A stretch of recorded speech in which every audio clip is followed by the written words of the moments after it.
What about this kraken, then? There must be some way to kill it. Ammon laughed. My boy, when the blood runs hot, memory runs short. You forget what happened to Argos. Nervous words were passed between the soldiers. The kraken is the last of the Titans, Ammon continued. Last of those great immortal beings who fought alongside Kronos against Zeus. It would take a god to kill it, and they say only Poseidon and Zeus among all the gods can control it. As for killing it, there is no way it can be done.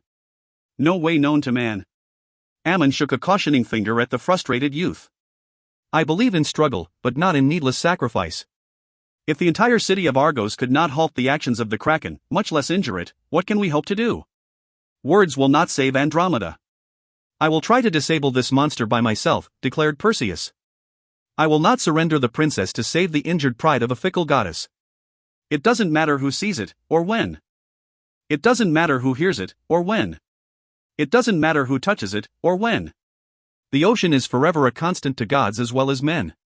Old Greek fisherman's song. It is said among tellers of tales from Macedonia to Mesopotamia, from Crete to Carthage, that when the gods invented turquoise they set the finest of it down in Persia and dissolved the rest in the sea men call the Aegean. Turquoise can be darkened by aging and by acids. That unfortunate morning it seemed the Aegean itself had been darkened by anger. Boreas and his daughters had stirred the seas into a rare tempest. Normally placid waters twisted with fury and foam assaulted the land as water warred in an endless battle with the shoreline for topographic supremacy. Oblivious to the mighty conflicts of nature, tiny red crabs scuttled in and out of waves large enough to crush whole ships, searching for food. To them the eternal conflict involving ocean and cliff was as vague as the fogs which often caressed this particularly rugged coast. To them a towering wave was no more than a convenient servant, delivering a fresh coating of tiny food things with each new mighty roar. While they did not fear the power of the waves, they hurried to scuttle aside the moment a more lethal force made its presence known. Racing sideways, they scrambled for favored hiding places in the crevices and water-filled depressions eroded in the rocks. One not quick enough was crushed to death. It was an idle execution performed solely to amuse the perpetrator. Purpose, then, was the difference between man and wave. The crab's death was an omen of sorts, but no oracle was needed to predict the intentions of that grim-faced line of armored figures making its way up the damp slope leading to the cliffs they were bent upon murder more monstrous. Wind slapped at their eyes. Rain trickled down inside helmets and breastplates, warm and clammy. A few of the figures sported beards. The curly hair was usually cut close to the cheeks and to a point at the chin. Cloak did their best to keep rain from bodies. The enveloping material also served another purpose, for there were some among the line of marchers who felt misgivings about their task and were grateful for the concealment the cloaks provided. Yet why should I worry, thought one of the dedicated soldiers. I only obey the orders of my king and priests. Was not this punishment we are carrying out decreed by them and approved by an offering to the gods? Did not the population of Argos cheer the decision, even hurling stones at the condemned along with the most vile insults? Why then, with such unanimity of support, should I be worried? He stood a little taller, this soldier. His stride became more purposeful as he marched, confident in the knowledge that the gods were with him and that he was acting in the sight. Besides, he was only a common soldier, and even if he disagreed with the decision of the priests, what could a mere soldier do against his king? The column continued to snake its way toward the crest of the cliffs overlooking the turbulent sea. Its significance was marked by two things that were carried. One was a large wooden chest much like an oversized coffin. The intended function, if not the design, was similar. 6 soldiers balanced it on their shoulders. The other was a small wailing bundle carried gently by a young woman. Occasionally her haggard face would dart to right or left, seeking freedom but finding only armor and sword. The infant in her arms moaned soft and steady, his complaints lost in the throatier wail of the wind. Once the woman broke to her right and tried to flee down the damp rocks. 2 soldiers caught her easily before she traveled but a few steps. She could not run very fast, burdened as she was by the child and sore, blistered feet. No comment was made concerning the pitiful aborted escape, not by the woman, not by the warriors guarding her. But they stayed closer to her now. The woman's face was wet and it was impossible to tell which tears fell from the sky which from her eyes. The soldiers backed off slightly as they reached the edge of the precipice. The woman cuddled the infant tightly in her arms, trying to shield it from the elements. Below the granite overhang lay the roiling Aegean. Spume flecked the rocks. A curious gull cried insultingly from above, fighting the wind to retain its seat in the sky. A soldier who was more than a king but perhaps less than a man stepped to the edge of the drop. He had no fear of falling. Tyrants are sometimes as ignorant of fear as they are of everything else. Perseus of Argos was such a tyrant. He turned back to the column, satisfied that no daring fishing boat waited beyond the rocks to haul in more than mackerel. The sea was clean of man. He was a tall man, was Acrisius sharp of features and turbid of thought. His Corinthian-style helmet left only his eyes and beard visible. Its horsehair crest rustled in the wind. "Get it over with," muttered one of the waiting soldiers, but so softly so one else heard. His was the only remaining uncertainty within the troop. They had not been selected because of any tendency to question, any more than they had for squeamishness. Acrisius made a gesture. The two soldiers who flanked the woman grabbed her arms. They started to drag her toward the large wooden chest. Until now, fear and defiance had combined to hold the woman silent. When the soldiers finally took hold of her, what remained of her nerves finally gave way. She began screaming and trying to break free. It would have been impossible even if she had not been holding the child. "Father, no. By all the gods, spare me, or at least spare the boy. He is blameless. Your own flesh and blood, father." Acrisius's reply was low and thick with indignation. It cut through the howl of the wind. "I am Acrisius of Argos, of the royal line of Argos. Among that line I acknowledge no bastards, nor the mother of one. I will not break with tradition to do that now." His gaze rose, traveled past her. "I see here no flesh and blood of mine. Once I had a daughter. That is gone from me now. Did you not hear the verdict of the people? You have shamed the entire city. No easy task for one woman. Is love so great a crime that it must be wiped out with death?" she pleaded. The soldiers were lifting her still struggling form into the wooden chest. He spat toward her, the spittle landing on the hem of her gown and mixing quickly with the rain. "Lust is not love. Would you know the difference well enough, father, to be the judge?" He shook his head once, violent and signifying nothing. Again he made a sign to the soldiers. The cover on the wooden chest was carefully lowered into position and then bolted down. From within came the muffled, now terrified screams of the child. They did not carry as far as Acrisius's heart. He turned, raised his arms and declaimed to the storm. "Bear witness, great Zeus, and all you gods of high Olympus. I commit my daughter Danae and her bastard son Perseus to the sea. Her guilt and sin have brought shame to Argos. The people demand their justice, and I do my duty as their king. I, Acrisius the king, now purge her crime and restore my honor and the honor of the royal family. Her blood is not on my hands. It springs from her own actions and from the vileness that resided in her loins. From that moment she ceased to be Danae of Argos. From this moment she is no longer anything. Lowering his arms, he stood silent for a moment, regarding the raging sea. Then he turned in signal to the waiting soldiers. "Now." 6 of them bent and lifted the heavy chest. They moved to the edge of the cliff. The chest had become unervingly quiet, and the men were anxious to be rid of it. Swinging the container in gradually increasing arcs, they finally launched it forward. It rose and hung for a moment in midair, a floating cradle of death. Then it plunged downward to land with a violent splash in the foam. It bobbed to the surface where the waves began to toy with it. Soon it would smash to splinters on one of the jagged, spume-swept rocks below or be drawn beneath the surface. Acrisius let out an indifferent grunt, glad to be rid of the distasteful business. As he turned to depart, one of his 2 officers put out a hand to stay him. "My lord, should we not remain here a moment or two longer?" "What for, Apulian?" "I have much work to do. There are tax rolls to inspect and appointments to be kept, and we have a new war to plan." "I know that, my lord. But would it not be best to remain at least until we can be certain of the harlot's death?" Acrisius looked back over his shoulder. A gust of wind shoved arrogantly at him, nearly making him lose his footing. "That is as certain as the anger of the sea, and no death is more certain than that, Apulian." He grinned humorlessly. "If the chest does not sink or smash to bits on the rocks, then it will float out to sea. There, starvation will provide a slower and perhaps more deserved kind of death." He looked back across rocky slopes and distant fields toward cloud-massed Argos. "I have spent long enough on this. I am only here because the priests suggested it would be a wise thing. Let us be back to the palace." Apulian shrugged. "As my lord wishes." Slowly the soldiers began the steady descent down slopes strewn with boulders, across cultivated lands, past clusters of farmers' huts and groves of olive trees. Beyond lay Argos, the city magnificent, rich, and decadent as the king who'd heaped wealth upon it through the conquest of others.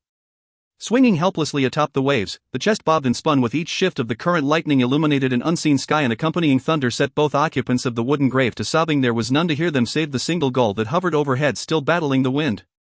It was not unnatural for the gull to follow the path of the chest. Gulls soon learn that much of mankind's detritus holds edibles disdained and discarded by him, but quite suitable for the satisfaction of a gull. This particular gull, however, was not interested in garbage. It continued to track the path of the chest as it skimmed the surface. Or was it possibly the other way round? The chest rode past the last granite tooth protruding through the surf. It slid out into the open sea, on a course that might carry it to Phoenicia or Egypt or even lands more distant. The chest might survive such a journey. Its prisoners could not. Soaring higher, the gull rose on unstable winds. Its wing beats strengthened as it turned toward the islands that dotted the sea to the north. Soon it had crossed the islands and was winging its way over other land. Northwest of fabled Corinth it flew, then high over Mount Parnassus. Untiringly it sped past Lamia and Demokos. It ascended to heights gulls usually avoid, and once it outraced a very astonished hawk. A fisherman of special sensitivity looked up from his boat on the river Pineos as the gull passed overhead. He muttered a prayer to his favorite god. Shepherds near Elassyn reacted not at all. They were familiar with such things because they lived in the very shadow of the mountain which reached from the earth to the heavens. The gull's wings expanded as it charged straight for the center of the rumbling black nimbus which encircled the summit of the mountain. It flew straight on, ignoring the lightning that crackled all around and the thunder which sent tremors through the solid stone of the peak and the hearts of men dwelling far, far below. Palaces and temples constructed of pure white imagination began to materialize beyond the clouds. Ghost marble it was called by those who sometimes rashly try to ascend the sacred mountain. Soaring structures resting firmly on foundations of deep belief and anchored in the subconscious of all men, these edifices were built partly on earth, but mostly in the mind, where nothing is what it seems. Nor was the gull. As it braked toward the most magnificent and sublime of all the palaces, the one which rode the uppermost crag of the mountain, its wings solidified and its body lengthened. When it finally touched down upon the dream marble, it was with feet set in thongs that pulsed a faint blue-green. They were the color of the sea and smelled faintly of its depths. So did their owner. Here above the friendly waves he was uncomfortable. This was not his dominion, but his presence was required. The stocky, hirsute figure brushed angrily at his faintly glowing robes as the transformation concluded. He strode up familiar steps toward the chamber of assembly, frowning as he went. It is never easy to be the bearer of bad news, even if one is a god. Thunder receded behind him as he entered the spacious room, its boundaries indiscernible. Mist that was composed not of water, but of the fog of eternity, drifted through the chamber. It obscured distance as this very place obscured time. The knot fog reminded him pleasantly of favorite places within his own realm, and he relaxed a little as he strode the last few steps to the throne. Flanking him within the room were figures that seemed motionless. They were not. It was just that they moved through an existence without boundaries or restrictions. As such, they were contemptuous of time. There was Hera, he noted, always present when her husband sat on his throne. Aphrodite stood close by Athene, whose ever-present owl rode confidently on the goddess of wisdom's shoulder. Poseidon never cared much for owls. They sometimes preyed on the seabirds in his charge. He shifted his path away from her and toward Thetis. The secondary sea goddess was currently whispering to Hephaestus. Poseidon did not begrudge her the intimacy. The god of fire and forge was the homeliest of all the gods and lame besides, not to mention the hardest working, if it can be said that a god may work hard. Poor Hephaestus was the least blessed of them all, his enormous strength notwithstanding. Despite that, he always had a good word for everyone, god or mortal, and a better sense of humor than most. It would be wrong to call the lame god of fire human, yet it was true that of all the gods he was the most like the mortals who inhabited the earth. The throne was quite near now. Poseidon could see his brother, brooding as usual atop the white dais. One hand tapped an arm of his seat while his chin rested on another hand, the great rippling beard meshing with the folds of his robe. Zeus was the sea god's brother, and though he ruled supreme, Poseidon alone among the assembled immortals did not fear him. Nor did he envy Zeus his responsibilities as ruler of earth and sky and ultimate arbiter of the gods' disputes and bickerings. No, Poseidon was quite content to be left alone in his watery kingdom. Excursions such as this one into the upper world made him nervous. The gods often created god-sized problems and troubles, and he preferred to remain amiably divorced from them. But when Zeus called, even grumbling brothers were compelled to obey. That was part of the bargain they'd struck when under Zeus's leadership they'd overthrown Cronus and the Titans, and that was the agreement Poseidon now hewed to. So he'd gone where bidden, and watched, and returned now to damnably dry Olympus to make his report. Zeus's stare turned from far horizons down, to his approaching brother. Poseidon was struck by the other's haggard appearance.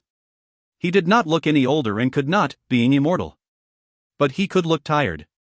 What news, my brother? The sea god executed a respectful half-bow. It is done. As we feared might happen, King Acrisius of Argos has abandoned his daughter and her child to the sea. And what of the people of the city and its priests? Zeus asked, dangerously soft-spoken. They concurred fully in the decision. They would have gleefully stoned Danae to death and the infant with her, if Acrisius had not given them his own brand of justice, to keep blood from his hands and the streets of the city. Thunder rumbled through the chamber and down the slopes of Olympus, the knot fog twisting uneasily at the violence. Then he will be punished. All who concurred in this evil must be punished. A cruel and ruthless crime, a blasphemy. Tall figures clad in flowing robes and glowing vestments began to stir, turning to face the throne. There was about them all an air of the imperturbable, born from the knowledge that they need fear neither time nor death. In his initial anger Zeus had half risen from the throne. Now he settled back. There was thunder in his expression as well as in the air. And he prays, oh so fervently, does this Acrisius, along with his perverted priests. Prays Tone to forgive his savage jealousy and cowardly revenge. His incestuous desires thwarted, he would condemn to a lingering death even the daughter who still loves him. The great head shook slowly in anger and disbelief. And Argos joins with him in this monstrousness. She has shamed their honor. He snorted derisively. Their honor. The honor of a city which supports a tyrant like Acrisius. Argos has grown fat and wealthy on the backs of others. Her gold is smelted with tears, her commerce supported by slaves taken in conquest from plundered cities. Zeus may have been the most imposing figure in the chamber, but the most elegant and confident now crossed to stand calmly before the throne. Acrisius has always shown full devotion to the gods of Olympus, my husband. Hera toyed with her necklace, pretending to watch only the sparkle and flash of unearthly jewels in the mist-diffused light. Can you condemn a warrior simply for being successful? His people follow him willingly because he leads them to success after success. Those same conquests which have enriched Argos have paid for many a magnificent temple dedicated to you, great Zeus, father and ruler of the gods. 100 such deeds cannot atone for one such callous murder. 1,000 temples or sanctuaries, whether dedicated to me, or to you, Hera my wife, or to any of us, he made a sweeping gesture that encompassed the other immortals nearby. Cannot wipe out or forgive this one, contemptible act of blood. Hera shrugged. Is Acrisius then so much worse than many another worshipper, the actions of Argos any more vile than that of a dozen other warrior cities? Besides, what can it matter, the death of one girl and her child? One girl. Danae was his own daughter. You know my feelings when the sanctity of the family is violated. Indeed I do, Hera murmured. Zeus eyed her uncertainly for a moment before his anger again overwhelmed all other thoughts. And this abomination was condoned, nay, approved by the priests and the populace of Argos. They have lost all respect for themselves, and for the teachings of the gods, if they can allow such vileness. I cannot deny that many seemed pleased by the decision, brother, put in Poseidon. After a lifetime's respect and devotion, Hera murmured, you would cast down a devoted worshipper? Enough. I love you, Hera, but you twist words the way my brother Hades twists souls. He rose. I have decided. Acrisius must be punished, and his heartless people along with him. He looked down at his impatient brother. Poseidon, I command you to return to your element. I command you to raise the wind and the sea. Destroy Argos. It shall be a lesson to those who would think of flaunting injustice and evil, in the name of serving the gods. I will not allow my laws to be used to justify such murderous acts. To make certain that not one stone of the city remains standing, not one creature crawls free to mock my justice, I command you to let loose the last of the Titans. Let free the Kraken. It takes much to upset a god, but the mention of that last survivor of the great war of an eternity ago sent a shudder through the room. Of all the gods, only Zeus and Poseidon had the will and strength to control one of the Titans. Now only one of those titanic beings remained, safely caged and chained away to remind the gods of Zeus's ancient triumph. No greater punishment could be wreaked on man or god than to expose him to the wrath of that monster, who rested and waited for the rare occasion on which he might be allowed to vent 1,000 years of frustrated fury. The kingdom of Acrisius must be destroyed. As you command. Poseidon bowed again, sorry for the work he now had to perform. Yet he could not go against his brother's decision. That was the law. Stay a moment, brother. Poseidon paused, glanced back toward the throne. Already the anger was fading from Zeus's face, replaced now by an expression of concern as deeply felt as his often capricious fury. The sea god waited patiently. He knew his brother well enough to guess what was coming. Danae and her son have been cast by Acrisius into the care of the sea. Into your care, Zeus said softly. Make certain no harm befalls them. speak to the waves and to all who dwell beneath. Make certain they convey mother and child safe to some remote and peaceful shore. Go now, and swiftly be about this business. By your command. Once more the sea god turned away. He strode out of the chamber, to be swallowed by the mists. Zeus slowly descended from the throne. Hands clasped behind his back, he walked toward a distant, curving shape. Hera moved to stand close by Aphrodite and Thetis. The mist swirled tightly about them, trying to overhear their whispers. No pity. No mercy. I have seen him upset over such mortal triflings before, but never like this. Hera sounded concerned. Why should this instance rouse him to such fury? There are more corrupt cities than Argos and worse tyrants than the dutiful Acrisius. Thetis and Aphrodite exchanged a glance. Hera was usually understanding, but it was difficult to be sure. It was the sea goddess who finally spoke. His reasons are not entirely impartial. His involvement is personal, Hera. We had hoped to spare you such information. Hera's gaze rose toward a higher heaven. She sighed, said nothing, and waited expectantly. This was a revelation she had experienced all too many times before. Zeus loved the girl, said Aphrodite. This Danae? Thetis nodded. She is rumored to be very beautiful. So beautiful that her father Acrisius grew jealous and kept her guarded from the eyes of men, locked behind iron doors. His own passions for her he refused to acknowledge, but he would let no other have her. She could not understand. Their frustration fed off each dash. Urs. Go on, said Hera, knowing what she would hear but as always, curious about the details. Her husband was famed and worshipped for many things, but marital fidelity had never been one of them. Aphrodite continued when Thetis could not. She was not as reticent to discuss such matters, which after all fell within her province of administration. Zeus transformed himself into a glittering shower of gold and visited her. Visited her, and loved her as a mortal man. Father Zeus is notoriously persuasive at such times, and Danae, locked away for years, was understandably receptive to his sympathetic advances. Then why should I show any compassion, wondered Hera.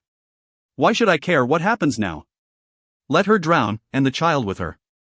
But it answers your question, Hera, Thetis explained. Do you not see the torment Father Zeus is undergoing? The child Perseus is his half-mortal offspring, his son. That is why he must be saved. The threat to him is what prompted so extreme an outburst of hatred against Argos and its king.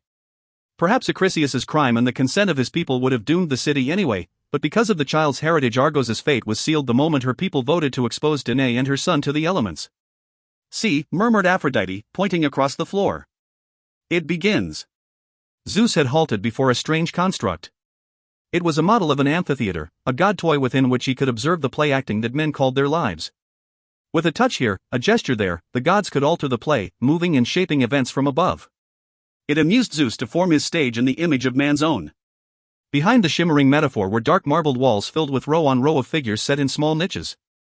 Those mortals whom the gods presently attended to were represented by such figures. Most men were not represented, their life streams being of no importance to the future of the world.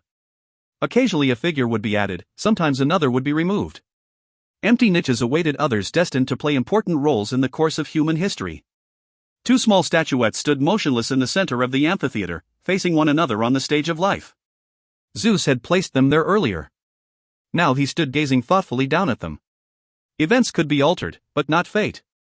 How then had he managed to put himself in so difficult a position? It was not the first time. But there was nothing to do now but follow fate through. One figure, stiff and stone-like, was a simulacrum of the tyrant of Argos, the other, a young woman cuddling an infant. Zeus shook his head dolefully. He did not enjoy such moments, but he was compelled to determine their resolution. If only men would learn to emulate the teachings of the gods. Yet they persisted in acting like men. And what of the gods, he thought. Do we not sometimes lower ourselves to act like mortals? It was a disquieting thought for one who was not supposed to show doubt. He lifted the statuette of Danae and the baby and set it carefully in an empty, waiting niche in the near wall. It was the still formless shape of the male infant which held his attention. What kind of future had he unwittingly set that child on? What larger part might he play in the game of life? Well, that was for the future, a bare moment from now. For the present, he lifted the statuette of Acrisius. Hades, my dark distant brother, make room in thy kingdom. Many immigrants are soon to arrive. As he thought, his fingers tightened slightly on the statuette. 2. My lord. The soldier looked on with concern as King Acrisius suddenly bent over in pain, his arms wrapping around his chest. The little knot of warriors halted just inside the entrance to the palace. Nothing, it's nothing, Kimosos. Then he winced again, his eyes bulging wide in surprise as another sharp pain shot through his chest. The soldier watched helplessly as the king's face twisted in agony. Then his gaze turned to look back toward the opening on the main square. A troop of 10 guarded the palace entrance. The guard was necessary for appearance, as well as for another less publicized purpose. For while most inhabitants of Argos thought Acrisius a brave and noble leader, there were those few fanatics who believed him a vicious tyrant worthy of assassination. The guard and the populace took delight in such attempts on the king's life, for it would mean another traitor to hang by the heels in the square, swinging until dead for the amusement of casual passers-by. The guard of 10, the most brutal and insensitive men in the royal phalanx, had stepped back into the shelter of the entryway and were muttering nervously to one another. Outside, the wind had risen with unnatural speed. It howled and shrieked and tore at the marble facing of the palace while citizens scurried for cover. Acrisius's arms moved away from his chest and he took an unsteady step forward. Immediately his arms tightened again around his ribs and this time he stumbled to his knees, howling with pain. He appeared suddenly incapable of speech, and unreason was rising in his eyes. Terrified, his bodyguards dropped their weapons and fled in all directions. "The vengeance of the gods," yelled one who had mounted the cliffs that morning with uncertainty, but who had done nothing to stay the course of injustice. "Come back," shouted the officer Kimosos. "Come back, cowards." The decision was just. The people and the priests approved it, as did you yourselves. He waved his sword warningly at the retreating backs of the king's bodyguards. "It's only another storm, you fools. I will see you all set on the rocks with your guts ripped open for the birds to feed upon." But threats did not slow the pace of those running from their king. They were swallowed up by the bowels of the palace, a refuge whose strength and solidity was suddenly vanishing. Kimosos bent to his king. "My lord, I will have them tracked down and properly dealt with. You need stronger men for your personal guard. Men who are fit to match your own. Kimosos stumbled away, the back of one hand covering his mouth, his shield clattering to the marble floor. He had looked into the king's eyes. In them he had seen madness, and his own incipient destruction. Wind roared through the columned buildings, tore potted plants from atop balustrades and porticos, and ripped at the friezes worked by dying slaves to immortalize their uncaring masters. Dust filled the air. Oak and olive trees began to splinter under the force of the gale while smaller bushes were uprooted and thrown through the streets. Men and women who had thought themselves the chosen stumbled about in confusion as they sought shelter from the anger of the sudden storm. It blew straight in off the Gulf of Argolis and from the Aegean beyond, that wind. It rose from the far stretches of the Mediterranean, nurtured by sources beyond the range of human perception. Near the seaward side of the city, terrified soldiers fought to close the great harbor gates against the wind, as though they could shut out the storm like some mortal, but close by the water's edge the gale was too strong. The gates were thrown open, the soldiers sent tumbling like toys in the dirt. The seas have their own private places. But man persists in searching them out, probing and peeking with his tiny devices to see what lies beyond the next overhang, beneath the next reef. There are some places never to be discovered and best left forever undisturbed. Poseidon glided purposefully toward one such place. Ahead lay a massive underwater seamount fronted with metal worked by Hephaestus himself. Those gates, requiring 1,000 mortal years to forge, had to be strong enough to hold something older than a god. Bubbles larger than boats occasionally emerged from cracks between mountain and metal. They burst there in the dark depths or worked their buoyant way upward around unhealthy-looking sea growths, distorted corals, bloated anemones, hideous sponge things noisome with coatings of luminescent slime. A rush of bubbles erupted from behind the massive doorway. The sea god knew the thing beyond sensed his coming. It hated him, as it hated all the gods who had destroyed its kin and taken mastery over the world. But Zeus had bound it, kept it alive for millennia, and it would do his bidding. If it could not kill them, it would settle for killing whatever was offered. The great bars on the doors were thick with crustacea and tangled growths, but even these odd life forms moved aside at the sea god's command. Even cleared, it required all Poseidon's inhuman strength to draw those bars aside. Among the gods only he and Zeus could master the creature, but even so, it was prudent not to challenge it unnecessarily. It knew already what was expected, and moved impatiently inside its cage, eager to be about its task. Poseidon slid the last bar aside, then moved away as he tugged the great doors open. A head emerged hesitantly from the opening in the side of the seamount, a head larger than the entire figure of Poseidon. It was followed by an immense, dark body propelled by a huge scaled tail. The kraken possessed a pair of arms and below them, a pair of cephalopodan tentacles lined with rasp-edged suckers. It paused there a moment, enjoying its freedom. The horny crested skull turned right to left, the massive beak opening and closing. Go! Poseidon finally ordered it, sickened by the sight of the grotesque aberration. Go and be quick with it, lest I shut you back in your hole now.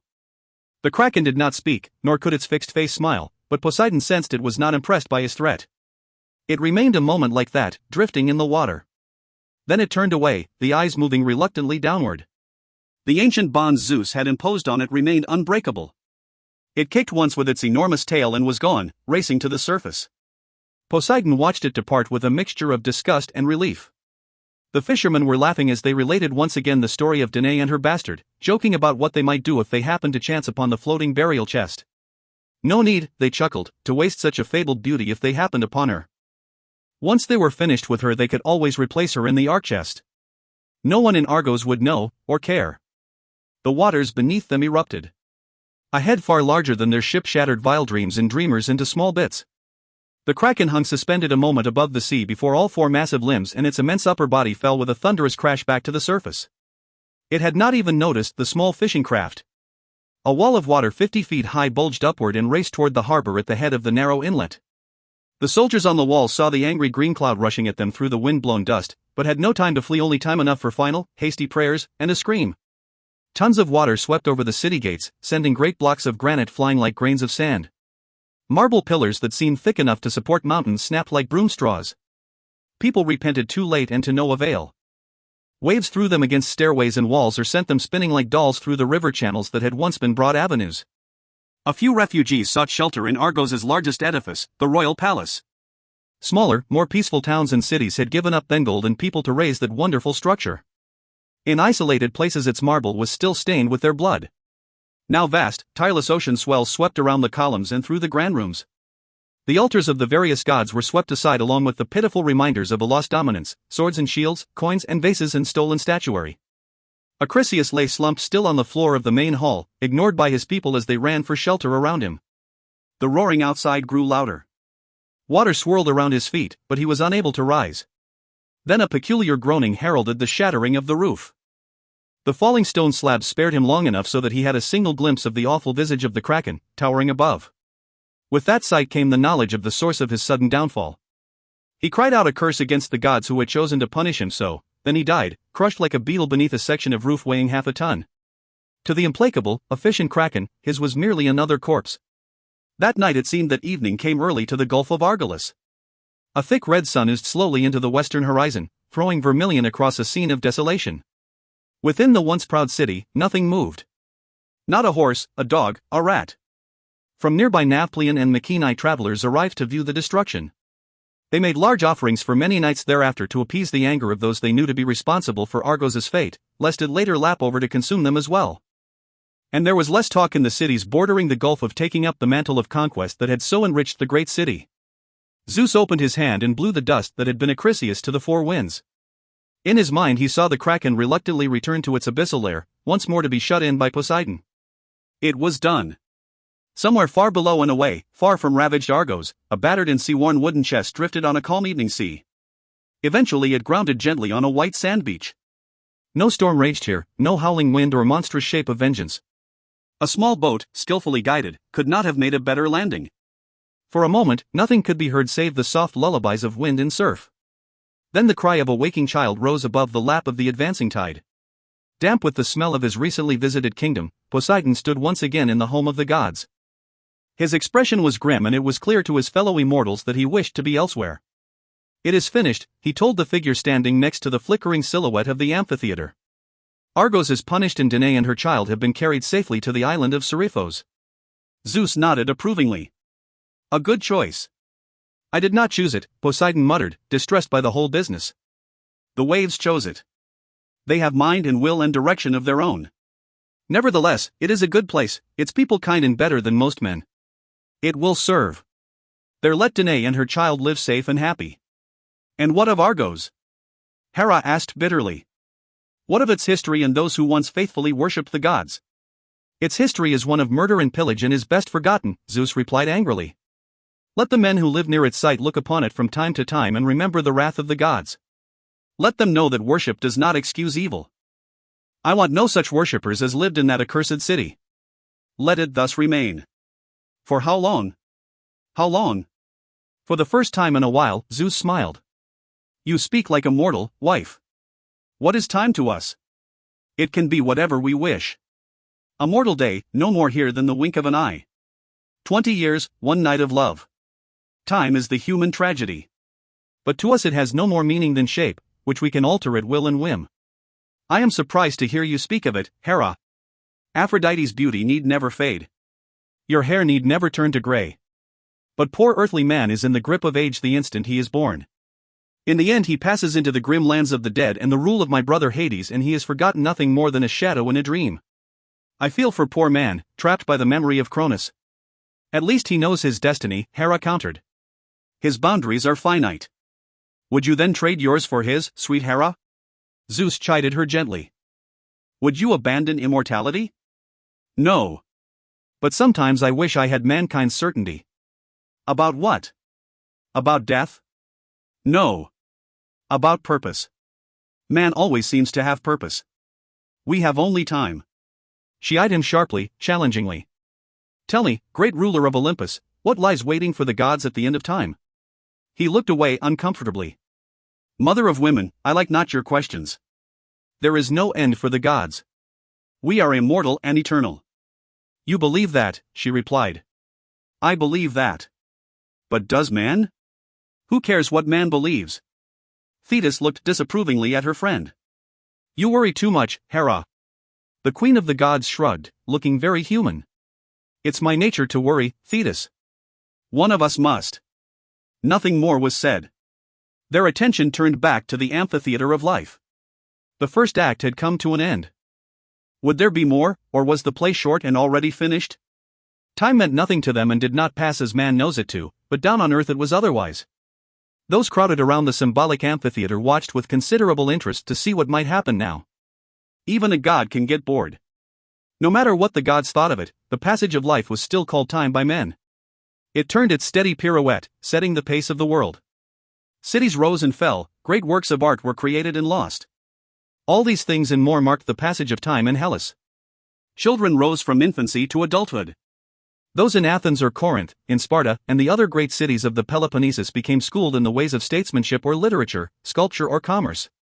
They were being groomed to become leaders of men. On a small island another child was blossoming. His library was the sea, his study, the many manifestations of a bountiful nature, and his mentors, the simple, pastoral people of the isle known as Seriphos. From his mother he learned much of statesmanship and of how falsehoods can raise a massive city on shaky foundations. He learned that power supported by corruption is doomed to collapse, and that morality is the difference between strength and tyranny. Surprisingly, from her he also learned compassion. He grew up with little knowledge of fear, living closely with the most violent storms the Aegean could raise. He swam like a dolphin and ran like the horses he mastered at an extraordinarily young age. Once he broke both legs attempting to fly after a thieving gull.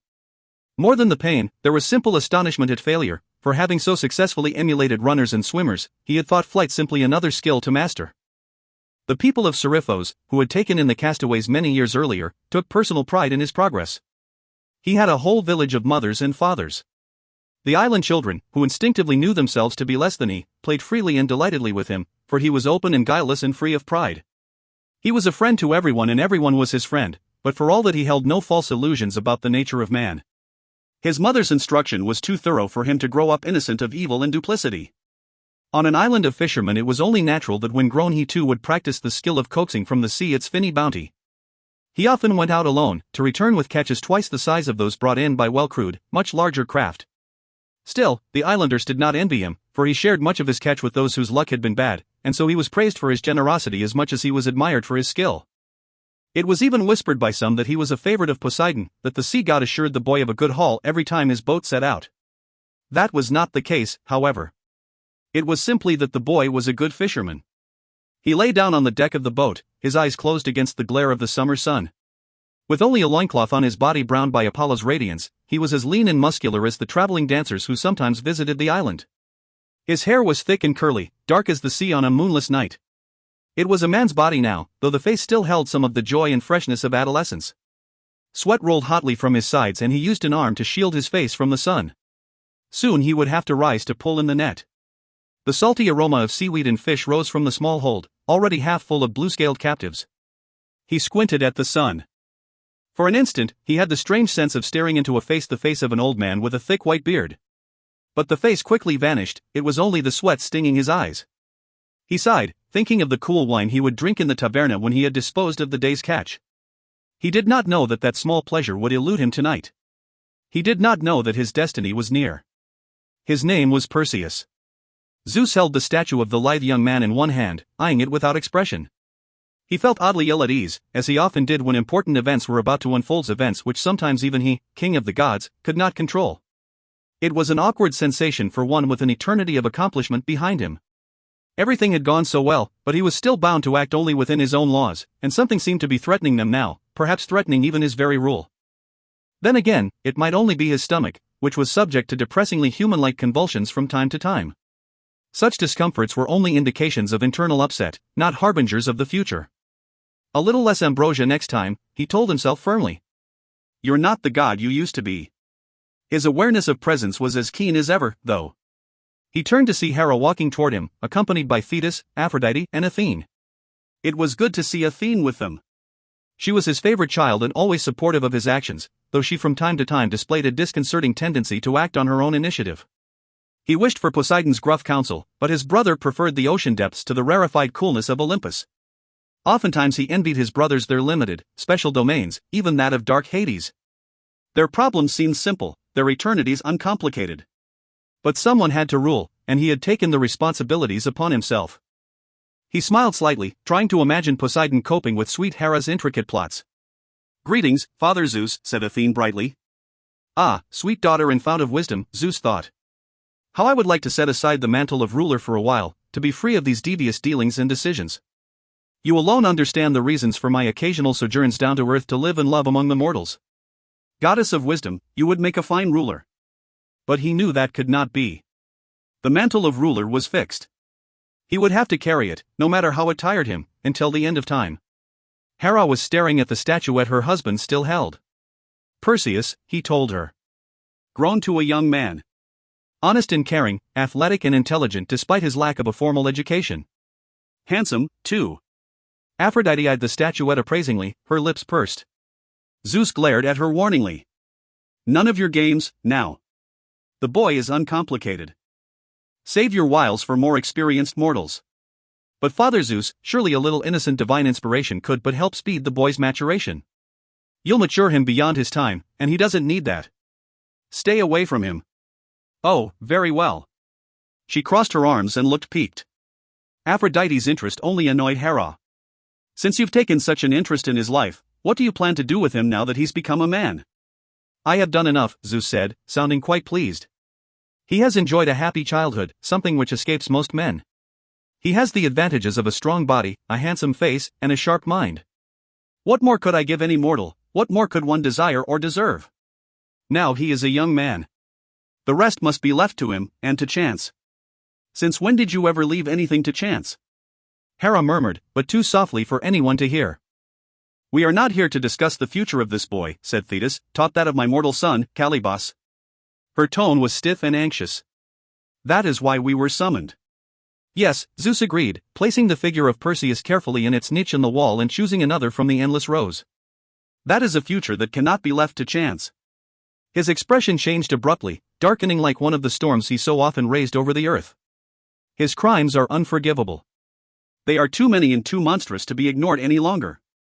I have overlooked them, allowed them to pass unnoticed until now, but I can no longer continue. To do so would make the laws of the gods less than a mockery among men. This cannot be permitted. We must abide by the laws set down amongst us, and so must our minions on mortal earth. Be merciful to him. Show pity, I beg of you. Do not beg me, Thetis. Zeus eyed her distastefully. It is unbecoming for a god to beg, even of another god. I have said that I have overlooked the crimes of this Calibos again and again. I cannot do so any longer. He has exhausted my patience and spat on my charity. One more time, she pleaded desperately. Impossible. He waved angrily and thunder echoed through the halls of Olympus. Calibos has had every advantage a mortal could ask for. As patron goddess of the wealthy city of Joppa, you have spoiled and indulged him since birth, Thetis. Perhaps that is part of the trouble. Mortals seem to turn out better when compelled to earn their fame and wealth. You gave him the wells of the moon near Joppa to rule. No lusher place existed on earth, and what has he done with this gift? Hunted down and destroyed every living creature of beauty for sport and personal pleasure. He has always been high-strung. That hardly excuses turning a paradise into a wilderness. He even dared to trap and kill the sacred herd of flying horses who dwelt there. For their meat. The massive head shook slowly in disbelief. One of the wonders of the earth, obliterated to sate the palate of a single perverse gourmand, for such is what Calibos fancies himself. He left only the stallion Pegasus. Because of him the race of men will not know the beauty nor have the services of the race of flying horses. Well, my dear Thetis, he has fancied himself too much. He thinks himself handsome and intelligent as a god. Even if it were not for his other repulsive crimes, this blasphemous assumption alone would be sufficient to damn him. It is for this and many other obscenities that he must be punished. No, be merciful, Father Zeus. Do not kill him. I do not intend to kill him, but not out of mercy. His noisome habits and likes disfigure his mind and thoughts. So then I command that his form be changed to reflect his thoughts. He shall become abhorrent to human sight. Carefully he set the statuette of Calibos on the floor of the amphitheater of life. Zeus glared at it, his eyes glowing as he pronounced his verdict. He will be shunned by all, forced to live as an outcast in swamps and vile places. No longer master of the wells of the moon, he shall henceforth be lord of the marshes. He will be transformed into a mockery of man. Let his own cruelty be mirrored by his appearance. Let him appear as his own thoughts reveal him to be. A different thunder rumbled around them. The figurine shimmered and shifted, its outline contorting beneath a baleful light. What finally coalesced might once have been a man. Now it sported a horribly deformed face topped with horns, a lizard's tail, one cloven foot. The reptilian part of Calibos's nature had flowed out of his mind to wash over and alter his body. This is my judgment. Zeus turned away from the amphitheater to place the distorted figure of Calibos back into its niche. Thetis gazed down at the floor, unable to look any longer at the deformed statuette. She knew full well Calibos's crimes and sins, but if he was guilty, then at least some of the fault was her own. Nevertheless, she knew he was not, could not be wholly evil. If he was damned, it was by being part mortal. She would not abandon her son, not even at the risk of facing Zeus's wrath. I implore you to reconsider, Father Zeus. Calibos was to marry the Princess Andromeda, heiress to Queen Cassiopeia of Joppa. He would rule all Joppa and Phoenicia. I will not stand in the way of an honest marriage, said Zeus formally. Let the princess look on him now, as he truly is. Let her see his thoughts reflected in his face. If she still desires to marry him, then let it be so. He smiled thinly. Turning away from them, he strode implacable from the sanctuary.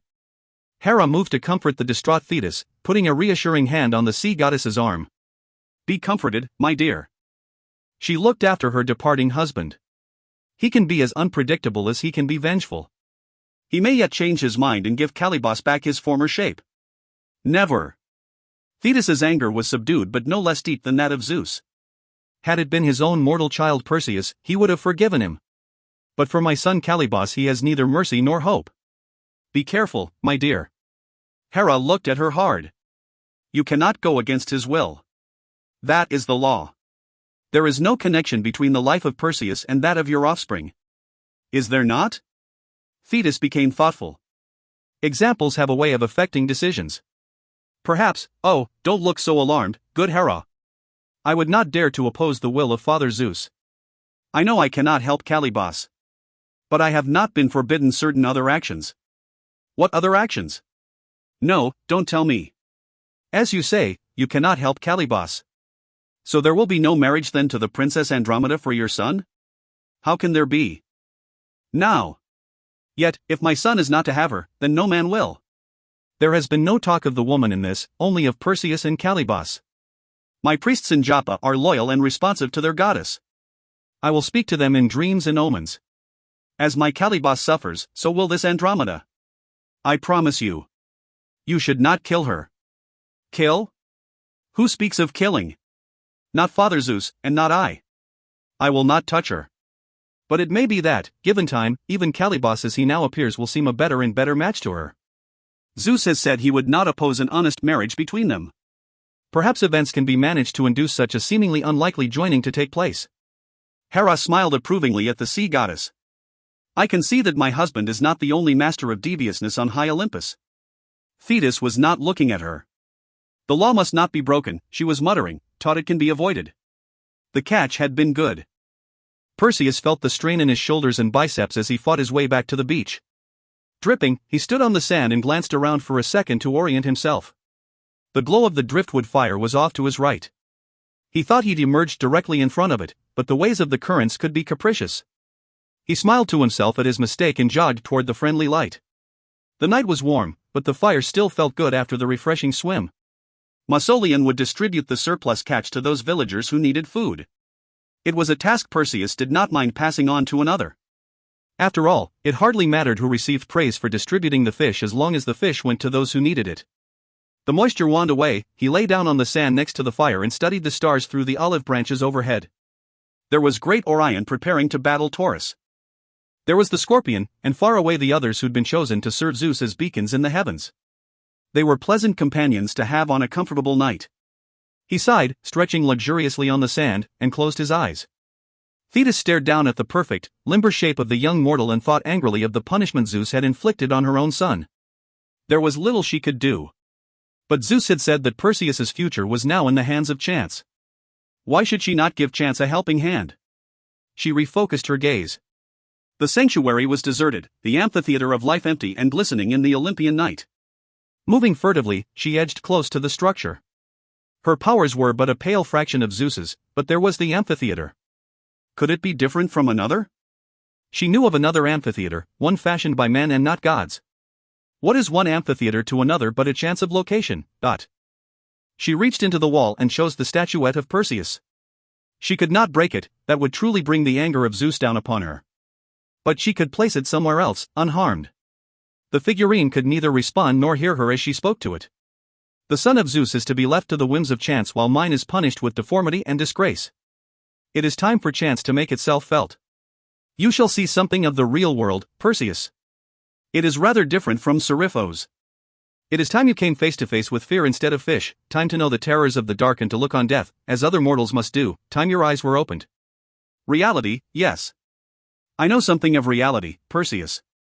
It does not he on the idyllic Isle of Seriphos. It lies far to the east, across the sea. In Joppa, in the kingdom of Phoenicia. See then what you can make of yourself in reality, Perseus, and not in your little paradise. See if you fare as well there as my son. What? Checking one final time to make sure she was alone, she set the statuette down on the floor of the amphitheater. What indeed is the difference between one such structure and another? They are all settings for plays, stages to be performed upon. The play's the thing, she thought with satisfaction. I have merely moved it to another stage. Her fingers freed the figurine. 3. Perseus stirred uneasily in his sleep. Something was different. The rich smell of the sea had faded and the crackle of the olive-wood fire no longer sounded in his ears. Of course, the untended blaze might have sputtered out. He ought to make sure, for though the night was still warm he could take a chill. It had definitely grown cooler since he'd lain down. He opened his eyes, and sat up quickly. Utterly bewildered, he gazed around at what shouldn't have been. Row on row of white stone benches rose in a vast semicircle around him. They were overgrown with weeds and the beginnings of bushes. Only the moon and constellations overhead were unchanged, though the branches of the old olive tree no longer framed the stars. The fire was not simply out, it had vanished completely. So had the sea and its sad song. In their place came the plaintive chirps of crickets and the occasional croak of a bullfrog. They were far more at home than he. He rose and turned in a slow, baffled circle. The amphitheater was deserted. Underfoot the old stone paving was cracked and filthy with dust. Columns and arches were broken and evidenced signs of long neglect. Decorative statues still stood, but many were missing arms or heads. Clearly it had been some time since any plays had been staged here. Perseus knew what the place was from stories told to him by the more worldly citizens of Seriphos, those who had traveled to other parts of the world. But he had never expected to see one. Certainly it seemed more appropriate as a background for a nightmare. Something stung his left arm and he slapped at it. The slap felt as real as the bite, and the crushed, bloated smudge that had been a mosquito looked very familiar. If this was a nightmare, it was replete with an extraordinary amount of detail. It didn't make any sense, this place. The philosophers sometimes said the same thing about life. He decided it was not a nightmare, for all that he might wish it was. Who are you? Perseus whirled, but could not locate the source of the booming challenge. Echoing off walls and seats, it seemed to rise from all around him. He was too astonished to be afraid. Again the demand, who are you? The fisherman of Seriphos had told Perseus that when faced by a marauding shark, it was acceptable to feel fear, but most important not to show it. So he cupped his hands to his mouth and yelled back as bravely as he could. Show yourself first. Who are you? First tell me where I am. Where is this place? Or at least tell me whoever or whatever you are. Where? Forsaking its former challenging tone, the mysterious voice was now plainly as astonished as Perseus. Yes, where am I? By way of reply, several torches flickered into sudden, dancing life. From the shadows masking the primary stage entrance, a bizarre figure abruptly appeared. It was clad in a splendid costume and richly woven cloak. In front of its face it carried a classical tragic mask topped by a tall false crown and fringed with golden whiskers. The figure walked steadily toward Perseus, with all the dignity of a god or a fine actor. Perseus could not tell whether the figure behind the mask and voluminous robes was male or female. But while that did not matter to him, he sincerely hoped the figure would turn out to be human. The source of the powerful voice which had challenged him was also evident, in the form of a twisted speaking trumpet made of metal. It was a bit dented and looked well used. Perseus relaxed just a little. Demons were notoriously skillful smiths. The approach soon degenerated into a half-march, half-shuffle, further hinting at the mortality of the figure. Soon it became evident the figure was walking with some difficulty. It then dropped all pretense at dignified posture and came to an awkward halt. What do you mean? Mean? There were some muffled sounds that might have been concealed cursing as the figure inspected the speaking trumpet and then set it aside. When it spoke again, it was in a crusty, normal, and slightly irritated voice. What do you mean, boy? You say you don't know where you are? Perseus shivered, beginning to feel the chill of the night as well as forces he did not understand. That's right, I don't. I must have fallen asleep under the olive tree. Then I woke up here. Wherever here is. That makes no sense. The apparition let out a groan of exasperation. Curse this fool facade. The figure struggled with the bulky mask, lifted it off and set it aside. Its wearer stood revealed, an elderly gentleman of slight stature with no demonic pretensions. He was bearded and gray as the back of an old dog, but the eyes were still as blue as the Aegean with sparkle enough to match the light that sometimes bounced off the waves of that gentle sea. He shuffled closer, inspecting Perseus with interest. The boy was an intriguing curiosity. If he was telling the truth, then his manner of, and reason for, being so peculiarly set down here promised nothing if not a subject for entertaining speculation. Now then, lad, where did you say you know? Stroking his beard, he studied Perseus as a scholar might the pages of a rare book. Let us be patient for a moment. But I am being patient, sir. Not you, said the oldster, waving a hand irritably. Me. My desires tend to race ahead of my thoughts. Especially these days. He chuckled. Though it was often the same when I was your age, but the desires were different then. Now, never mind about this olive tree you say you were sleeping under. First we must exchange some necessary preliminary details. Whatever you think best, good sir. Good sir. I like that. Now, I will explain first. My name is Ammon. He smiled and bowed slightly. I am a poet and a playwright. I write comedies, which some sneer at as banal populist entertainment but which is a truer reflection of man and life than those endless, moaning tragedies. Though if you read carefully through all of the dash. Excuse me, sir? Ammon? Oh. Sorry, boy. My mind has a regrettable tendency to wander. I am called Perseus. I am heir to the ruined kingdom of Argos but have lived all my adult life on the island of Seriphos. Seriphos. The old poet frowned uncertainly at the tall young stranger. By all the gods, then how did you get here? He looked Perseus up and down. It's evident enough you haven't just stepped off a ship. And I would have seen you approach the theater. Yet you're hardly dressed for a journey of such length. In fact, you're hardly dressed at all. How was this miracle managed, my boy? I don't know.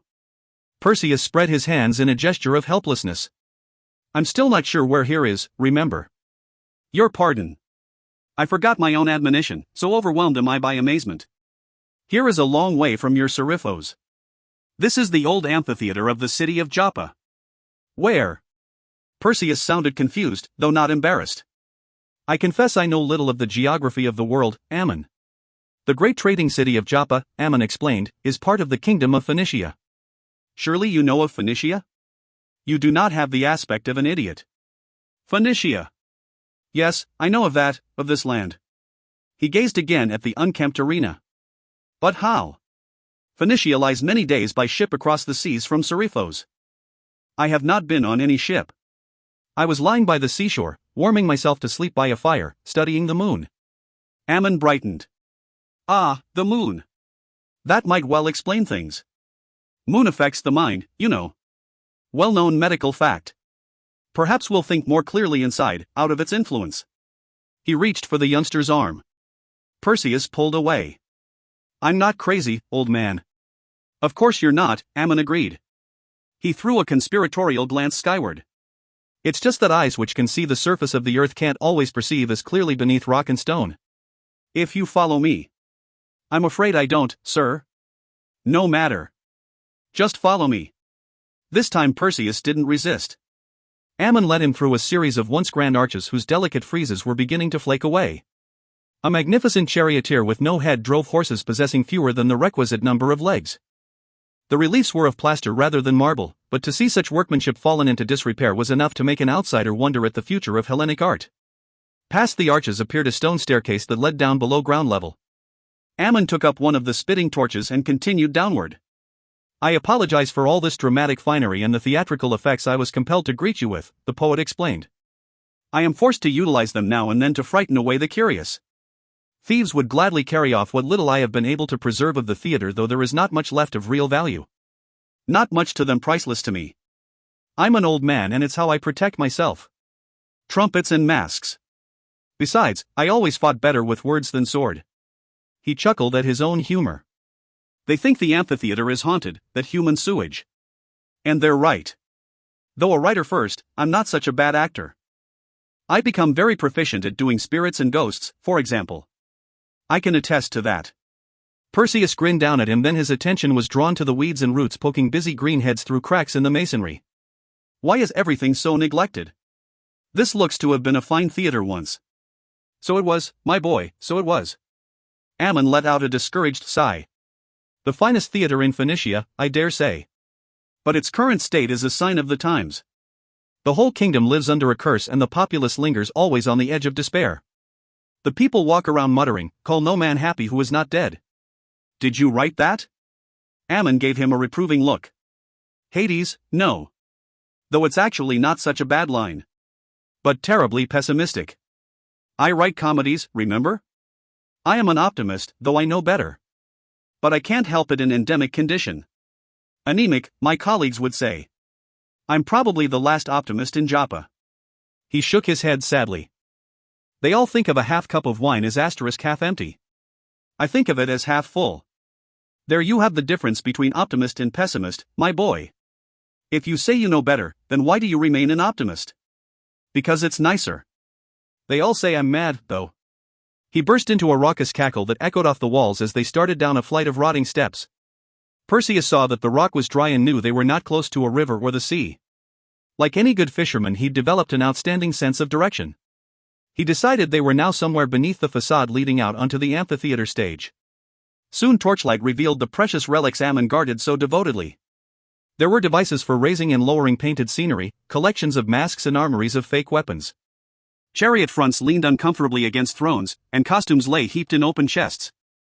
There were mounds of paint crucibles and the chamber was thick with the must of old makeup. A lean, carnivorous shape slipped wraith-like from beneath a broken-legged couch, skittered across the floor like a great black cockroach. It was an old cat, skinny and tough and still full of fight. Much like its master, Perseus thought. Make yourself comfortable, Ammon said as he dug through a mass of papyrus scrolls. There was ink on a table nearby. From the size of the pile, Perseus knew the poet to be prolific if not famous. If you can, that is, the old man added. A cup of wine, perhaps? Half full. Again the wizened grin. And I'll see if the cats have left us anything to eat. There was a chicken here earlier, cleaner than most. But my feline friends have the same affection I do for that noble fowl, and they are no less greedy. He turned away from the mass of writings and busied himself at a cabinet. Plates and other utensils clattered noisily as they tumbled from shelf to floor. Now then, my young friend, you truly claim to be Perseus, heir to the unfortunate kingdom of Argos? Yes. Up to now I have lived in Seriphos. Pride filled his voice. But someday I will return and reclaim Argos. You see, after I was born my mother and I Ammon interrupted him with a casual wave. Oh, I know about all that. Save your breath. Though I admit it is fascinating to meet one of the participants in so famous a tale. Yes, I know your history, my boy. You do? Ammon returned to the table with cups of wine, a clay amphora, olives, and a few fragments of chicken. Certainly. The poet looked roofward as he recited. The beautiful princess. The jealous, demented tyrant. You and your mother thrown into the sea, the judgment of the priests and the people. The subsequent destruction of the city. Oh, it's been a very popular story these past 20 years. Very dramatic, plays well on the stage. I wrote a poem about it myself, when the tale first arrived in Joppa. He sounded wistful. Rather moving, as I remember. Ammon, you're a wise man. Tut, my boy. The poet looked embarrassed. Educated, familiar with history. Can you explain what happened to me tonight? For I swear by all the gods that less than an evening ago I was asleep on a beach on Seriphos and have no idea how I come to be here. Ammon looked thoughtful as he sipped at his wine, which, like himself, was well aged. We are fairly certain it was not by boat. Nor, I would wager, by any other means mortal man might use. He turned serious. The gods of Olympus are unfathomable, their motives erratic, their methods mysterious. It is best to avoid their attention whenever possible, for those who come to their attention are as often as not punished rather than rewarded.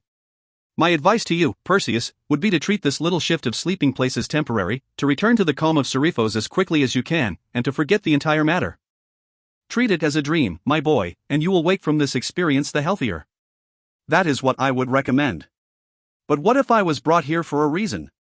Reason or whim, what does it matter, so long as the gods trouble you no more? My mother's last wish was that I should restore her honor and claim my birthright as heir to the throne of Argos. Perhaps Joppa would be a better place to begin than a remote little island. I am tired of moving slowly through life. Seriphos is a kind home, but a futureless one. He pushed his chair away from the table, stood, and began wandering around the chamber studying the dusty costumes and props. Better inertia than death, Ammon muttered, but Perseus did not hear him. Well, my boy, if you are determined on this course. I am. Then you will need weapons, advice, counsel, and knowledge. And something more important still. And what might that be? Amnion's tone shifted from serious to sprightly. Something to wear. He gestured at Perseus's fisherman's loincloth. Something rather more appropriate to a prince, even if he remains as yet only prince of a hopeful vision. Leaving the table, he walked to a high pile of costumes.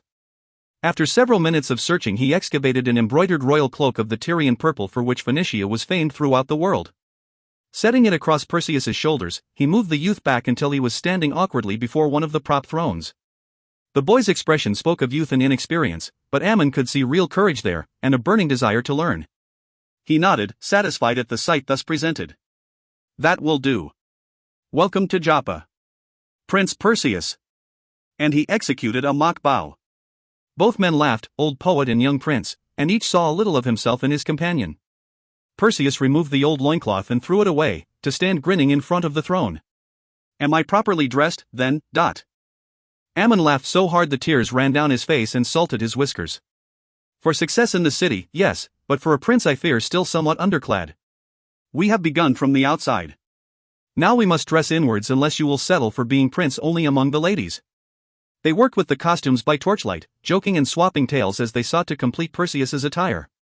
There is always rage in a thunderstorm, black clouds shot through with lightning, unstable winds, capricious vortices of energy. All that and more was reflected in the face of Zeus as he confronted Thetis, Hera, Aphrodite, and Athene.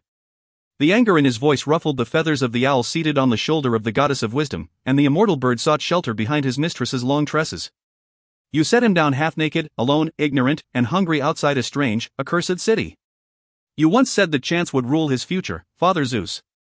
Thetis looked away from him, not quite able to meet the accusation in his eyes. This had nothing to do with chance, and well you know it. He leaned back in the throne, fuming and fighting to control his temper. This was a deliberate and malicious act unworthy of a goddess. You accuse me? And not wrongly, I think. He glared a moment longer at the sea goddess before turning his attention to the motionless statuette standing on the floor of the pulsing amphitheater. Who else would have reason? His gaze traveled over the other three. And the rest of you have connived in this. I sense it. Nonsense, Hera said, staring back reprovingly. We have done nothing. Precisely my point, Hera. In doing nothing, you have allowed this unfortunate intrusion into the affairs of men. No reaction is the same as bestowing one's approval. He took in a deep breath and wind whistled outside on the mountain. Nevertheless, it is done. I cannot reverse it. Now truly will chance control events. But one thing is certain. He needs and now deserves, because of your actions, more than an actor's dyed cloak and a wooden sword to defend himself. He smiled warningly. I will shield him from otherworldly interferences, but he will be forced to defend himself against the threats of the earth and his fellow man. I charge you all to provide him with suitable weapons. You claim to have done nothing. I now give you something to do. Athene, from you a proper helmet.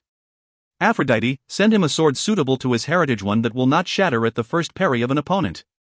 And should he misparry, he concluded, speaking now to Hera, you will give him a shield. These he must have with all speed. Bundling his robes about him, he turned and stalked out of the chamber, to brood on the solitary throne which crowned the very crest of the mountain.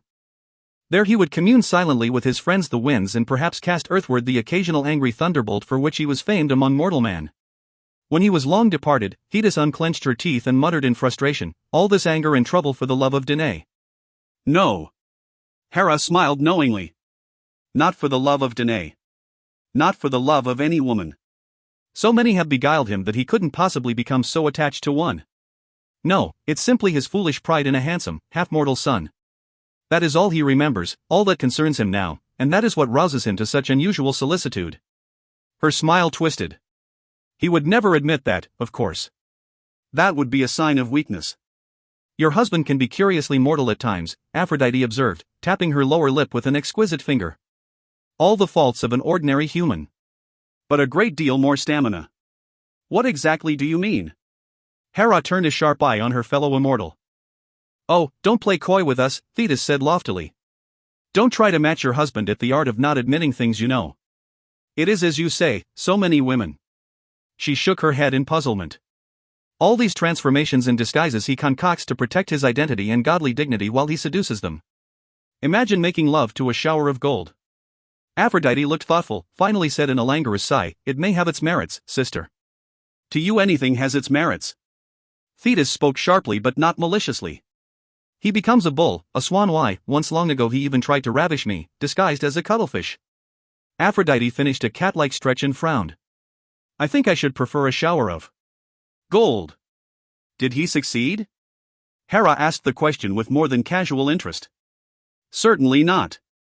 Thetis appeared insulted. I have more will than to permit that, nor am I as vulnerable to such advances as a mere mortal, but... What did you do? Asked Athene, ever questioning. In the first place, cuttlefish are not among my favorite watery denizens. I could not, however, confront him as a goddess there in the depths. So I beat him at his own game. I turned myself into a shark. Cooled more than his ardor, I can tell you. The laughter that filled the chamber was rich and feminine, and in its own way even more human than Zeus's outrage. It is in the nature of dust that it can seem a drab covering or a golden glaze, depending on its constituent components and the time of day. What had looked filthy during the night took on a warm luster with the rise of Apollo's chariot, a quality imparted to the old theater not by godly condescension but by the amount of mica in both its dust and building stones. Birds appeared the only audience the amphitheater now played host to and began to play out their own small individual tragedies with the insects and the worms hiding in the weeds. 1,000 little deaths occurred as the sun rose higher in the Mediterranean sky, and no playwright was present to document them. Rock was already becoming hot to the touch when Perseus emerged from the entrance leading to the stairwell. He stretched, lifted his face to the morning sun. His belly was full, he'd found an erudite and interesting friend, he now knew where he was though not how he'd arrived there, and all in all the world seemed a far more hospitable place than it had the night before. The nightmare had melted into a mere puzzle, and he'd always liked puzzles. The explanation for his present peculiar situation could surely not be better hidden than the secret places of Seriphos' tastier reef dwellers. Seeking it out might prove exciting. How exciting, he could not begin to imagine. In the fresh light of morning the amphitheater no longer appeared foreboding. The scrub brush poking persistent frazzled crowns through the decaying masonry no longer looked like anxious fingers waiting to drag the unwary down to Hades. Flies and bees buzzed over the paving stones, the one hunting carrion, the other flowers. Perseus inspected his false finery. The short kilted tunic, the wide gilded belt and thong sandals contributed to the illusion if not the reality of a true prince. The costume would surely make more of an impression on any people he met than would his dubious pedigree. Impression and appearance are everything in this world, my boy, Ammon had said the night before while they'd been scrounging up a royal wardrobe from among the costume finery. Substance is nice but affects only the perceptive. For the great majority, impression is what matters. This morning the young man did not convey an impression of royalty as he ran joyously down the steps into the arena and turned a couple of backflips for the sheer pleasure of it. He was exulting in a new day and the knowledge that, while displaced and alone, he was not mad. Something among the broken columns and decapitated statues was shining into his eyes, making him blink. It was brighter than the sun. Raising a hand to ward off the glare, he tried to make out the source, but it was far too bright. Hesitant, he glanced around the amphitheater in search of his newfound mentor. Ammon was not to be seen, still somewhere below in his subterranean haven.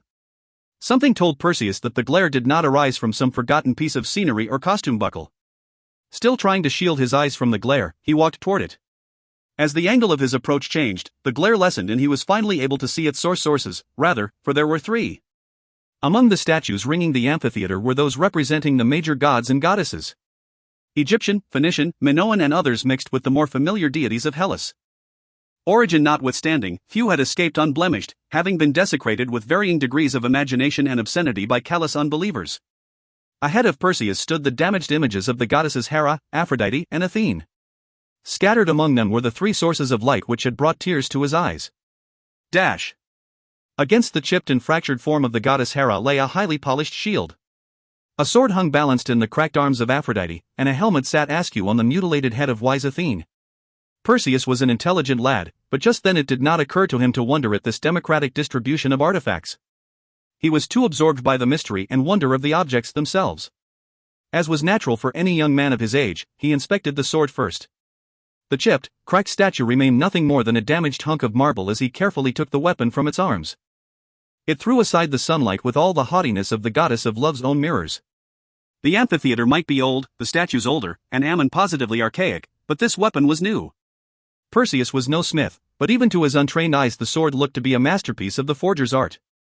The blade was straight, flawless, and gleaming. It might have been tempered in the heart of the sun itself. He'd handled swords on Seriphos, mostly in play, though at his mother's insistence he'd received serious instruction in the arts of warfare from an old soldier who'd retired to the island. A gruff, unfriendly sort, the old warrior had been warmed like everyone else by Perseus's good nature and open friendliness. The village folk say that you're an expert at war.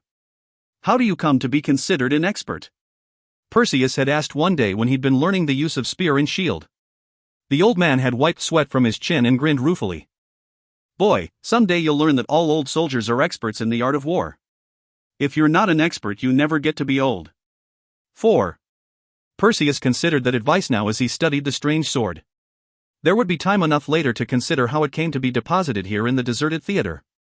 He touched the edge with his left index finger and drew it back in surprise. But a more cautious second touch revealed that the blade was not heated, as he'd first thought, but was sharp beyond belief. Searching the ground, he came up with a thick piece of wood that had once supported some painted backdrop for a Sophoclean tragedy. He took a casual slash at the section of post, curious to see how deeply the blade would penetrate. To his considerable amazement, the sword cut clean through the tough hardwood as though it were made of cheese. He was so startled that he dropped both pieces of wood and nearly cut off his own foot with the follow-through of the gentle swing. You're up with the sun, then. A wonderful morning, my young friend. More than wonderful, Perseus told the approaching playwright. His eyes were still held by the gleaming sword. Magical would be a better word. Come close and see what wonder I have found. Ammon threw aside the bone he'd been gnawing and came alongside. Well. Perseus held out the sword, careful to keep the edge away from the old man. I found this, he said, gesturing back over his shoulder, here by the statue. There was no one around. The reflection caught my attention. He indicated the statue. It was in her arms. A likeness of the goddess of love. Ammon sighed, looking at the statue. Ill-treated by the rabble who sometimes infest the theater despite my tireless efforts to protect it. A much admired work once upon a time, but no longer maintained. I'm no stone mason. I've neither the skill nor the muscle to repair the damage. But you found this sword by it, you say? Perseus nodded. In the statue's arms. It's not an ordinary sword, old friend.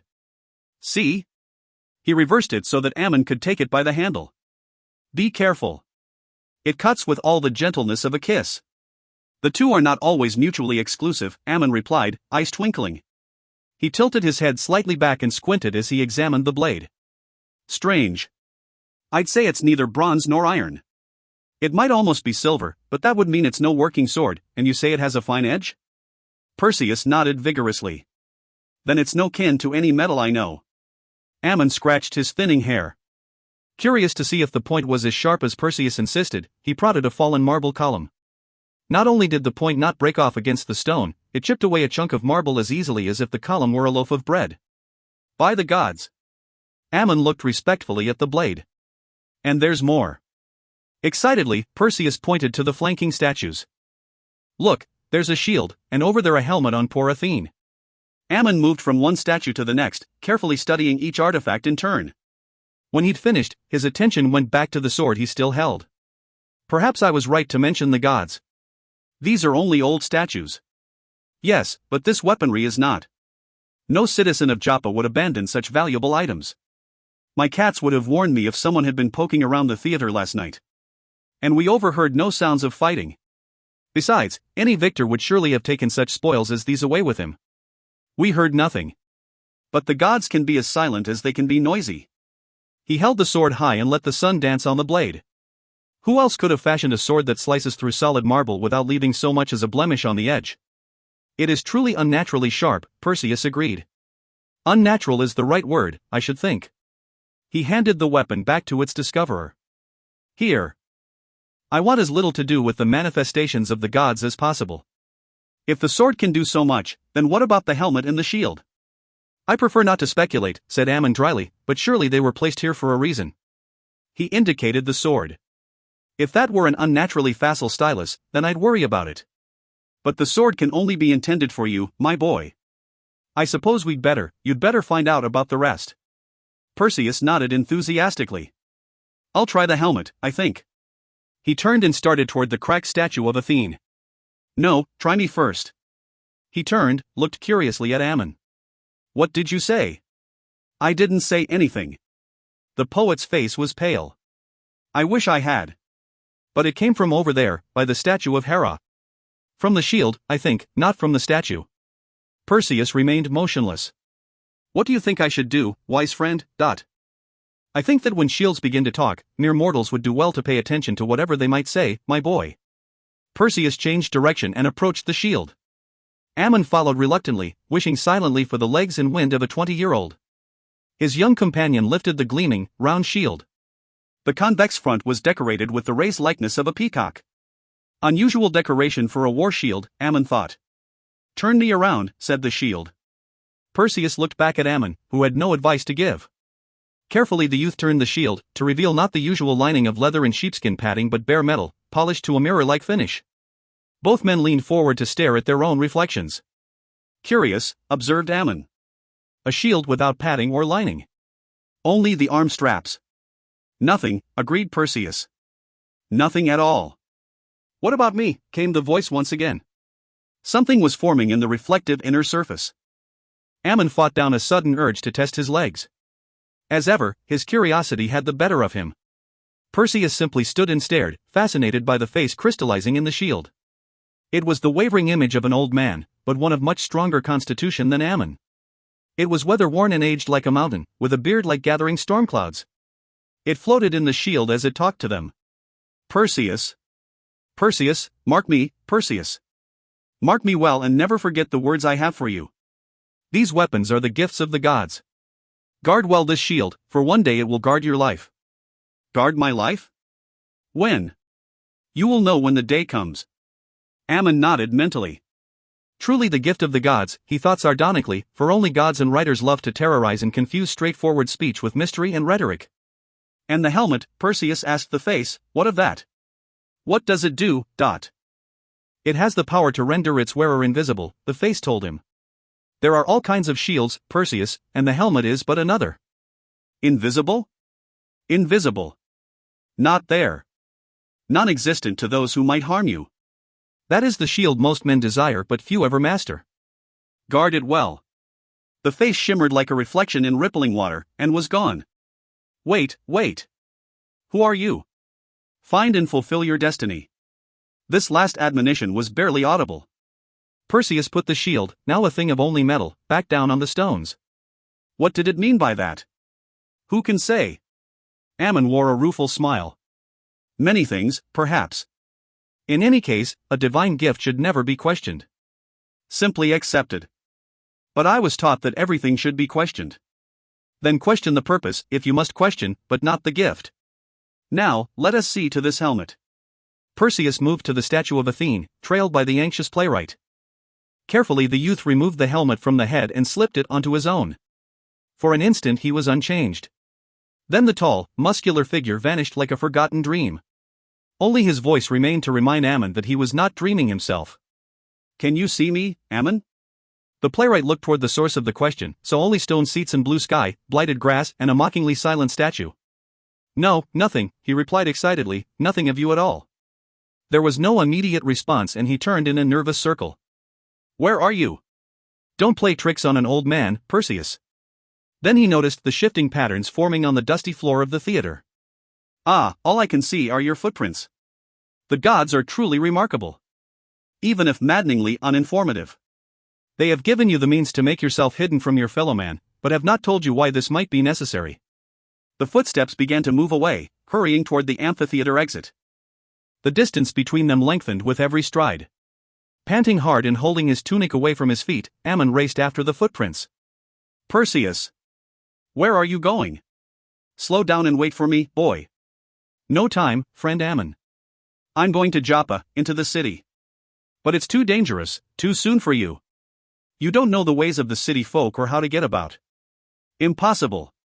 The receding voice seemed to pause a moment, and said laughingly, I'm invisible. You can see that. A moment ago you'd have sworn before all the gods that this was impossible too. But look at me now. You infernal imp, I can't see you now. Ammon was furious both with the stubborn youngster and with his own failing strength. He stumbled to a halt, wheezing and wide-eyed. A last exultant shout reached him from beyond the exit arch, then nothing's impossible. Maybe not, you young fool. Ah well, that was important too, he mused. Invisibility's nice, but it's not as important as youth's eternal optimism. That was what made the boy so strong-headed, youth, not the gifts of the gods. Perhaps it was for the best. Perseus would have to enter Joppa soon enough. He might as well do it while he was feeling so confident and pleased with himself.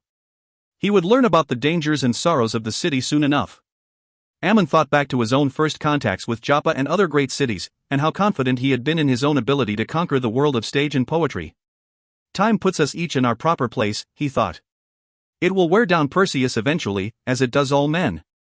Leave him to his youthful enthusiasm and happiness. He turned to go back down to his study, but stopped as something bright caught his eye. He walked hastily to it, then turned and yelled toward the exit. Perseus, your sword! But there was no answer, the fleet-footed youth having long since passed out of earshot. The playwright turned once more, muttering tiredly. Foolish, impetuous, why do the young never listen? When will they ever learn? He continued on to his study, bemoaning the vagaries of youth and the time-honored manner of the aged, which is to say fondly and without real bitterness. There were greater cities in the ancient world than Joppa, cities of greater size and more enduring monuments. But there were at that time not many as prosperous. Joppa rode high on the ministrations of its merchants, bold seafarers who sailed the length and breadth of the Mediterranean in search of new lands, new tales and new markets. These fearless explorers touched distant Italy and far Hispania, made forays to the villages lining the sun-kissed coast of southern France to be, and dealt for ivory and slaves with the peoples of North Africa. They carried the famous Tyrian purple dye throughout the ancient world, a color much sought after by kings and despots. They traded as far as ancient Britain and swapped beads and trinkets with the barbarians of that impossibly distant, primitive land. The amber they brought back from the Baltic decorated the necks of Joppa's most beautiful women. Even great Egypt envied the city her fine walls and palaces. Joppa was also a meeting place for distant caravans from the far deserts. Occasionally one could listen to a tired cameleer as he sat by the piers or in the marketplace and told tall tales of a land where the people had yellowish skins and slanted eyes, or of the ruins of a great city called Mohenjo-Daro. The little alcove was momentarily unwatched, so none saw the royal figure that magically appeared therein. Perseus removed the helmet and tucked it beneath one arm. His eyes roamed over the thick walls, the Assyrian-influenced statuary, and the polyglot mob that milled in the streets. Eventually his gaze turned to the vast open area off to his left. He started toward the central marketplace. No one stared or thought to question him. In Joppa, Greeks were as common as olives. He blended naturally into the crowd, differing from those around him only because he was handsomer than the average and smelled far better than most. Camels, merchants and peddlers jostled for room all around him, arguing, fighting, bargaining, and cursing in a multitude of tongues. The marketplace backed like a lake up to a high, curving archway. Palms and an occasional massive cedar offered shade, together with the transient awnings of the vendors. Beyond the arch lay the main square of the city. A thin pillar of black smoke rose from its center. This open area was devoid of merchants and gave every indication of being used for ceremonial functions. Presently it was filled with an anxious throng of men, women and children. Their conversation was low and nervous, their attitude suggestive of a not entirely healthy anticipation. The buildings and walls enclosing the square showed the African and Asiatic influences that had spilled over into the Middle East. Some of the decorations did not reflect the gentlest of those influences. More than a dozen soldiers ringed the large bonfire that blazed in the center of the square. They kept the crowd at a distance. Curiously, their expressions hinted that they were as unhappy as the people. Perseus moved through the arch and paused. An officer of the royal guard leaned casually against a nearby wall. Perseus started through the crowd toward him, reasoning that he would be the likely one to have an explanation for whatever ceremony was taking place. It did not occur to Perseus that the soldier might regard his questioner with any suspicion. The babble of the expectant masses became a worried buzz. Straining to see over the shifting heads as he continued working his way toward the soldier, Perseus noted a cluster of priests standing near the fire. Standing alone and apart from them was the striking figure of a mature woman. She appeared to be in her early 40s, a regal silhouette clad in rich attire, laden with jewels and gold. "Who is that?" he asked one of the onlookers. The man did not turn his gaze from the spectacle. "Stranger indeed is he who does not know the glorious Cassiopeia, queen of Joppa and ruler of all Phoenicia." "Where be you from, boy?" he asked curiously. Perseus quickly moved away without answering, but kept his eyes on the woman.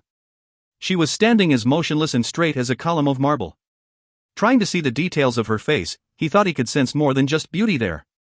There was ambition and desire, and a great capacity to rule. His mother had shown him how to recognize such things. A queen indeed, he thought. At last he was able to make out the object of the queen's attention, of the priests and of the crowds. In the center of the bonfire, concealed from view until now by the post and thick smoke, was a burning man. His stomach turned slightly and his expression fell. All the initial wonder and glory of Joppa, all the magnificence of the city and its teeming markets were wiped out by that single gruesome sight.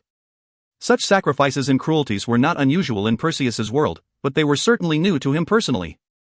He watched several moments more, until the thing tied in the middle of the blaze was no longer human.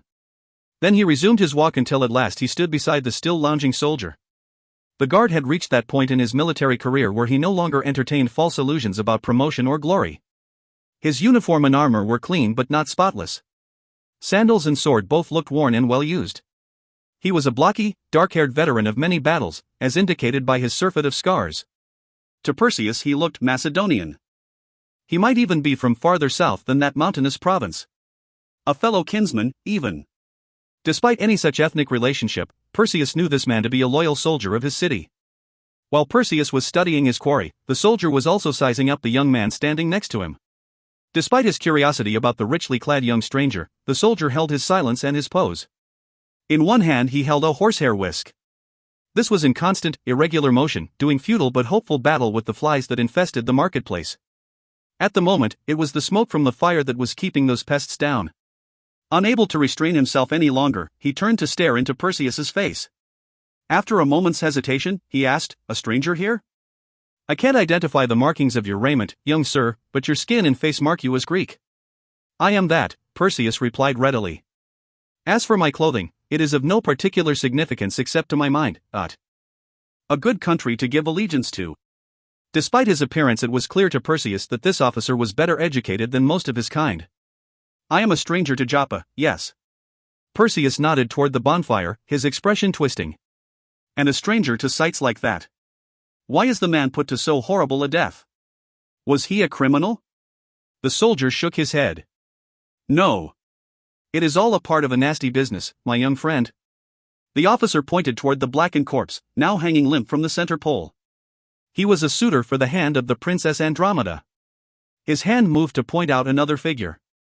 "That tall woman over there now conferring with the priests is her mother, Queen Cassiopeia of Joppa." Perseus looked confused and sounded a little angry. "I don't understand. If he committed no crime save that of seeking a princess's hand in marriage, why should he be condemned to death?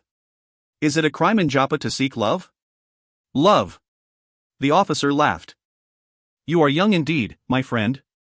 Upset, Perseus started to turn away. The soldier reached out to stay him. Nay, I meant no offense, friend. He smiled. My name is Thallo, of the city guard. Do not think I or anyone else in Joppa takes joy in these spectacles, least of all the queen. Then why do they occur? I do not entirely understand myself. These are strange times, my friend. Andromeda was destined from birth to marry a great lord named Calibos. This was arranged, you understand.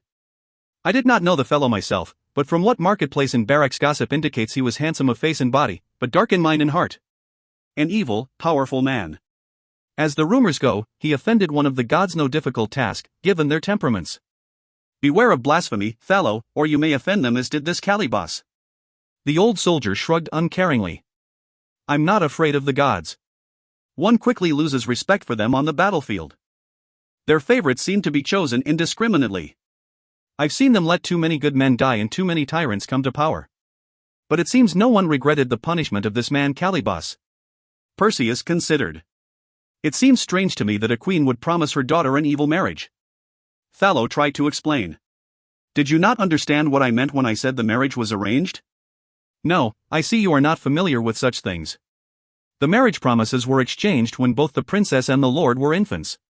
Calibos's true nature did not reveal itself until he grew much older. By then it was much too late for the queen to break her promises. How did the gods punish him, if he indeed offended one of them? Turned him into a reflection of Hades, I'm told. Part man, part beast, and part something no decent soldier like myself would ever hope to see. I've fought 40 campaigns, my young friend, and I'm afraid of no man. But this Calibos is no longer a man.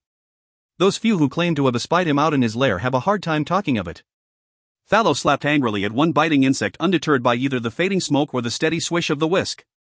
Well, he continued, it takes no oracle to imagine what happened afterward.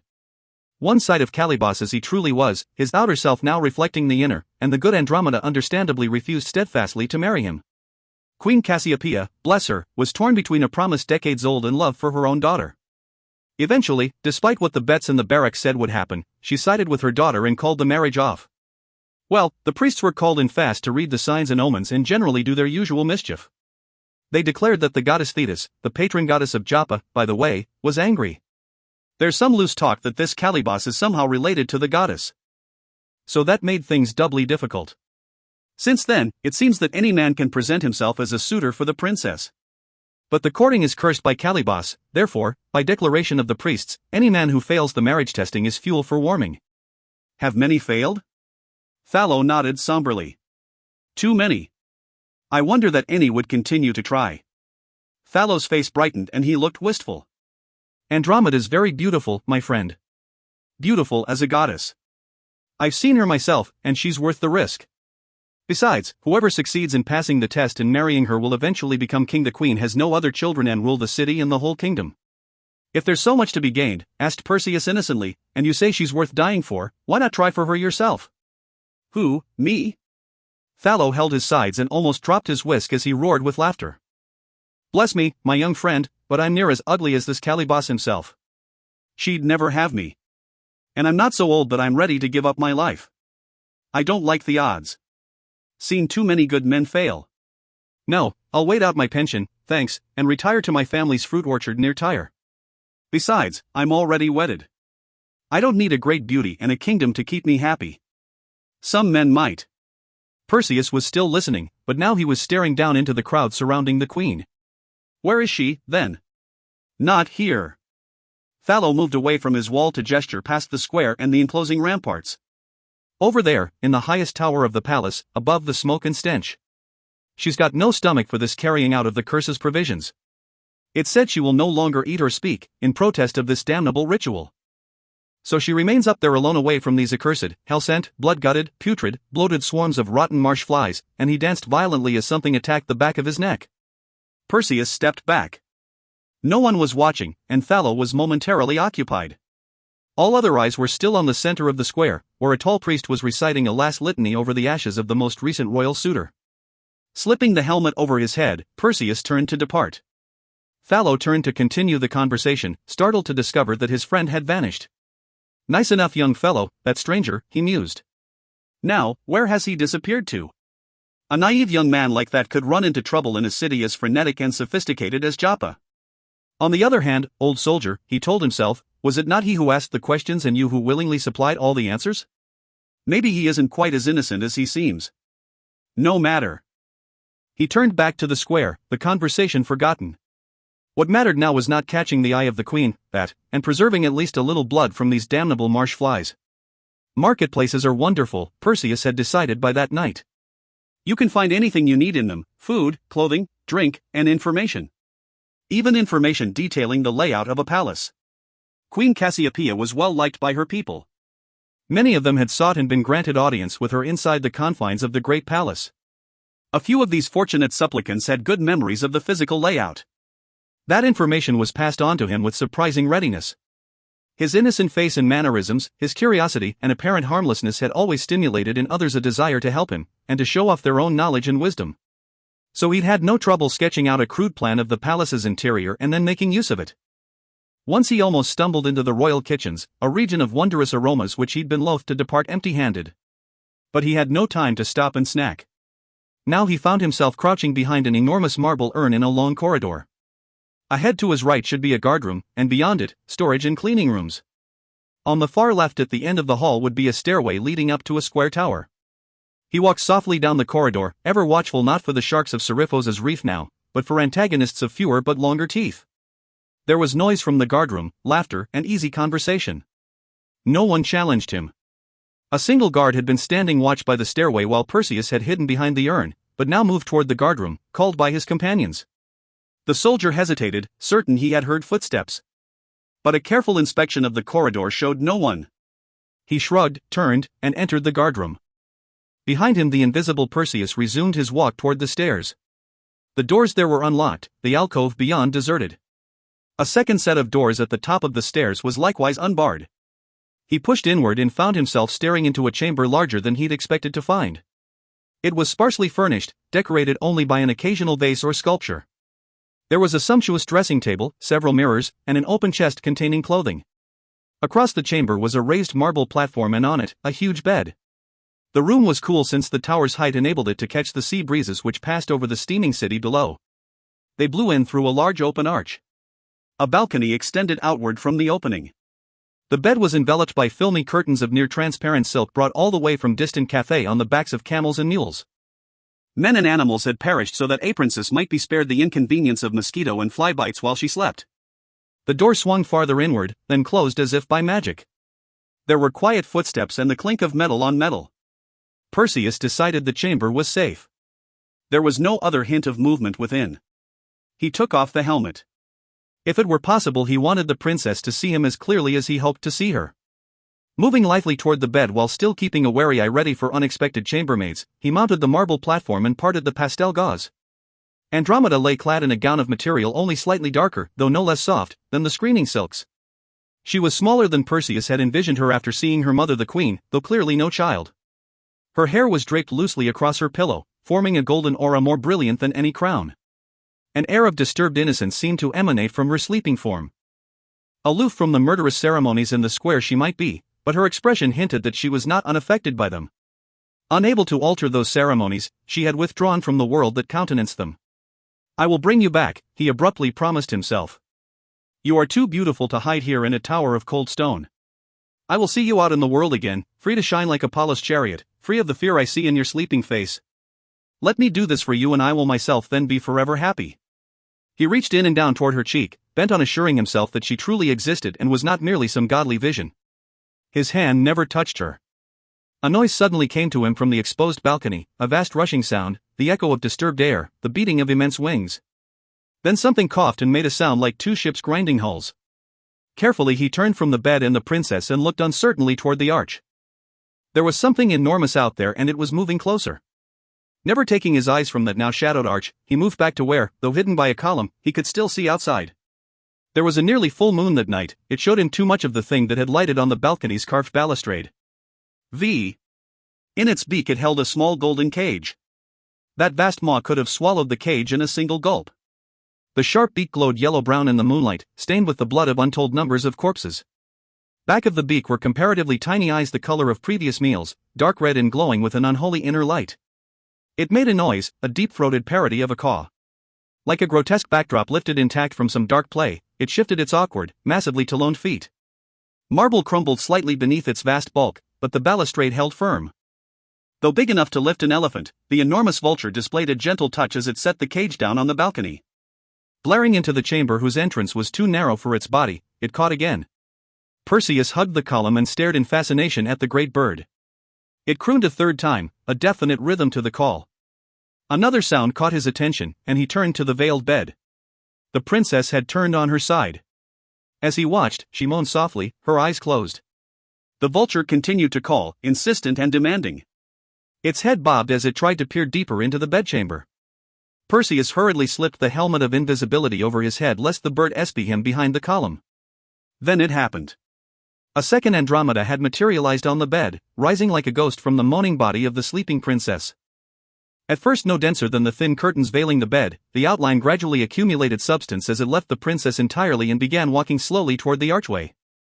Even at its densest, though, it remained undeniably a shadow of the real form. The vulture shifted uneasily on the balustrade as the surrogate Andromeda came into view. The figure's eyes were as tightly shut as those of the girl on the bed, its expression one of resignation as it walked slowly toward the cage. The golden door, expecting her, opened by itself. Her movements as mechanical as those of a clock, the second Andromeda entered the cage and seated herself on the golden chair within.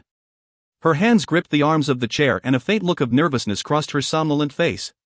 A rushing wind filled the chamber and fluttered the curtains encircling the bed as the vulture rose from the wall. It hovered carefully above the cage, its talons delicately grasping the perch attached to the top. Then it beat harder at the air, fighting to raise not the flimsy cage but its own mass. It vanished northeastward, behind a cloud. Perseus stepped out from behind the concealing column, the helmet once more cradled beneath his arm. He moved cautiously to the archway, in time to catch sight of the great bird's outline for a moment before it disappeared over the horizon.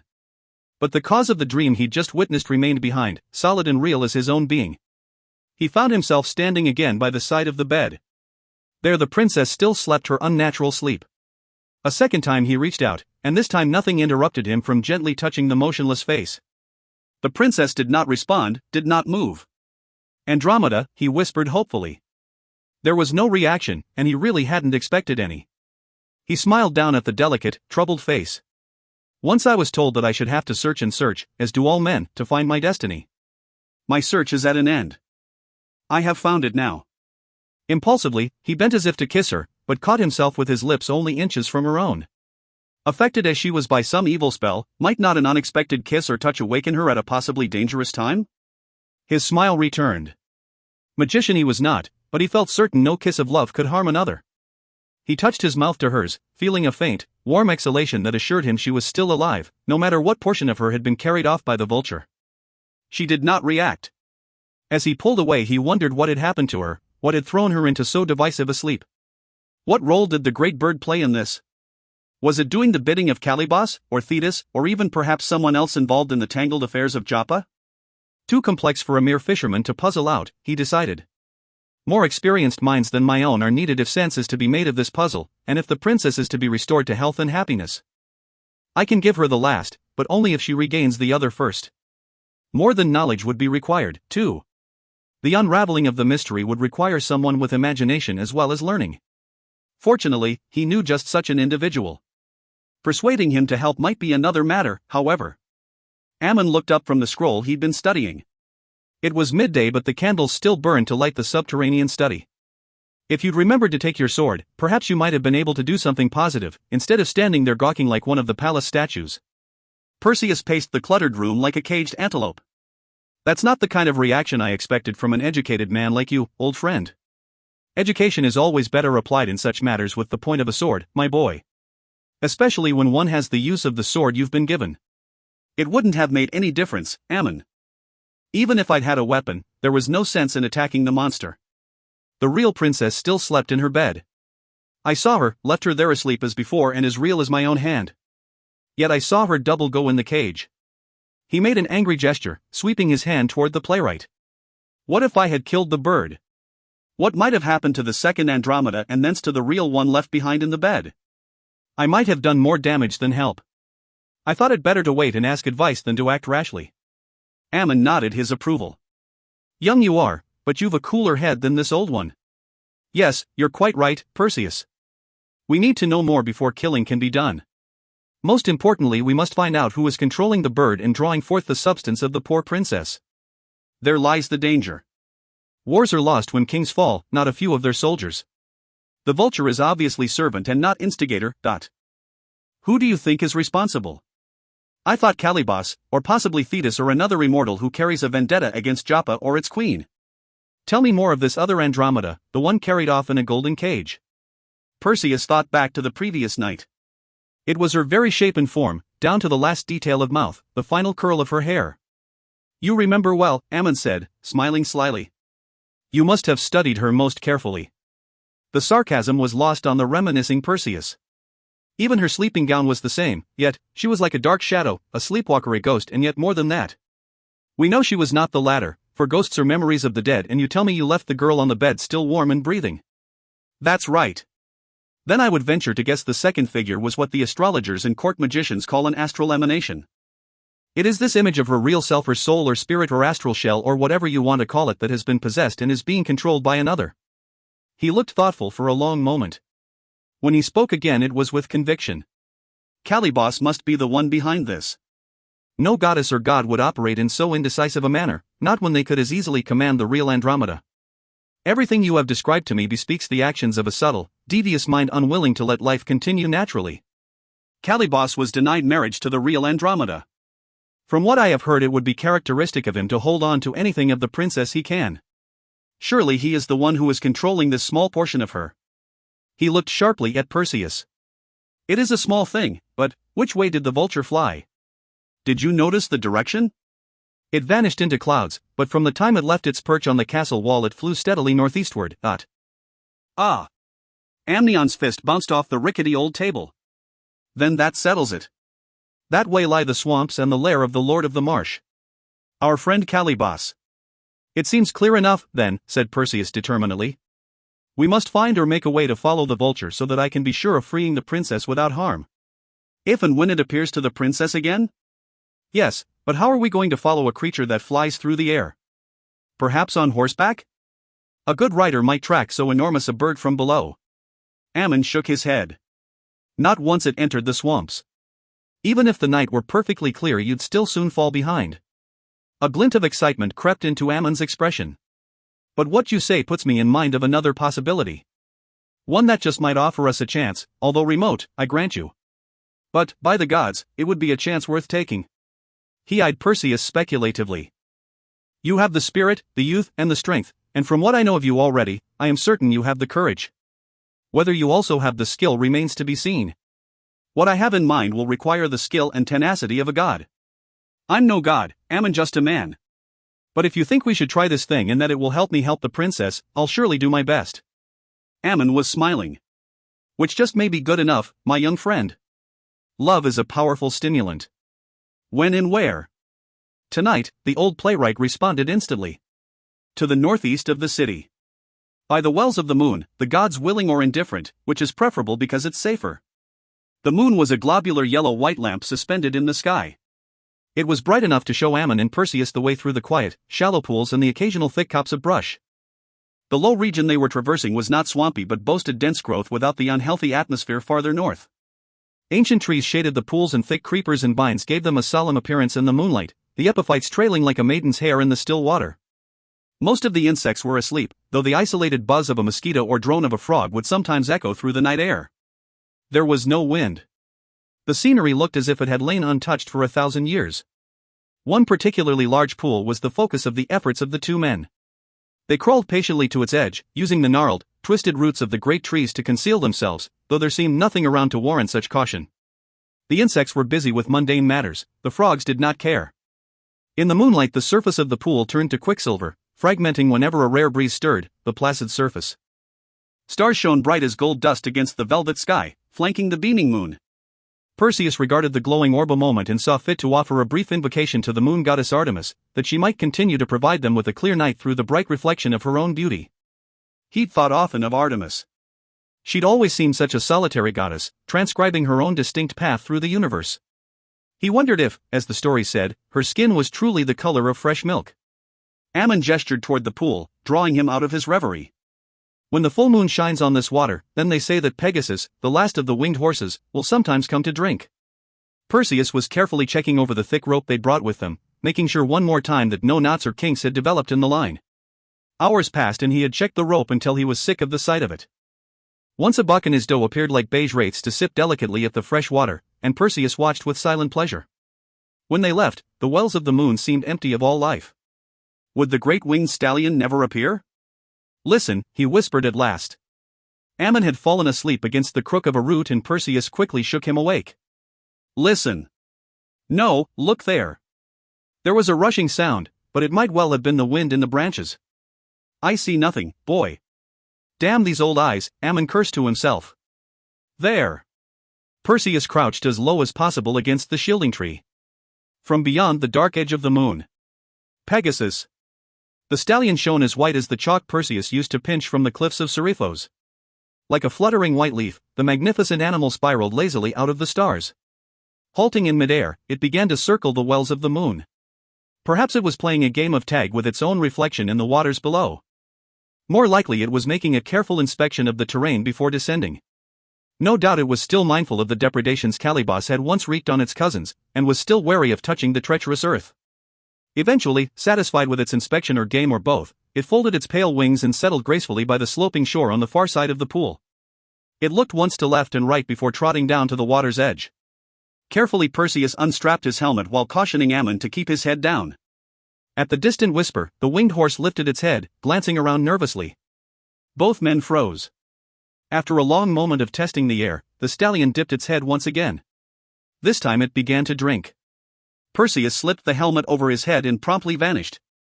Ammon handed the coil of rope to empty air, felt it taken by an unseen hand. Only footprints revealed Perseus's path as he moved out from behind the tree. Reeds and other tall water grasses swayed gently, in the light breeze. It blew toward Perseus, for which he was grateful. The stallion could not see him, but surely it could still smell, and might bolt at the scent of man. It did not notice the reeds that parted as if at a gust of wind, and continued to drink. Settling to ground as infrequently as possible, it was quite thirsty when it did so and concentrated now on drinking its fill. Perseus moved nearer, paused and readied the rope. Invisible or not, he knew he'd only have one throw before the stallion fled. His first toss would be his only one. Again the horse lifted a curious head.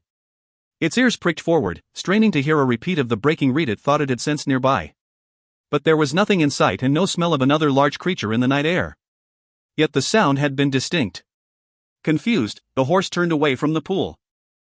Perseus whirled the loop, hoping the slight whistling noise it made would not startle the stallion further. Just there, he thought excitedly. No need to wait any longer, the throw would be on the mark or it would miss. He let the loop fly. It jumped like a snake from the concealment of the reeds and landed neatly around the horse's muscular neck. Startled by the sudden constriction, Pegasus reared, whinnying in shock and surprise. Perseus pulled the loop tight, keeping his attention on the sharp hooves that tore up the earth in front of him as they sought an unseen enemy.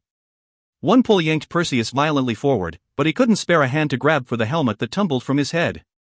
Now the stallion could see its antagonist, and struck with angry forefeet at the now visible figure. But Perseus had dodged hooves before. Without letting the rope slacken, he managed to stay well out of range of the pawing feet. Frustrated and frightened, the stallion wheeled away from its enemy and galloped in the opposite direction. The sudden maneuver caught Perseus off guard, and he had no time to admire the horse's cleverness. Somehow he managed to hang onto the rope as the stallion dragged him along the bank of the pool. He was grateful that the water's edge was thick with soft ferns and rushes, not the thorn bushes and cacti of his island home. Hang on, boy. Ammon had bolted from the cover of the tree roots and was splashing and wading awkwardly around the rim of the pool after the combatants. Pegasus began to gallop in circles, since the taller trees soon shut off any path of escape ahead and other pools did the same to each side. Breath steamed from his nostrils and his eyes were wild as he fought and bucked to shake off the restraining rope around his neck. Ammon reached them, nearly fell, and barely managed to dodge to one side as the horse abruptly changed its direction and tried to run him down. By now Perseus, scratched and filthy but still full of fight, had managed to get back on his feet. He stumbled along in the horse's wake. There was a stump coming up on his right. A quick prayer it was not rotten and, now. The loop he'd made caught fast, quivered, and held tight around the stump.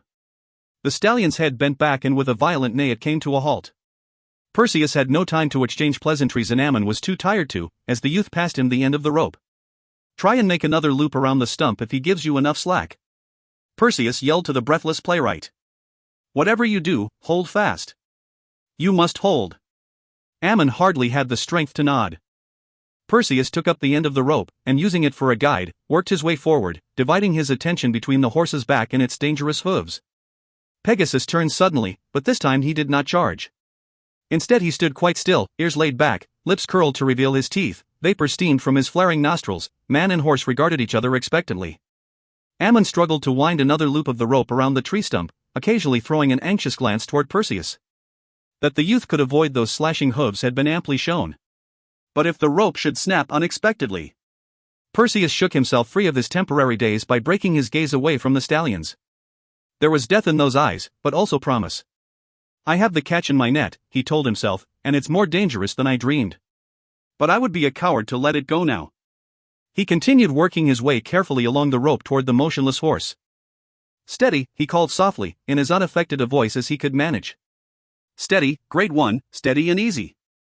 He started whistling to it, as he'd learned to do with horses and mules as a child. No truce was evident in those angry eyes, but the ears pricked up at the peculiar sound. "That's a good fellow, isn't that a nice tune?" He whistled a few more bars. "Almost makes you want to go to sleep." "Steady." He was almost within reach of the graceful white head. His eyes once more bored into those of the horse, but his mind did not fog as it had a few moments earlier. "Steady." He ducked quickly. The sharp teeth just grazed his upper back. "Ah, Prince of Horses," he thought with an exultant burst of energy, "you are clever, and you are fast. But you are not so clever as I." As the teeth had darted for him, he'd gone down and forward.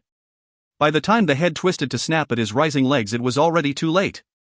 Perseus was seated on the broad back, one hand locked in the thick mane. With the other he drew the sword of Aphrodite. And to Ammon's considerable astonishment, cut the binding rope in half. The old poet tumbled backward as the tension on the rope was abruptly released. He rolled in the dirt and grasses, trying to stay clear of the powerful legs now released to kick or run free. He needn't have worried. Pegasus was far too concerned with the startling new sensation of a man on his back to worry about anything else. For several minutes he plunged and reared, bucked and kicked, trying to dislodge the alien weight and presence. Then other instincts took over. Spreading powerful wings, the stallion struggled into the air. He lifted, touched ground again, and then began a steady climb as he adapted to the extra weight. "Hold on, boy," Ammon shouted as he got to his feet. His eyes were wide, his blood racing faster than it had in years. It was as though he and not the youth were trying to gain control of the flying horse, and he urged Perseus on with all the strength in his frail old body. "Keep his head up, don't let him spin on you." It was doubtful whether Perseus heard Ammon's admonishments. He was too busy hanging on with legs and hands as the stallion soared high over the treetops. Flying turned out to be not so very different from diving, so he experienced no vertigo. But he knew that this was far more dangerous than swimming. If he were to relax his grip for even a moment, he would soon be little more than a stain upon the earth. Pegasus dipped to his left, then his right. He dove toward trees and pulled up at the last second. Once he did a double loop, and if Perseus had been hanging on with only his hands he probably would have fallen. But his powerful legs dug tight into the horse's flanks and the momentary pull did not dislodge him. Ammon danced with frustration and worry as he watched these tortuous maneuvers. Perseus was young and strong, but no human muscles could endure forever the forces the stallion was subjecting them to. Fortunately, neither could equine muscles. Pegasus was tiring also. There were no more loops or twists, no more violent dips and turns. Gradually the path through the sky became smoother, the acrobatics less extreme. Now and then the wing beats would cease altogether and the horse would rest while gliding. Experimentally, the exhausted Perseus used hand and leg to urge the horse leftward. Nothing happened. He tried again, speaking calmly to it while exerting pressure. This time the horse tucked its left wing slightly in and down and they banked in the desired direction. Perseus eased off and their path straightened out. Now to the right this time. Gently, gently. Once the glowing white head turned and stared back at him. It wore an expression of uncertainty. The naked fury Perseus had first encountered had faded, replaced by something akin to acceptance. The stallion had not turned suddenly docile. Perseus doubted so spirited and independent a creature ever would. But it had become manageable. He had won the aerial stallion's respect. Now he could proceed to the less arduous but no less important task of winning its friendship. He experimented with other commands. Each time, the horse responded more rapidly and with greater confidence. It was willing to be taught. Medare's commands were simple enough. Perseus had grown up knowing the ways of horses and how to direct them. But he did not know a command which would make one land like a bird. Down, he finally urged the stallion. At the same time he tried pushing down hard with both hands on the back of its neck. Down. He pressed again. The horse dipped a little lower before leveling off. Perseus repeated the command and the movement, this time keeping the pressure on. Pegasus glided smoothly toward the ground. Flushed with success, his rider used two commands simultaneously, trying to make the stallion bank left while descending. It responded immediately, almost enthusiastically, as though realizing for the first time that it had found a wonderful new game. They were just above the surface, near the pond where Ammon stood waiting. Hop! Perseus took his hands off the iron-like neck, pulled gently on the mane. The horse backed air with its great wings, nearly knocking poor Ammon down again, and touched down as lightly as a hummingbird. Carefully Perseus slid off the back, his hands still entwined in the mane. But Pegasus was as tired as he. It showed no signs of bolting, stood quietly nodding its head and breathing hard. There was no telltale tenseness in its neck muscles. Slowly Perseus slipped his fingers free of the mane, patted the quivering neck. The horse bent and inhaled the fragrance of several night-blooming flowers. Then it began to eat. The most wonderful stallion in the world, Perseus murmured reverently as Ammon hobbled over. Not another like it. His gaze went skyward. Ah, Ammon, my friend, to ride in the emptiness between earth and stars, to feel the wind in your face. I wish I were a poet like you, so that I could properly describe the sensation. And I wish I were a young man like you, so that I could experience it, Ammon replied, breathing harder than the horse.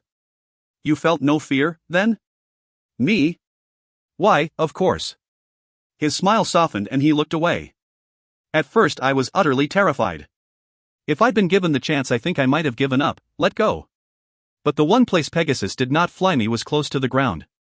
I had to tame him or die. He gazed admiringly at the stallion as he talked.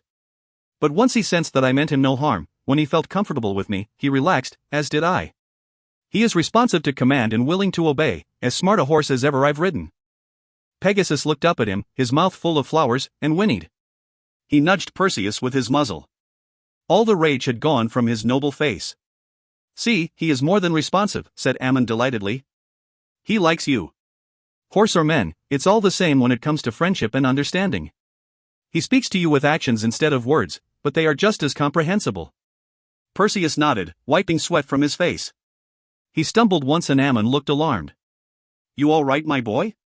How do you feel? Thirsty. I dare say.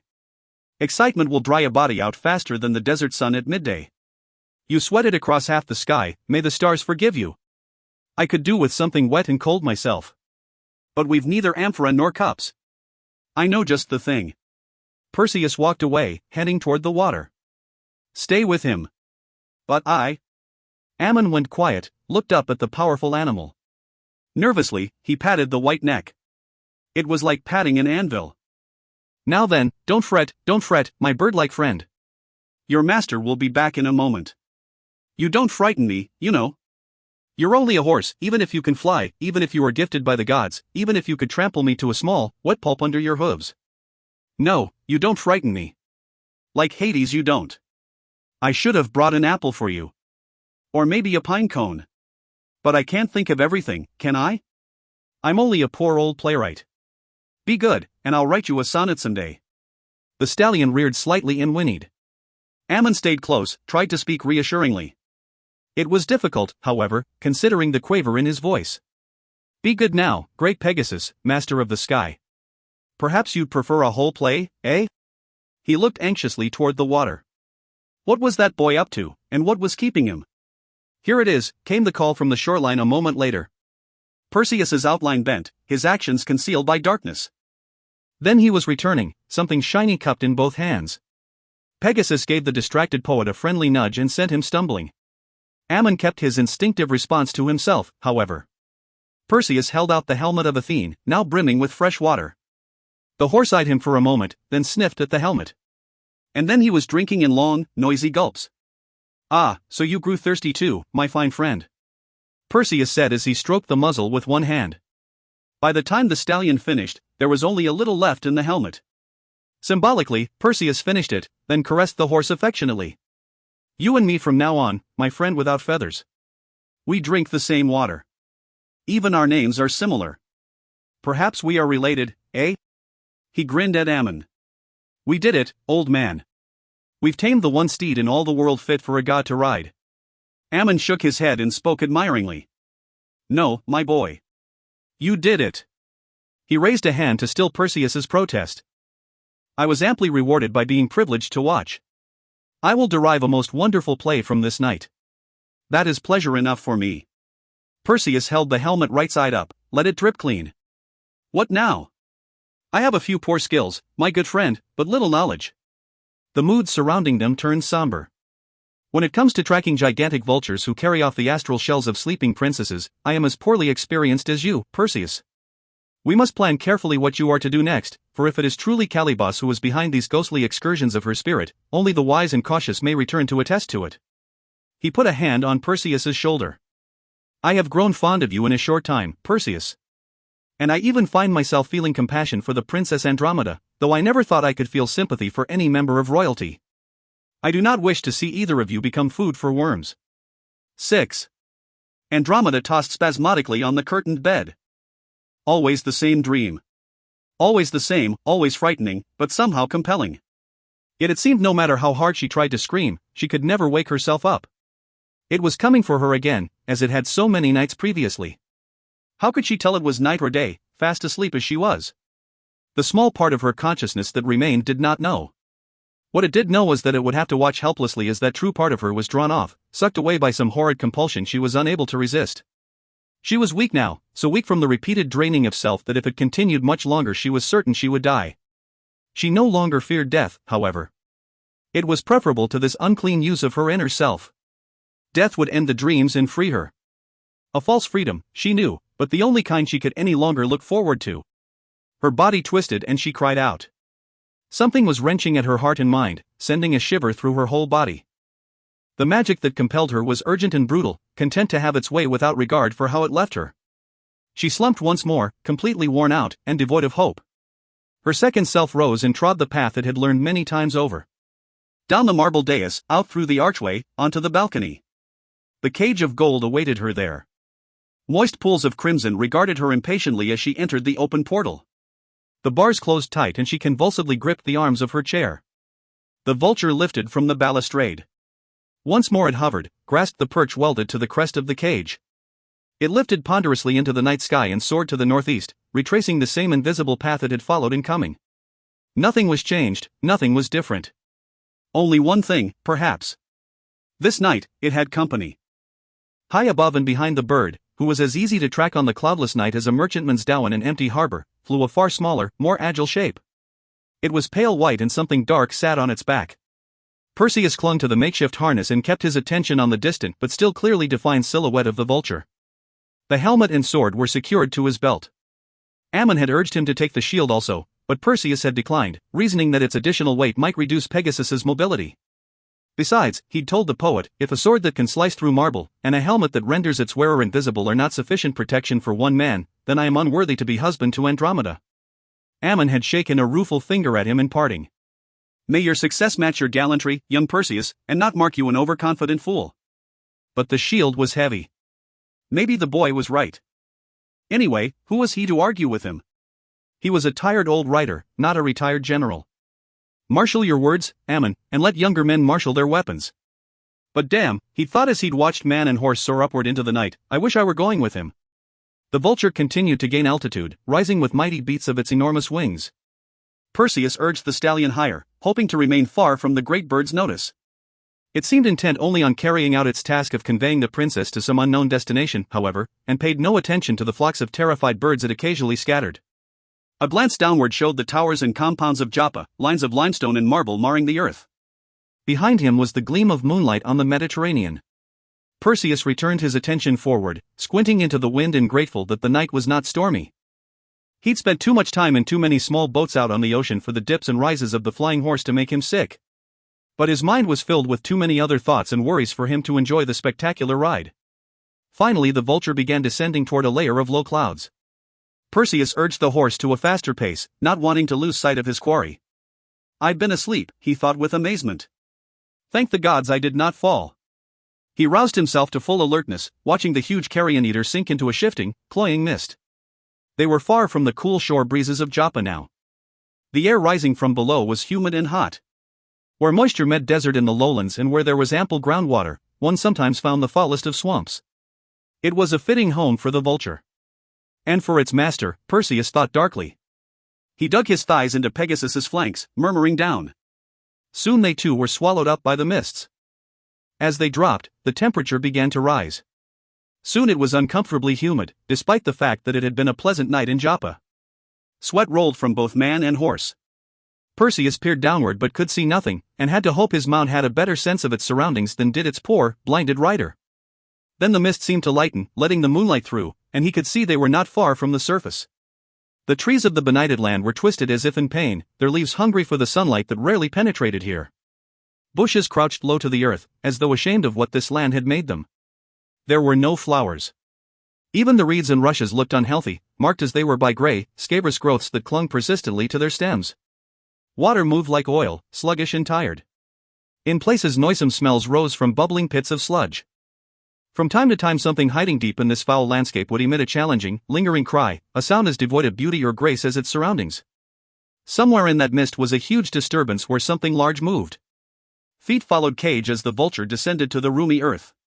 It hovered carefully and let the golden prison settle easily onto a sandbar flanking what passed in that land for a flowing stream.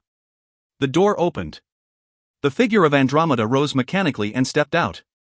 She began walking toward a dark, gaping hole in the mossy flank of a crumbling cliff. Cawing approvingly to itself, the vulture settled nearby on a massive exposed root the thickness of many trees. Its eyes closed. It would wait thus until summoned. No normal young woman, no matter how brave, would stride so indifferently through that nightmare landscape. Toads and beetles the size of dogs crossed her path, scuttling or hopping out of her way. She ignored them, oblivious to their presence. A crocodile slid through the brackish water nearby, a lean, dark, green length of solid muscle. It edged in its log-like fashion closer and closer to the walking figure. Then it took note of something unseen.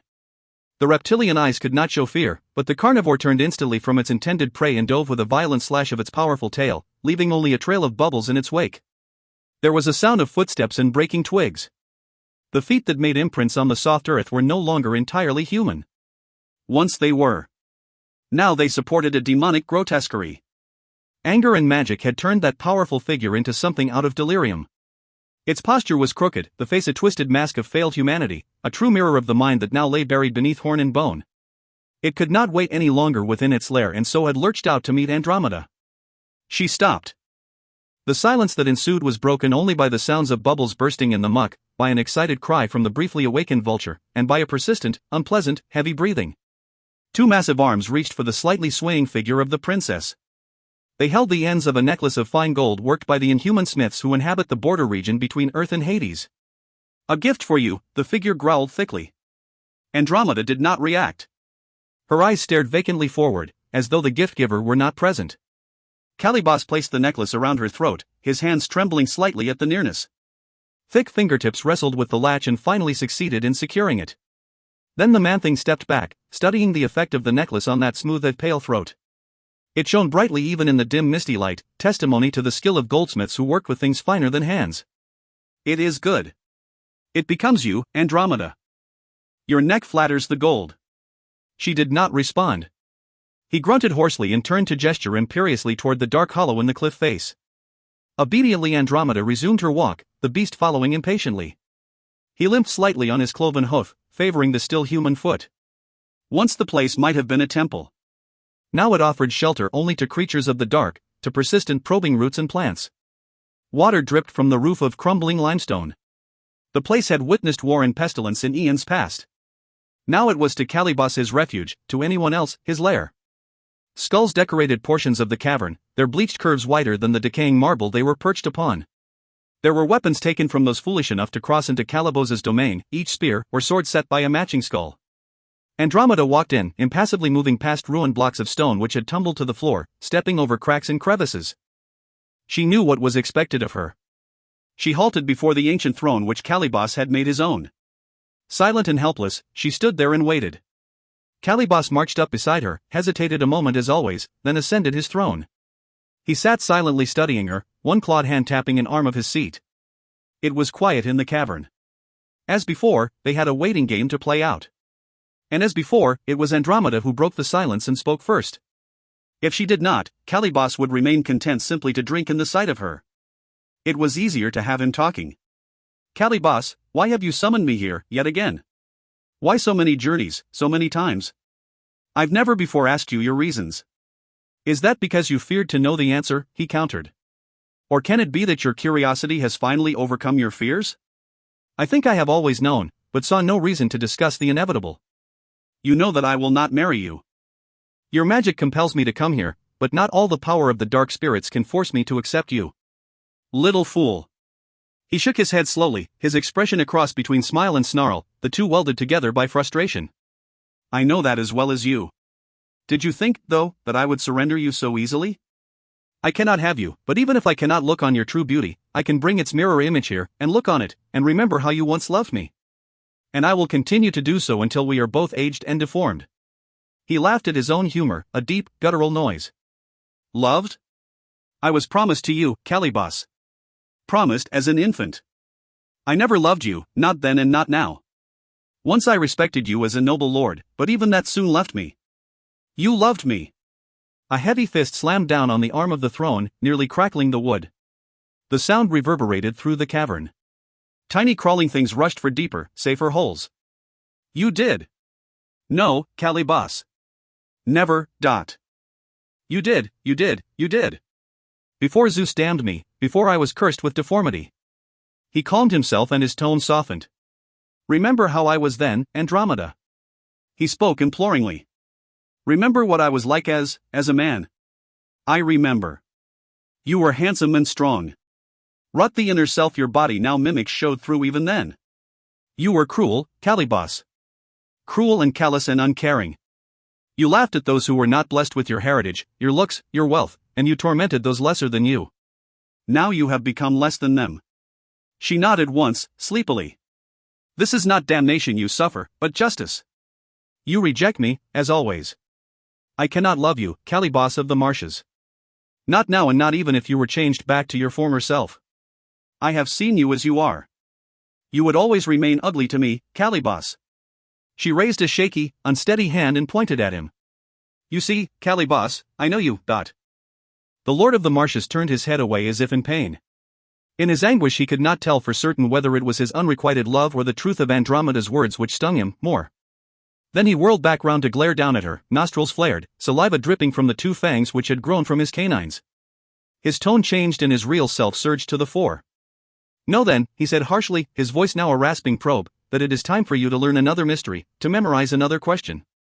By the powers given to me by invocation to Father Hades, by the strength of my curse and by the goddess my mother Thetis, I hold you still to your marriage contract.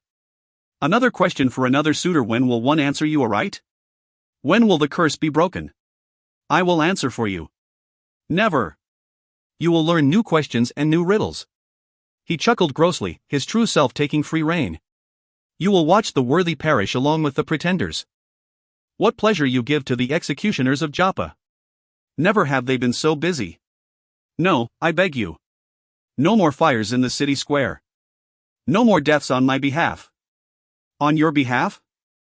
Why, dearest Andromeda, sweetest Andromeda, Andromeda of the legendary beauty, it is not I who compel so many brave young men to join their predecessors at the stake. They do so voluntarily. He sneered down at her. For the love of the fair princess. But in the end they all burn, and in so doing they have the better of me, for their passion is put to an end quickly, while mine curses me anew every day and night. Put an end to it? Fulfill your contract with me. You know I cannot, Calibos. I know you will not. He rose and cracked the whip he kept always close at hand. Several desiccated figures, more scarecrow than substance, stepped out into the dim light before the throne. One carried a torch of flaming pitch-soaked wood. A second held a flayed animal skin cured dry and tough as old parchment. The third was dressed in the guise of a huntsman, which he might once have been. Now he served darker desires than mere hunger. From his right hand dangled the feathered leg and claw of a raven. The stump of the leg was ragged and torn. It had not been cut from its owner. Blood dripped steadily to the floor. The three figures surrounded the motionless princess. She swayed, sickened as always by their nearness, but as always her legs would not obey her. Indeed, her legs were back in Joppa, sprawled asleep on the tower bed. One of the scarecrow creatures unrolled the animal skin. Calibos leaned close, enjoying Andromeda's inability to draw away from his leprous visage. Look closely at the skin. Look. I command it. Reluctantly the princess's gaze dipped to examine the skin. Mark the words well, Andromeda. A new question to test the next would-be hero, a new puzzle for your next savior. Again the deep-throated chuckle sounded. A new opportunity to warm the mob with the heat of burning flesh. The huntsman thing stepped forward and scrawled on the dry skin with the bloody claw. He drew a pair of circles, the smaller above the larger. Then he surrounded the circles with formal Greek, the calligraphy as crude as it was gory. The huntsman worked hard and conscientiously, knowing too well the penalty for a smeared word or wrong letter. At last he was finished. Taking the skin from the figure holding it, he turned and held it so that Andromeda could see nothing else. Mark, the huntsman thing commanded, and remember RRRR. The voice was weak. The dead speak but infrequently, and so forget how to use their throats and tongues. Andromeda stared at the skin, at the bloody symbol of Calibos's ring and the letters that danced mockingly around it. She could not turn away. Her eyes obeyed her no better than her legs. The letters and their meaning were burnt into her brain, along with a reminder of the curse and its awful potential. She could not chance disobeying it, could not expose her own people. She would have to obey. In his wrath Zeus had inadvertently punished her as thoroughly as he had Calibos. You understand, he asked her as the huntsman rolled up the skin. She nodded slow dash. When the time comes, when the next suitor presents himself, you will remember the question you have just seen. Only the correct answer can free you, he said, smirking, and send you into the arms of your lover. While he still has arms, that is. He turned his attention back to the servitors, who waited with the patience of the undead. Enough. Finish it. The huntsman bowed slightly. Turning to the torchbearer, he thrust the rolled skin into the flames. The dry skin burned rapidly, producing a stench that affected even the lord of the marsh. When only ashes remained of the skin and the new secret was safely sealed, the huntsman and his two necrotic companions turned and marched solemnly back into the shadows from whence they'd been called. It was time to end another visit, Calibos mused. Time to let her return. He could keep her with him, he knew. Keep her here close and warm by him. But it was only her shade, her shadow, a part of her. He wanted all of her. It was promised that it should be so, he muttered to himself. No matter what she or anyone else says, it was promised. My curse keeps a tether on that promise, and I will hold fast to it forever. She will consent one day. Or she will grow old and die alone. Alone save for that part of her which I command. He reached out and down, and with his hand touched the bare white shoulder. A single ring gleamed on one clawed finger as it moved down her arm. The circlet of silver was finely worked and topped by an enormous twin pearl. Calibos was not particularly fond of pearls, but he fancied these because so many others envied him them and could not enjoy them while they remained in his possession. Like Andromeda, he thought with satisfaction. The claw hand traveled down the motionless arm, moved across the arch of one hip and down a lightly clad thigh. It lingered there. Calibos. Her voice had grown weaker and he knew he had to let her return. His hand tingled from the contact with her skin, second-hand or not. I implore you, she continued feebly. I beg now as I have begged before. Lift your curse from Joppa and release my soul. Show pity, Calibos. You say you loved me and love me still. If that is so, then you will release me now. Hesitantly the shade reached out to touch his cheek. He spent a long moment savoring the unexpected caress. Then in an instant, his twisted mind saw the touch as a lie, designed only to trick him. It was contempt she was showing him, not concern. Well, he would have none of it, none. Did she think him so easily fooled? Contemptuously he slapped her hand aside. I do not want your pity, Andromeda. Beg all you please. I will continue to call out your soul as often as I like. I will release you from the curse only after you've agreed to fulfill your contract. Now go, get out, back to your sleeping shell, back in your precious city. I feel your disgust for me even in your shade. Leave me, and take with you the question for your next panting suitor. He gestured angrily toward the opening leading out of the cavern and turned away from her. Andromeda's head dropped. It was not a gesture born of despair or defeat. She was looking at the necklace he'd placed on her when she'd first arrived. Her fingers moved slowly, but insistently. The latch opened, and with a slight splattering sound the necklace fell into the mud at her feet. She turned and flowed toward the mouth of the cave. Calibos turned back, unable to deny himself the pleasure of watching her depart. He stared fixedly at the grace and bearing of her walk, the smooth movement of her legs and hips. Outside, the vulture was beginning to caw in expectation, preparatory to returning the princess to her true body in distant Joppa. Too much beauty, Calibos thought furiously. Too much so near, and yet never to be his. Unable to look at her any longer, he turned his gaze downward. Even the necklace had been spurned because it came from him. The necklace which he had bargained for at the border of Hades itself. It lay like a strand of ordinary beads half buried in the moist earth, discarded and shut out as callously as his love end. His eyes flickered and he leaned sharply forward, like a cat mindful of the sudden, unexpected proximity of prey. The necklace lay ignored where Andromeda had dropped it, half glittering in the slime. Whence arise these oddly familiar depressions close by the strand of gold? He thought. Strange, too small to be his own, and the princess's shade left none. There were many of them, and even as he stared, more of them appeared. They were moving toward the cavern entrance, following in the princess's wake. How intriguing! More magic than his own was apparently at work this night. It promised a diversion most welcome to one whose principal pastime was bemoaning his unfortunate fate. Calibos hopped off the throne, crouching low over the ground, and slowly started to follow the alien footprints. Scarecrows and large newts, skeletons and half-rancid corpses. The attendants of Calibos's dark court moved to join him to see what had attracted his attention. He snapped his whip once and they shrank back, crawling into their holes and crevices. The footprints followed the princess's path until well outside the cavern. Then they turned to one side. Calibos followed them expectantly. It was still night in the swamps, but somehow the moon penetrated the mists enough to illuminate the grotesque terrain. Will-o'-the-wisps danced among the creepers and owls hooted dispiritedly as they searched for rodents. The frogs and toads were in full voice, their croaking rising in a crescendo that would climax with the dawn. Perseus struggled through the muck.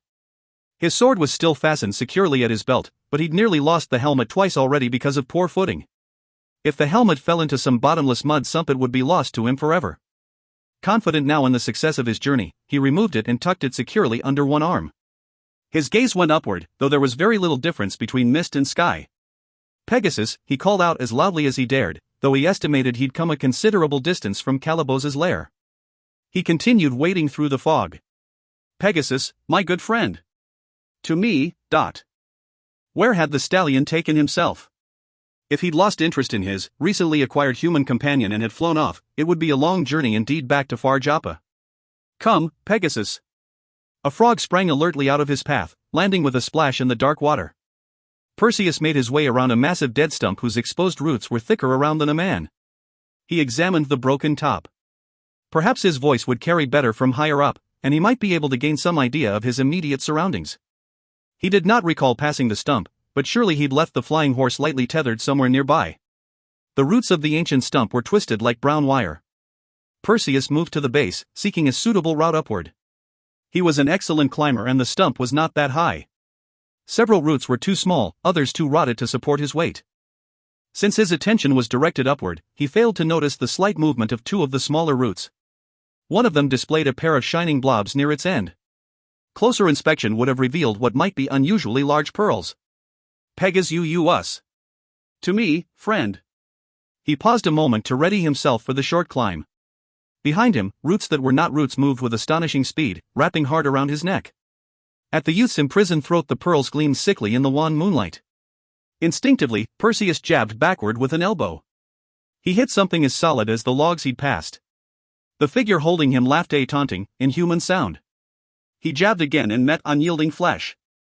Around his neck the single hirsute arm was contracting like a snake. It tightened slowly, as if to prolong the motion, to hurt as well as kill. Perseus struck lower. There was a grunt of surprise and the arm around his burning throat relaxed. Perseus spun free, but as he did so the helmet tumbled from his grasp. He had no time to hunt for it, Calibos had recovered and was reaching to renew the fatal embrace. The monster was surprisingly agile, but few were as supple and quick as Perseus.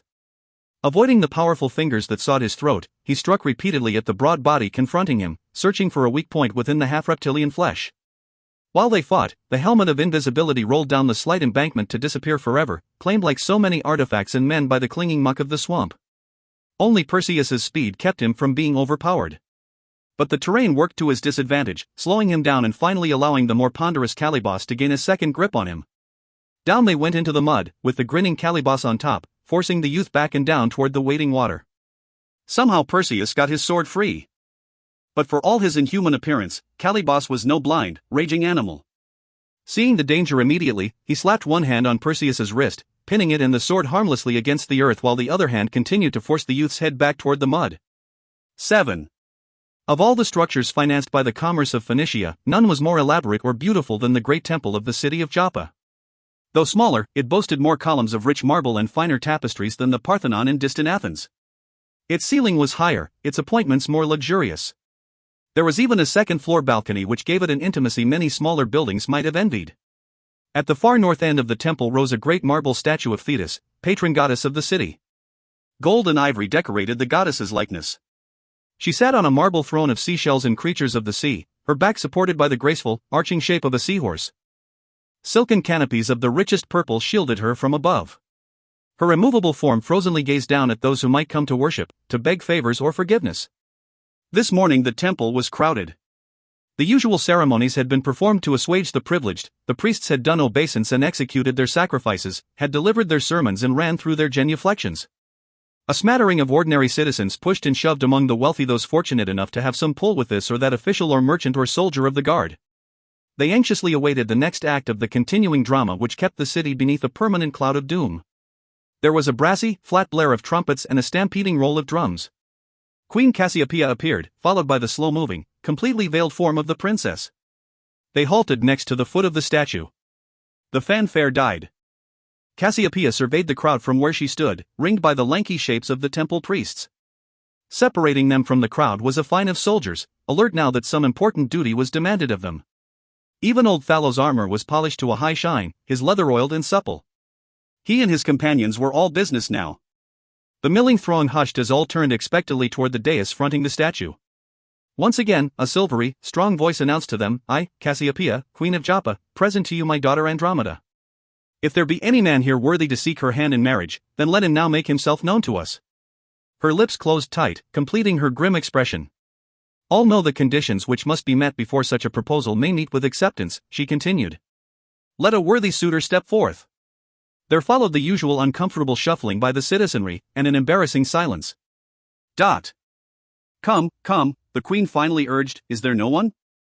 No man worthy in all the wide kingdom of Phoenicia? No man of courage in all the world?" The silence was total, save for sandals scuffing marble. The queen's gaze roved over the crowd. "You there, charioteer near the back. I mark you by your color and countenance as a man of Egypt. Would not a son of the Nile like to be king of Phoenicia?" "Not I, good queen," the man replied, his speech marked by the accent of his southerly homeland. Her eyes moved to the right. "Numidian," she said, speaking to a tall dark mercenary leaning against a column, "they say the fighting men of Africa are the bravest in the world, that they feast regularly on lions and crocodiles to keep their strength up and do battle with the lightning of Zeus himself. Would you not take the princess of Joppa to wife?" "Forgive me, great queen," replied the ebony warrior in a clear voice, his leopard's skull shifting on his head, "but far rather would I battle the lightning. I have not been so short a time in Joppa that I am ignorant of the conditions of which you speak." There was a rustle of uncomfortable laughter from the crowd. A sharp glance from Cassiopeia silenced it as if by a sword. "Where is another man of courage?" she demanded loudly, almost desperately. "Where is he who will rescue my daughter from this curse?" Again the empty response. "Cowards," she shouted. "I am the ruler of a city of cowards." "But not of fools," said a soft voice somewhere in the bowels of the crowd. "Where is the man who spoke just then?" Cassiopeia's eyes narrowed as she hunted for the jester. "Let him come up here and joke about this to my face." The crowd became as still as the pillars of Hercules. In that absence of sound and movement, the creaking as the temple doors were moved aside startled everyone. Those near the back of the temple turned first and the movement flowed through the crowd like a wave, the tactless jester instantly forgotten. The tall doors had been parted just enough to admit a man. He stumbled a little, his body was bruised, his face bloody. His clothing, where intact, was thick with mud and grime. From both shoulders hung a royal cloak trimmed with gold. Experienced merchants in the crowd immediately noted that the gold was fake.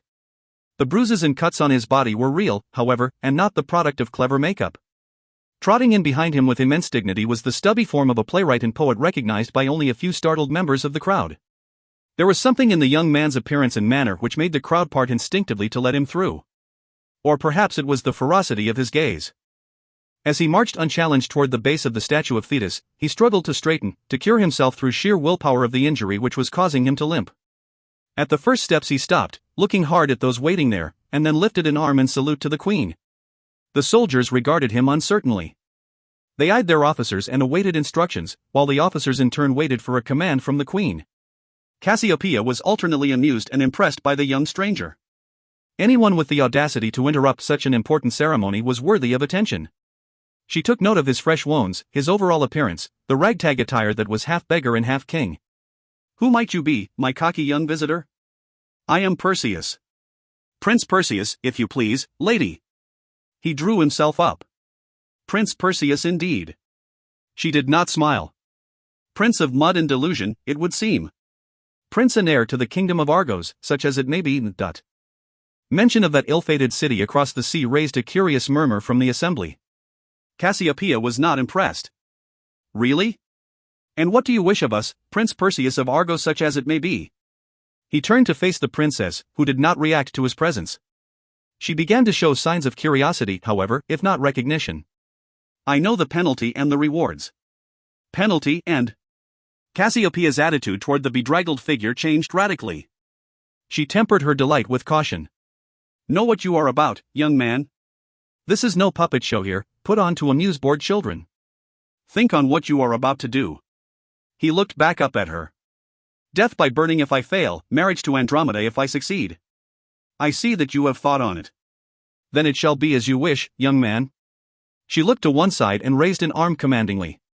The drums and gongs of the temple musicians commenced a steady drone, above which rose the excited buzzing of the crowd. The story of Argos and its destruction was known to most, and was quickly shared with the ignorant.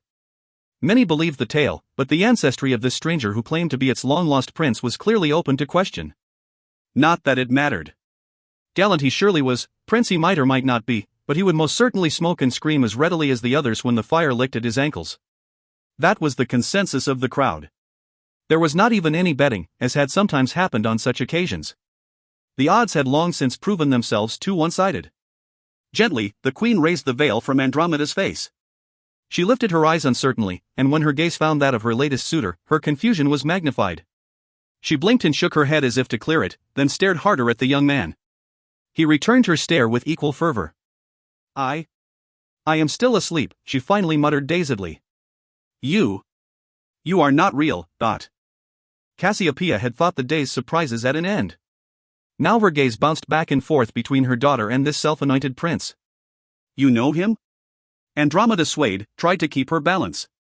Her reply came as if from a distance, only from a dream.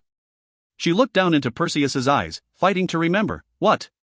Surely they had been staring deeply into her own not long ago. Was she then to be haunted by day now as well as by night? "Whoever you are, sir, you seem a kindly man," she told him. "I would not see you perish like the others. I beg you, for your own safety, abandon any thoughts you may have about me." But she spoke without conviction and continued to stare bewilderedly down at him. Perseus answered with all the confidence she lacked. "Do not fear for me, princess. I know well the conditions. Ask your riddle." "I would rather dash." She stopped in mid-sentence and sighed deeply. No matter how she tried, she could not break the compulsion imposed upon her. She closed her eyes and her voice took on the ethereal quality of her astral double. Her words came like a distant incantation. "This then is the riddle, bold stranger. In my mind's eye I see 3 circles joined in priceless, graceful harmony. 2 full as the moon, 1 hollow as a crown. 2 from the sea, 5 fathoms down. 1 from the earth deep under the ground. The whole a mark of high renown. Tell me, what can it possibly be?" The temple had become utterly quiet. Even the insects outside seemed frightened into silence. Andromeda opened her eyes and stared with forlorn hopelessness at the handsome young stranger. "Have courage, princess." He tapped one cheek with a finger and appeared almost to be mocking the question. "Now, what can it be? 3 circles joined, 2 moons and a crown? Tell me," she pleaded, almost daring to hope again, as she had hoped so many futile times before. "Have a care, stranger," Cassiopeia advised him. "You toy with your very life, Dot." Perseus did not turn his gaze from the princess. "The answer is, a ring. A ring formed of 2 joined pearls on a circle of gold. He threw open a flap of his cloak and held something aloft. It was a hand, the severed end cut cleanly at the wrist and dark with dried blood. Light flashed from the index finger. The ring of the Lord of the Marsh, the pearl ring of Calibos, here on the claw hand of Calibos himself. He threw the grisly trophy to the floor. It slid across the smooth marble to stop abruptly at the foot of the statue of Thetis. The ring. A present from his mother, the goddess Thetis. Is that not truly the right answer to the question? Andromeda did not reply. Her head was in her hands and she was sobbing uncontrollably. Nearby stood the dumbfounded Cassiopeia, her eyes moving from the ghastly disembodied hand to her daughter. Tell me, is it? Perseus pressed her. Finally the princess regained just enough control of her emotions to gasp out, yes, yes, over her weeping. The silence in the temple lingered a moment longer before it was shattered like crystal by a mighty roar from the crowd. Ah, the feelings that overcame the assembly at that moment. Such a scene had not occurred in Joppa since its founding. All the tension, all the fears that had enveloped the city during the past months evaporated. Enemies hugged one another, and husbands and wives fell into each other's arms in ecstasy. Even the soldiers momentarily forgot themselves, breaking position to congratulate their comrades. After all, 'tis not every day that a curse is lifted from a whole city. As the noise began to fade, Perseus lifted his own voice to make himself heard above it. We fought in the swamp, he shouted to the enthralled crowd. Battled on his own ground. I spared his life on one condition, that he renounce his curse, which he did. There will be no more bonfires in the city square, no more nightmares. No more young men need volunteer their lives. You are freed. Joppa is free. He turned back to the princess, who was staring at him with a mixture of wonder and delight, and said more softly, and you are free, Andromeda. Only I am not, for I am captured by your beauty and bound by your love. His eyes dropped. I know that I have won you, by the terms of the curse and by the binding your mother the queen placed upon it. But I have won only a title. He looked into her face, smiled awkwardly. I ask not demand that you give me a chance to win also your heart. She might not have fallen, but it was natural enough that he should be there to catch her as she slumped toward him. She clung to his willing support and gazed up into his eyes with an expression as hopeful as his own. I will gladly give that which you could take, Perseus. You have already won more than I thought I had left to give about. The cheers and shouts of the crowd had grown deafening. Cassiopeia beamed at the couple while nearby Ammon looked on approvingly. A fitting climax to the tale, he told himself, though perhaps a bit overly dramatic in its resolution. He would have added some comedy. But then, fate was a notoriously somber director. Cassiopeia was equally pleased with the picture the two young lovers presented. Prince or not, this Perseus was as brave as any king. Comely and clever, and apparently truly in love with her daughter. A better match could not have made itself. She was as happy as any of the common citizens currently dancing in the temple. With the weight of the accursed Calibos off her shoulders, she could again devote her energies and talents to expanding the commerce and power of her city. Someday this Perseus would rule alongside her daughter, and she would leave to them not a kingdom but an empire, if the gods were willing. Possibly some of them might be. But in that moment of unrestrained triumph, the priests failed to notice how the stone face of Thetis changed from one of a benign smile to a perceptible frown. The queen's personal apartments were spacious and decorated in a manner befitting the ruler of so wealthy and important a state. The chambers were overflowing with riches brought back from distant lands, amber from the Baltic, silver from the Balkan tribes, ivory from Africa. The entertainment was sparse but sophisticated. Cassiopeia was not one to open the royal coffers recklessly. A lone flute player and another man with a lyre alternately whistled and plucked a delicate tune to which a single dancer spun for the delectation of the assembly. But the musicians and the dancer were the best in all Joppa, and the audience watched them admiringly. Ammon sat near the queen. Thallo stood behind them, a position of considerable honor. Ordinarily he would have been nervous at being assigned so critical a post, but this night even the royal guard was relaxed. This time it was the curse and not another brave young suitor that had perished. Off to one side sat Perseus, holding hands with Andromeda. They whispered and laughed quietly and might as well have been in a boat out at sea for all the attention they paid to the entertainment. They had discovered far finer pleasures in each other's eyes. A fine couple, the queen observed with satisfaction. This Perseus has the bearing of a king if not yet the wisdom. Someday he will be a worthy ruler. As for my daughter, I have not seen her so content and happy since she was a child. I still tend to see her as that from time to time. She sighed. Soon I must give that up forever. Yes, a splendid pair, Majesty, agreed Ammon. But young and hot-blooded. I think this dancing, he gestured at the performers' dash, not much to their liking. They'll have to be patient. Cassiopeia remembered whom she was talking to and assumed a slightly more regal tone. The amenities must be observed. This is a royal wedding. Surely tomorrow at midday is soon enough. I would send off my only child according to custom. You look more like sisters, Majesty. Ammon risked a quick wink. Flatterer. I would be more receptive to your compliments if I did not know that you were primarily an author of comedies and farces. There is no humor in my compliments to you, Majesty. Only truth. You're a clever old fox, Ammon. I can see why Perseus favors you. Nay, Majesty, it is I who favor him. He would not be here this moment, holding hands with your daughter and preparing to marry her on the morrow, if not for my advice and aid. Or so you would have us all believe. But she smiled as she spoke. I have been the ruler of a city founded on commerce far too long to believe in the innocence of men, especially one as sharp-tongued and ingratiating as yourself. Tell me, what are you hoping to gain from all this? Me? Ammon looked properly outraged. Majesty, you do me an injustice. What more could I want than for the city of Joppa, the home which I so dearly love, to recover its vigor and its former position as the center of trade, of experimentation and of the arts? Our trade endures, master of 100 verbal convolutions, and we continue to experiment with life. As for the last, no doubt they will also experience a revival of interest, now that the people's minds have been lightened. Doubtless we will see new craftsmen in the marketplace, new people plying old trades, and perhaps even the theater of comedy restored to its former elegance? Ammon shrugged, seemingly indifferent. It would not be bad for the people's spirits to taste a new comedy or two. As you say, they should be more receptive now. Cassiopeia laughed, taking a sip of wine from a golden goblet. We shall see. I am inclined to be generous toward public works now, for I have been given back my daughter. She eyed him across the rim of the goblet. And you, my supple-tongued friend, could it be that you just happened to have a new play ready to be staged? Nay, Majesty, and before her surprised expression was lost he added quickly, a dozen. And all brilliant. The wittiest Athenian writing today could not create more amusing soliloquies for Athens than I have for Joppa. As near as I can remember, your former works were quite popular with the masses, but sometimes of improper content. Certain authorities do not consider themselves fit subjects for buffoonery.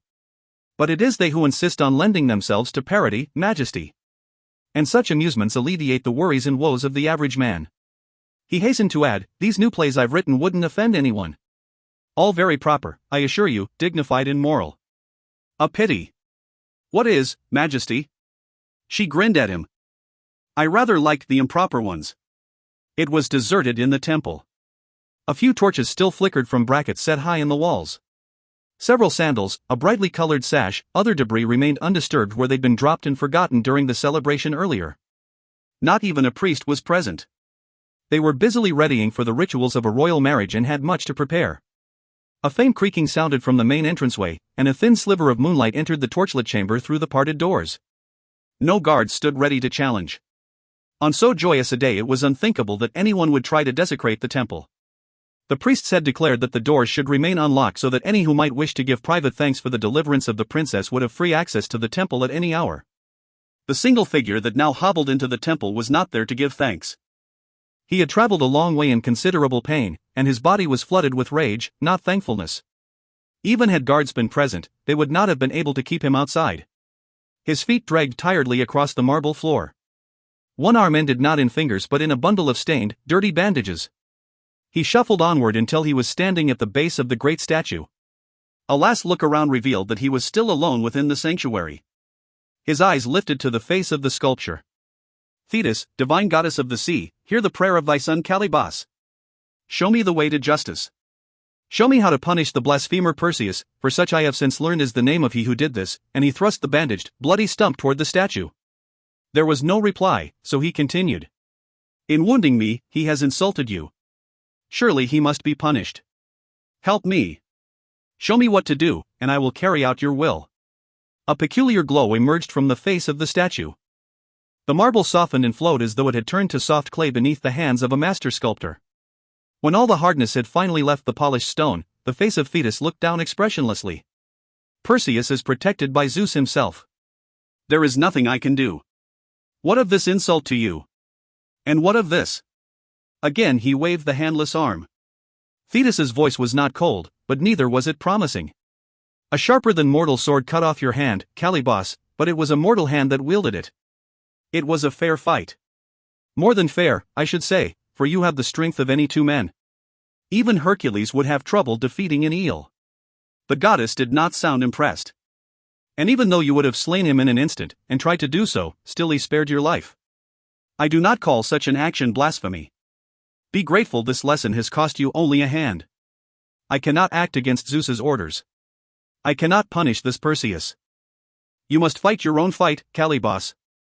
You would involve Olympus in a private quarrel.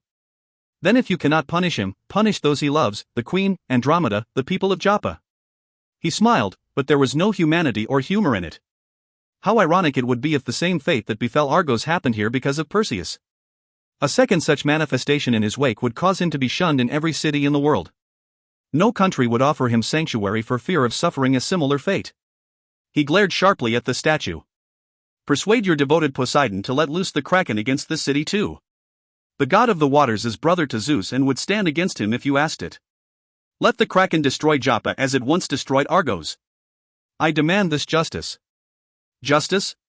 The voice of Thetis was soft, though it emerged from a stone throat. Or revenge? I will consider the matter, but you displease me, Calibos. What grace and dignity you received from me has vanished. Perhaps it was gone even before Zeus saw reason to punish you. The glow from above faded, and with it, Calibos's hopes. No priest appeared to see the half-human shape pounding in rage with its one remaining hand against the unyielding marble of the statue. The dancers had given their best turns and highest leaps to the royal audience and had retired, but the musicians played on. Lute and lyre and flute formed a gentle background to conversation. Perseus rose and led Andromeda from the audience chamber. No one noticed their subtle departure save old Ammon, who merely smiled a little wider and endeavored to draw the queen into deeper conversation. A palace grows like a nautilus, adding newer and larger chambers as it matures. Such a method of expansion leaves small forgotten places here and there, hallways leading nowhere, rooms without ceilings, atriums that appear when least expected. Joppa's palace had a long way to go before it matched in extent and complexity such labyrinths as the palace of Knossos in far-off Crete, but already there were places where lovers could conspire in peace. In the half-light of the torches Perseus turned Andromeda toward him. I was getting tired of all the people, of all the questions. One more question about how Argos came to be destroyed and I thought I would throw wine in someone's face. They all forget I was an infant at the time. But you are no infant now, she said coyly. Not for some time. He leaned toward her. To his surprise she hesitated, turned her lips aside. Why shouldn't we kiss, he asked her. At noon tomorrow you will become my wife. When Andromeda neither replied nor turned back to him, he grew puzzled. Isn't that what you want? To be my wife? For, by all the gods, I wish more than anything else on this earth to become your husband. It is agreed. You fought and defeated Calibos. You answered his riddle rightly. You won me. To have won you is not enough, as I said only hours ago. To be your husband is not enough, and I care nothing to be ruler of Joppa and Phoenicia. I don't understand, Andromeda. Do you not realize I care only that you love me? She faced him and her expression was tormented. Love? I want that too, more than anything, but how can I be sure? You were sure this morning. It was all so fast, so overpowering. Consider, Perseus, that I saw you for the first time in my life a few hours ago, streaked in blood and grime and waving a severed hand over your head. He grinned. A rapid and unorthodox courtship, I agree. Then he grew serious once more. But I meant everything I said in the temple. This is meant to be. Don't you feel that also, Andromeda? I think I do, but I want to be certain. I was first promised to Calibos. I want to watch you willingly, not because you fought him or solved a riddle, but... Did you love Calibos? Is that what troubles you now? Before he was changed, you mean? No. I am certain of that. There was never love. He was handsome and fascinating, and as a girl I tried to love him because it was promised that someday we would marry. But I never could. The evil that now shows in his face was there in his actions and words even as a child. I was very young, but I could still see. And now I feel pity for him. When you fought together in the swamps, why didn't you kill him? It would have been better. For us? For him. You see, even while he has been tormenting me these past many months, I know how I must have been tormenting him. But I can feel no love. Only pity. She looked away again. There is still much that I do not understand. Everything has happened so fast, so fast. We met today and yet you said you have loved me longer. I have. I've seen you before today. I saw you in your sleep. He smiled tenderly. You see the power you have over me, Andromeda. You conquered me even while asleep. Asleep? There was a dream, but surely that cannot have been real. He put a finger to her lips. It is said by wise men that what we see in dreams is truer than anything we see during our waking lives. That is the promise of Morpheus. When first I saw you, I thought I had set eyes on a dream myself, for surely, I thought, such beauty cannot exist in the waking world. Her confusion cleared a little.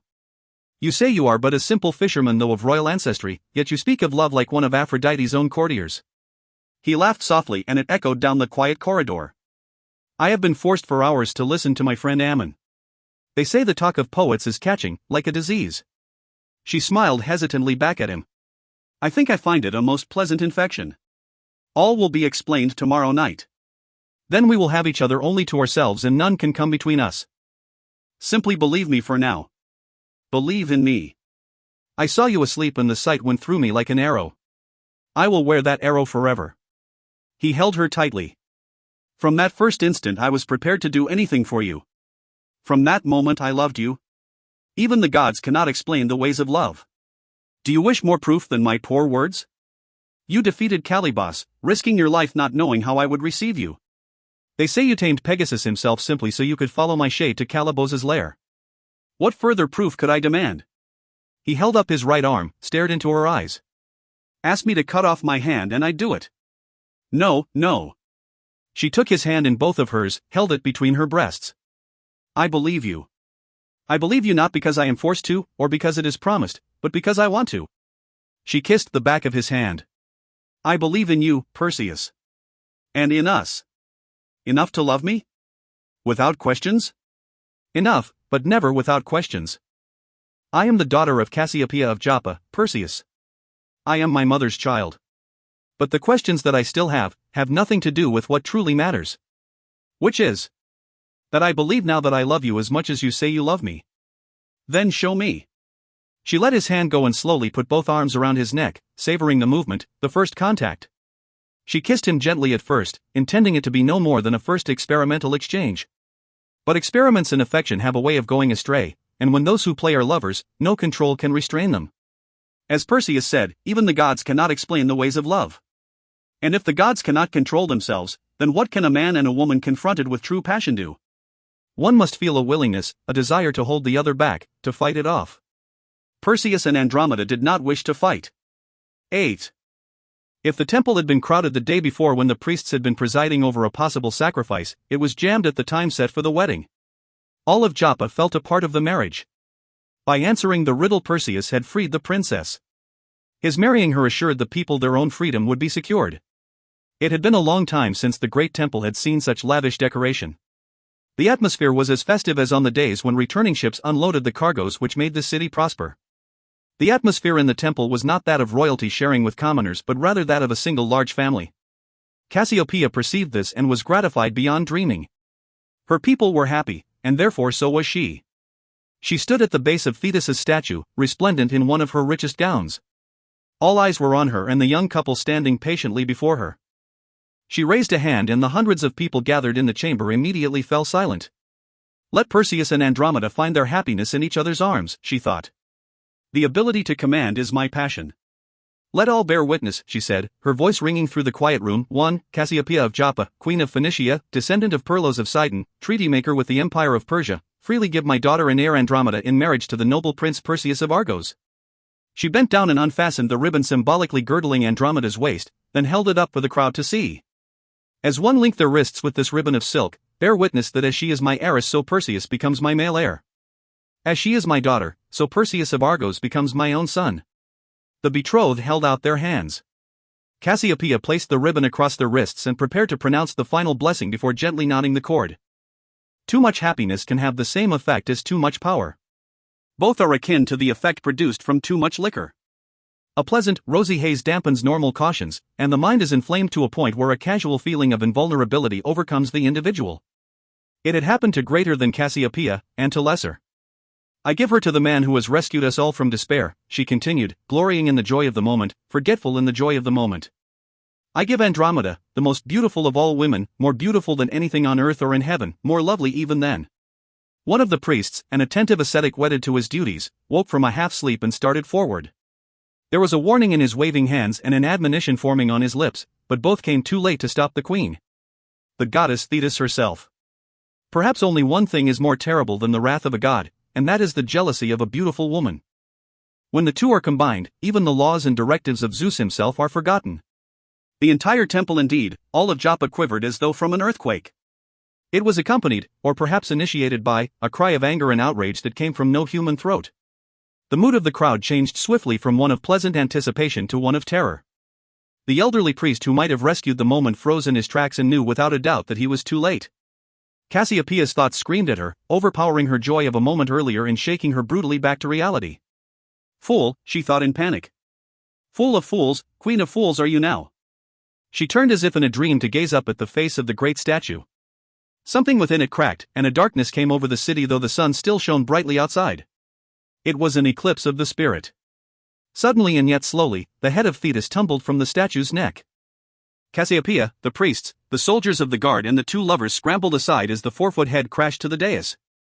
Splinters of marble spewed in all directions as the massive carving continued to bounce down to the floor of the temple. Perseus grabbed the paralyzed Andromeda and tumbled with her to one side as another huge chunk of rock shattered down onto the spot where she'd been standing. The marble head rolled slowly to a rest, and an instant of uncertain silence followed. Then the stone eyes flashed open and a more than mortal voice echoed through the room. Hear me, vain and foolish mortal woman. You dare to compare your daughter's beauty to mine, to one of the immortals? In my own sanctuary. You will regret your boast, and all will sorrow for the delight they feel over the cruel misfortune of my mortal son Calibos. Forgive me, Thetis. I did not mean ... In 30 days, the head continued relentlessly, on the eve of the longest day of the year, your daughter Andromeda must be taken to the old sacrificial rock, where the first Canaanites paid homage to the gods of the sea who were so generous to them and their ungrateful offspring. There she must be bound and chained to the stone, a sacrifice to appease the anger of the sea goddess and to atone for your blasphemy, a sacrifice fit for the kraken. Few names could have rendered the crowd more terrified than they already were. That of the last of the Titans was one of them. Perseus held Andromeda protectively close, but there was no one to comfort the distraught Cassiopeia. She ruled alone. Now she agonized alone. And if we refuse, asked Perseus, intimidated by a voice from a stonehead. Proud child, you are the cause of much of this. She must be delivered to the kraken at the setting of the sun on the day indicated, or else the kraken will be free to destroy Joppa and everyone within the city. For the insult that has been done to me, for the cruel injury you inflicted on my son, I demand the life of Andromeda. If I am the cause, Perseus replied firmly, approaching the stonehead, then I should make the restitution. Let the kraken have me instead. It is too late. I have spoken. Andromeda is to be the sacrifice. In 30 days. There was a rumbling and the headless statue split in two. Screams filled the temple and the priests bowed low in fear. His brave offer rebuffed, Perseus was once again the willing but perplexed youngster, uncertain what to do next. As the people streamed out of the temple, the remnant of the once magnificent sculpture toppled forward, scattering queen, soldiers and priests. It shattered with a thunderous roar against the marble flooring, and with it, the dreams of the queen who'd ordered it razed. No flute or lyre music filled Cassiopeia's private chambers that night. No dancer spun lightly above the mosaic tiles, no exotic dishes were proudly brought forth from the royal kitchens by the queen's chefs. No entertainers plied their raucous trade in the taverns bordering the market stalls. Even the usually hysteric waterfront was quiet, the only movement coming from traders and merchants of other lands. They had learned quickly of the events which had taken place that afternoon in the temple and were anxious to finish their business well before another 30 days passed in Joppa. When that period ended, harbor as well as city would be deserted. The mood in the royal chamber was even more somber than that afflicting the city at large. Though the cause was immortal and beyond human reach, and the danger older than recorded time, the assembly sitting in that chamber still had the air of a council of war. Perseus and Ammon attended. They were joined by 5 of the most experienced and respected officers of the queen's household guard. Old Fallow was one of them. His 4 comrades differed in size and attitude, but they represented the best military minds of Joppa. Loyalty and experience would not be enough this time, however. They needed a miracle, and miracles were not to be bought in the city's subdued marketplace. One brilliant tactician was absent from that council, however. Queen Cassiopeia had fainted in the temple. Now she lay feverish and moaning in her bedchamber, begging forgiveness from a goddess who would not listen, more vulnerable in her delirium than ever she'd been on the throne. But Andromeda was present. It was not her proper place to attend such a council, but it was her fate that would be decided there. If it was the will of the majority that she perish on the rocks beyond the harbor, she wanted to learn of it firsthand. So she stood quietly in the shadows and listened to the men. Perseus could not sit still. He had already paced the floor for an hour, wishing for the unthinkable, an immortal throat under his fingers. In an hour he'd wasted more energy than most men use in a week. Is there any chance the goddess might relent and forgive Cassiopeia? I think not, my boy. Ammon would not be falsely encouraging, for all that it troubled him to see the youth so tormented. She has announced her demand. To withdraw it would be to admit she was wrong in pronouncing it in the first place. Gods and goddesses must give the impression they are always right.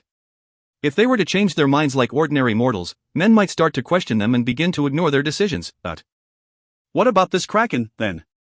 There must be some way to kill it. Ammon laughed, not condescendingly. My boy, I'm damned if I don't think you'd give it a try. But when the blood runs hot, memory runs short. You forget what happened to Argos. Nervous words were passed between the soldiers. The kraken is the last of the Titans, Ammon continued, the last of those great immortal beings who fought alongside Kronos against Zeus. It would take a god to kill it, and they say only Poseidon and Zeus among all the gods can control it. As for killing it, there is no way it can be done, no way known to man. And you claim to be an optimist, Perseus said bitterly. So I am, yes. I believe strongly in the ability of man to eventually overcome most obstacles. But I am also a realist, young Perseus. He shook a cautioning finger at the frustrated youth. I believe in struggle, but not in needless sacrifice. If the entire city of Argos could not halt the actions of the kraken, much less injure it, what can we hope to do? He shook his head sadly. Why must men become involved with the gods, when men are capable of confusing things sufficiently all by themselves? Old friend, I've had just about enough of your philosophy. Words will not save Andromeda. If there is nothing else proposed, I will try to disable this monster by myself. A soldier named Minos grinned ruefully at him. Brave stranger, would you stab it in a toe? And you will have to swim to join battle with it, for the tale says much of Argos was destroyed by huge waves raised by the kraken before it ever came close to the city. I'm a strong swimmer. And a brave fighter, Ammon agreed, but bravery will not be enough to dissuade the kraken. It has wrestled with Zeus. Would you do that too? I would do anything if I thought I had a chance of saving Andromeda, he shot back. Hades, but we must do something. I will not surrender the princess to appease the injured pride of a fickle goddess. A silence greeted his words, that voiced the feelings of his companions more clearly than any response could have. Finally the officer called Solon spoke up. Prince Perseus, we all love the Princess Andromeda and would give our own fives to save her. You must know that. We are pledged to it. Murmurs of agreement rose from his fellow warriors. But what is the use of dying if only death is served? We must have some reasonable chance of success before it is worth taking that risk, put in Castor. One moment, please, gentlemen. Everyone turned to face Ammon, who had been content until now simply to watch while they talked out their fears. I said there was no way known to man to slay the kraken, he said smiling. There might be a way known to woman. How you love your riddles, old poet. Abruptly, Perseus's anger softened and he smiled back. Well then, for those of us poor mortals not the master of words that you are, unravel your puzzle to us. There is more to it than you think, Perseus. I said there might be a way known to woman thrice over. To be specific, 3 old, blind women gifted beyond all others of the earth in the ways of prophecy. 3 women as knowledgeable as they are ancient. Who are they? The Stygian witches, or so they have come to be called. They live well beyond the desert frontiers of Joppa, in the mountains of the north, toward Persia. Damn them, old fool, and you with them. Everyone turned to stare in surprise at Thallo.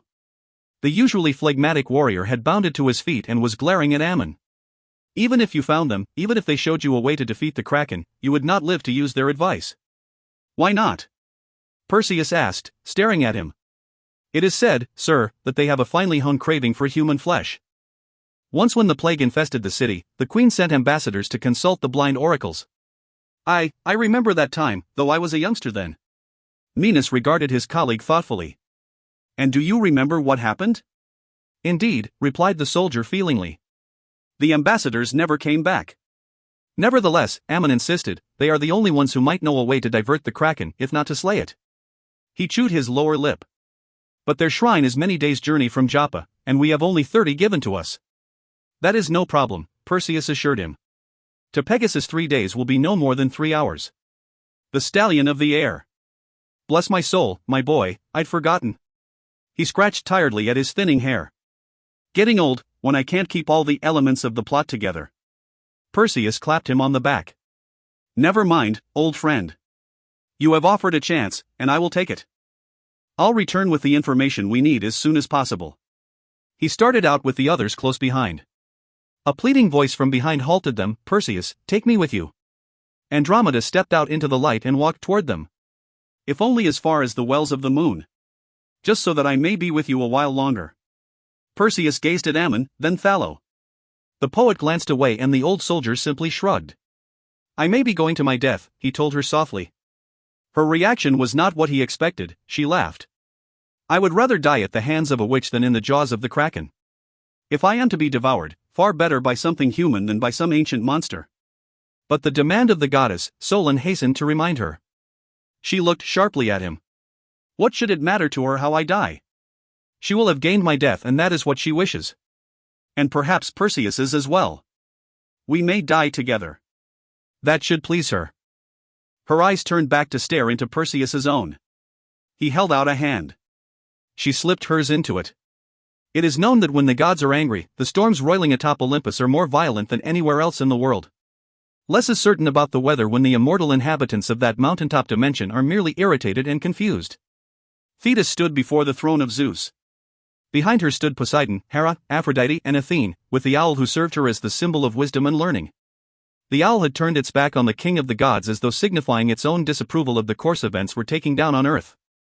But Zeus failed to notice the movement, for the owl was as sly as it was wise. Your judgment was harsh, the king of the gods muttered from atop his throne. By insulting me, they blasphemed against all the gods. Thetis snapped at him. Did anyone in that vast assembly in the temple of Joppa object to their queen's odious comparison? Did anyone? No. There was an old priest who Athene started to whisper, but she broke off at a warning look from Hera. Things were complicated enough. Against even you this blasphemy strikes, the furious Thetis concluded. Yes, Zeus agreed irritably, acknowledging Thetis's claim with a wave of one hand. Then of course your decision must stand. Now leave me. Thetis departed, looking satisfied and smug. Poseidon sighed, the sound of deep ocean currents, and trailed after her. No matter how hard he tried to stay clear of the arguments and quarrels of Olympus, it seemed he was always drawn in. Of course, if Thetis was right, and Zeus had agreed with her. The sea god emphatically wished his brother had never consigned the Titan to his care. Zeus stepped down from the throne and crossed to confront the 3 remaining goddesses. His hands were clasped behind his back and his manner was changing from despairing to determined. Hera watched him warily, all too familiar with that look. Her husband was plotting something. It seems that young Perseus is moving into danger. He will find the kraken a somewhat more formidable foe than that reprehensible Calibos, Hera said, and her tone reflected that she was not entirely displeased with the path events were taking. And your helmet is lost to him now, he asked Athene. Swallowed by the swamps, father. Lost forever to man. A great pity, too, I took pride in its fashioning. It was a fine bit of work, to make the metal bend the light around it like that. I agree. A great pity replace it with another gift. That's not fair, Hera objected. Athene has already given her gift to the young man, as did Aphrodite and myself. It was agreed that he should have the assistance of all 3 of you until this matter was completely resolved. Thetis's intervention has postponed that resolution, therefore, he is properly entitled to continuing aid from all of you. He retains the sword and shield. He looked sternly at Athene, for all that she was his favorite. Replace the gift. Another helmet? No. For a moment he was silent, thinking. Perseus needs knowledge far more than weapons of war. This Ammon he has struck up a friendship with is an admirable and wily old mortal, but his wisdom is lacking in certain areas. That is what Perseus most requires. And you, daughter, goddess of wisdom, are best suited to see that he receives it. I cannot wave my hand and make him wise, she pointed out. No, but we can offer him proper counsel, he said, looking toward her shoulder. Give him the wise companion, Bubo the owl. It can supply advice when advice is required. Give Perseus also the ability to understand the owl's talk. This is my wish. And my command. At that, he turned and stalked away from them, much pleased with his decision. Never. Mildest and most even-tempered of the goddesses, Athene was furious. Father goes too far in his defense of this Perseus. It is Zeus's command. Hera was sympathetic.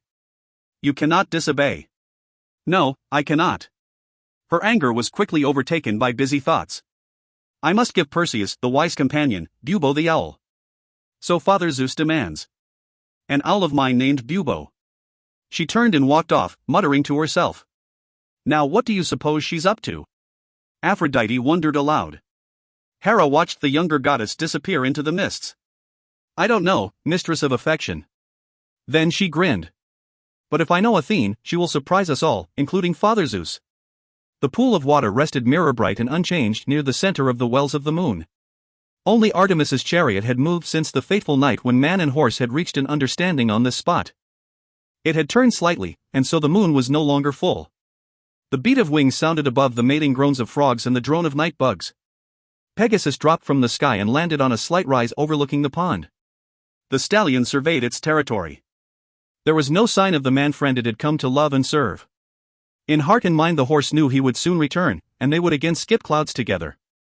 Thirst impelled it down the gentle slope toward the water, where it bent and sipped noisily, sending spreading ripples across the still pond. There was a rustling from the far side of the surface, but the horse did not hear it. A crack split the night air and Pegasus's head jerked sharply upward. It was not the crack of thunder but a higher, unnatural sound. Something stung the stallion's neck and tightened around it. Calibos dug his hoof into the earth and leaned back on the whip. He had it wrapped around the arm with his one hand and was shouting furious commands as the stallion bucked and reared. The vegetation surrounding the pool erupted things that might once have been men. They swarmed around the kicking, neighing horse, carrying ropes and netting. Net! Calibos roared.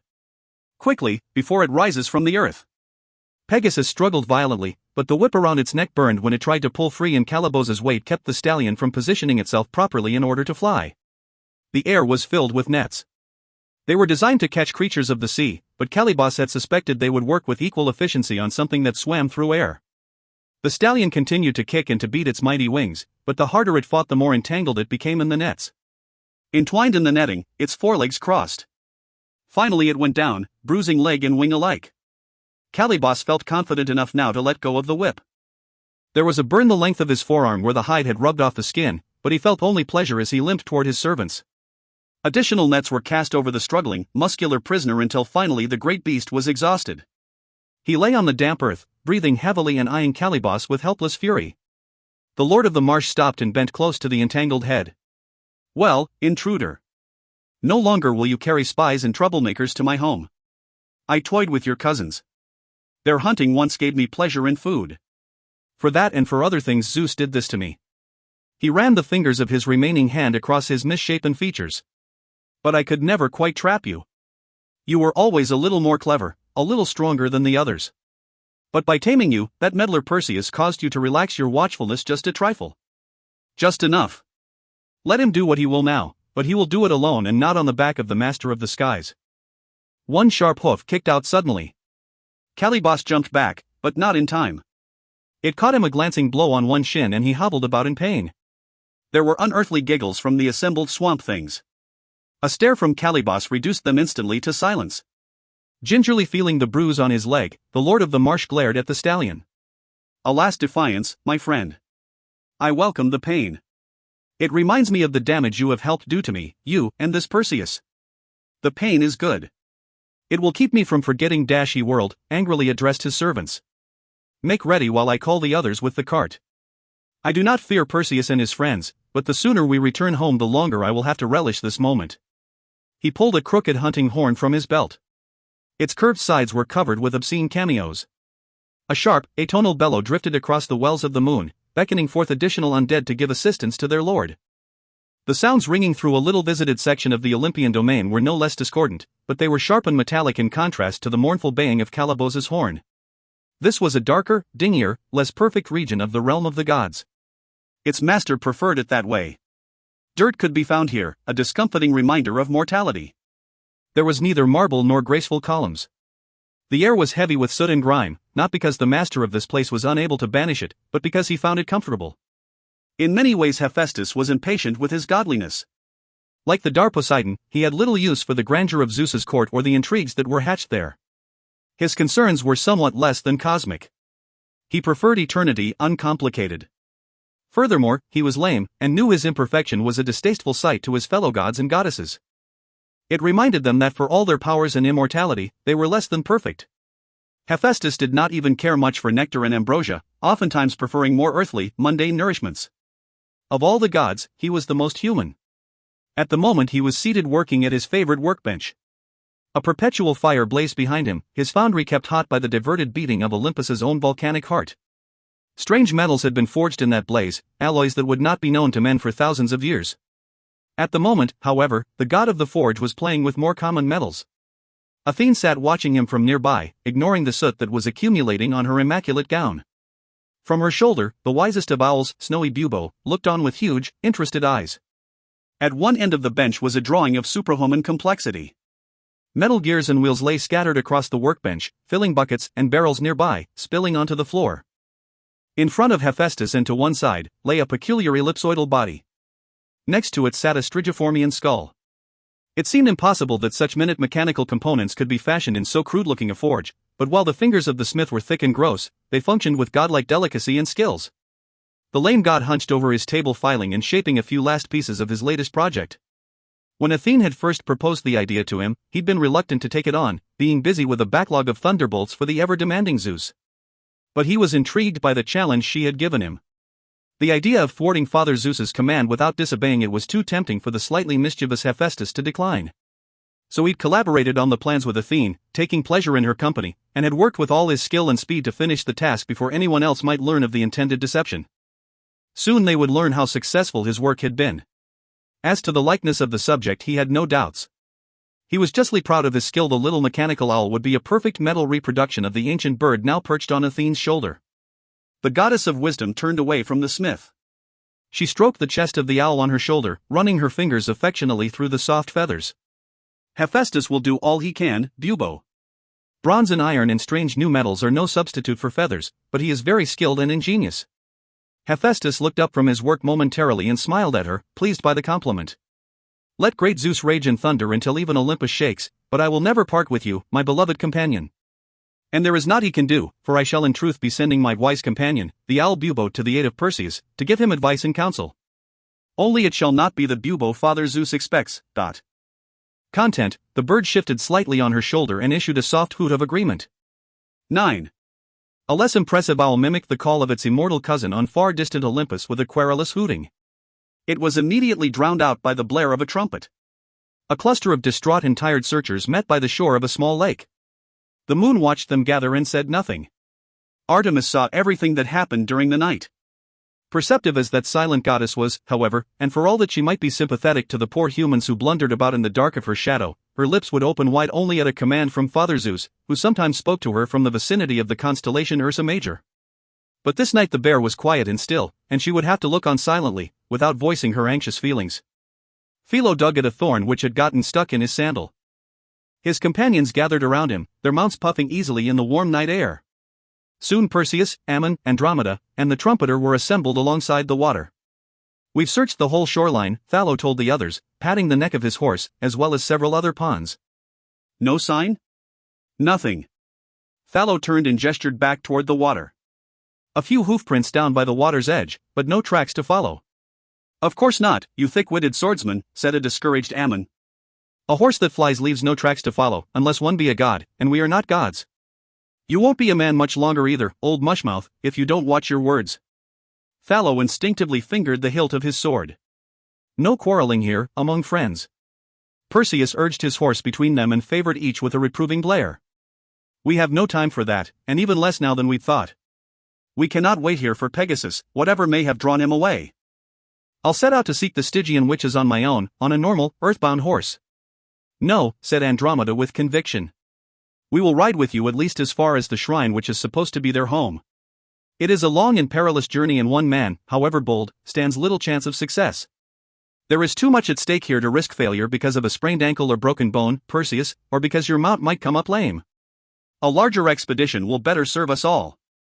I agree that the journey is perilous, he told her. Too perilous for a princess. I will be the judge of that. She smiled at him. You are not yet my lord and master.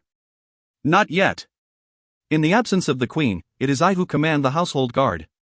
She turned to the soldier holding the trumpet. Herald. Majesty? Return to the city. Inform the queen of our failure to find the flying horse and that in consequence all of us will travel as escort for Prince Perseus. The trumpeter backed his horse by way of salute, then turned and galloped for the city. His path is well marked. As for the rest of us, she gestured skyward. We follow the North Star. Hop. She dug her heels into the flanks of her mount and rushed off northward, leaving a speechless Perseus waiting behind her. His wits returned slowly. Andromeda, no. He whirled on Thallo. Stop her. The officer struggled to keep a straight face, saying solemnly, I am an officer of the royal household guards. I can take orders only from the queen, the princess, and my superior officers. Perseus turned to his advisor. Ammon. Only one thing I can suggest, my boy. After all, she talked you into letting her come this far. Clever little dear, isn't she? Best follow her, before she gets too far ahead. And he whipped his own horse to a gallop, followed rapidly by Thallo and the other soldiers, and eventually by a bewildered Perseus. Headstrong and foolish, he thought as he raced up alongside her. Yet I can only admire and love her for it. He watched as the princess, her gaze turned resolutely forward, appeared to flow over the landscape. She became one with her horse, and in the moonlight her veils trailed behind her like white flame. I'm sorry for all this, Andromeda. I'm sorry Pegasus did not appear at the wells of the moon. I'm sorry for the danger that I've brought to you and your people. I'm sorry I've so confused your life. She looked across at him and smiled behind her veil, and his last thought before setting his mind on the long ride to come was, but I'm not sorry I fell in love with you. The moon watched the 7 riders depart. So did the owls and the insects, the newts and frogs and toads. One who was now a close cousin to the last of these slowly emerged from behind a thick tangle of roots. His tail swishing with nervous energy, he thoughtfully watched the little caravan start on its way. For the first time in a long while, Calibos was reasonably content with life. The riders pressed their horses as hard as they drove themselves. Day by day the land grew progressively more barren. First the larger trees shrank and eventually vanished, the pines and the famed cedars. They conceded the land to brush and scattered palms. Soon even the bushes gave up the struggle for life and the last grasses faded into burnt brown shreds, or clung precariously to rain-holding crevices in the rocks. In place of trees, the riders sought shade under the bare stone which thrust skyward in mockery of greener life. Water secreted itself in hard-to-find pools, and each morning the sun made itself known with increasing strength. Phoenicia was a thin strip of life that backed onto a region fast-changing from marginal farmland to naked desert. The core of long-dead trees hinted at what the land had once supported, and offered a warning about what could happen elsewhere if men of richer lands were careless with their soil. Perseus wiped the sweat from his brow and galloped on ahead of his companions. The movements of his horse were listless and he increased his speed without enthusiasm. Here animals suffered as deeply as men. Topping the little rise he espied, Perseus stared at the empty landscape revealed on the other side. Its colors were raw, its topography hellish, a dry hell that reminded the rider of almonds he'd seen spread out on blankets to dry in the sun. Everything here was like that, brown and yellow. Nowhere could he see a place where even a witch might survive. The others rode up alongside. What do you see, my boy? Ammon shaded his eyes, squinting hard at the harsh terrain. Curse these old eyes. I see nothing. Then you still see clearly, old friend. There is nothing. Nothing but more wilderness. No sign of the shrine? Perseus allowed himself a dry, tired laugh. Shrine indeed. A shrine to the dead, maybe. This land is unfit even for eaters of carrion. He gestured toward the distant, wavering horizon. Everywhere you look it is the same. We could be lost forever in such desolation. Andromeda nudged her horse. She'd been gazing not at the forbidding land ahead, but at the startlingly blue sky. Something above held her attention. She studied it just long enough to make certain it wasn't something her brain had conjured out of the heat. Look! Up toward those far cliffs. Perseus and the others turned. One by one, they too noticed the object which had caught the princess's attention. Now it was in line just above and to the right of a tall dead tree, a sudden, winking streak of light against the otherwise uninterrupted blueness. The horses offered their own form of confirmation. They were waking from the stupor engendered by the midday heat. Their now alert eyes lifted and they began to shift nervously in place. Perseus dismounted and worked to calm his own mount. So did Thallo, who suddenly pointed to his left. There. There it is again. It's flying straight for us. Perhaps Pegasus has managed to follow us, sir, suggested the ever-hopeful Solon. I think not. Perseus squinted into the light, but could not identify the approaching mystery. The stallion was never so bright, not even on a cloudless day such as this. No, it's something else. One of Calaboz's evil creatures? Thallo suggested, and instantly regretted the remark because of the expression it brought forth from the princess. Well, it won't find us cowering under the rocks. Philo dismounted quickly, as did the other soldiers. Swords were drawn and readied. Whatever it is, it can't be very big. Thallo shielded his eyes. A hawk? As the apparition was moving quite near now, no one responded to Thallo. The thing was generating a most peculiar sound, like wing beats, but oddly stiff. There was also a slight hum from it, a cross between a whir and a rattling, that none could identify. No hawk I ever saw, said Ammon tensely. Do you think it's going to attack? He took a step closer to his horse, who continued to stir uneasily as the object approached. Nearing the dead tree, it began to slow, and as the sunlight faded from its surface, its outline grew visible. The eyes of the watchers widened as they identified the shape, but everyone was too fascinated to speak. They simply stood and stared, their weapons held loose and half forgotten at their sides. As it closed on the tree, the shining owl shape began to break sharply. That it was an owl could not be doubted, but it was unlike any other owl that had ever been. In place of feathers it boasted rectangular metal plates, overlapping and highly polished. Tubular legs ended in metal talons, and the great rounded eyes flashed and spun with energy derived from a non-biologic source. They gleamed bright red, like tiny windows in the night. It clanked perceptibly as it approached the tree and let out a loud hoo. Hoo, of warning. The sound was cousin to a normal owl call, but throatier and decidedly metallic. It spooked the horses, and Thallo and his friends were hard put to control them. By all the gods! Ammon finally muttered, breaking the mesmerized silence. That I should live to witness such a wonder. An owl. A golden owl of metal that lives. Perseus started toward the tree, his initial fearfulness overcome by his curiosity. The manifestation hovered, lowered its talons, and carefully gripped a branch. For a moment it swayed precariously on its newly won perch, then held steady. It let out a brazen hoot of triumph, at which point the rottenwood cracked, dropping the unprepared bird onto the sandy soil below. It lay there, clicking and whirring peevishly. Perseus was the first to reach it. He bent, ignoring those sharp metal talons, and set the creature upright. Bright red eyes turned on him and the owl clicked away merrily, its attention now wholly on its rescuer. The others slowed. Only Ammon and Andromeda moved to stand next to Perseus. The soldiers remained slightly behind, superstition temporarily reigning in their natural curiosity. They watched warily as Perseus and the princess studied the creature, and in the manner of soldiers offered silent invocations to their personal deities. Too heavy for that old, dead branch, Perseus explained to his companions as he examined the broken tree limb. Ammon's gaze narrowed as he stared at the youth.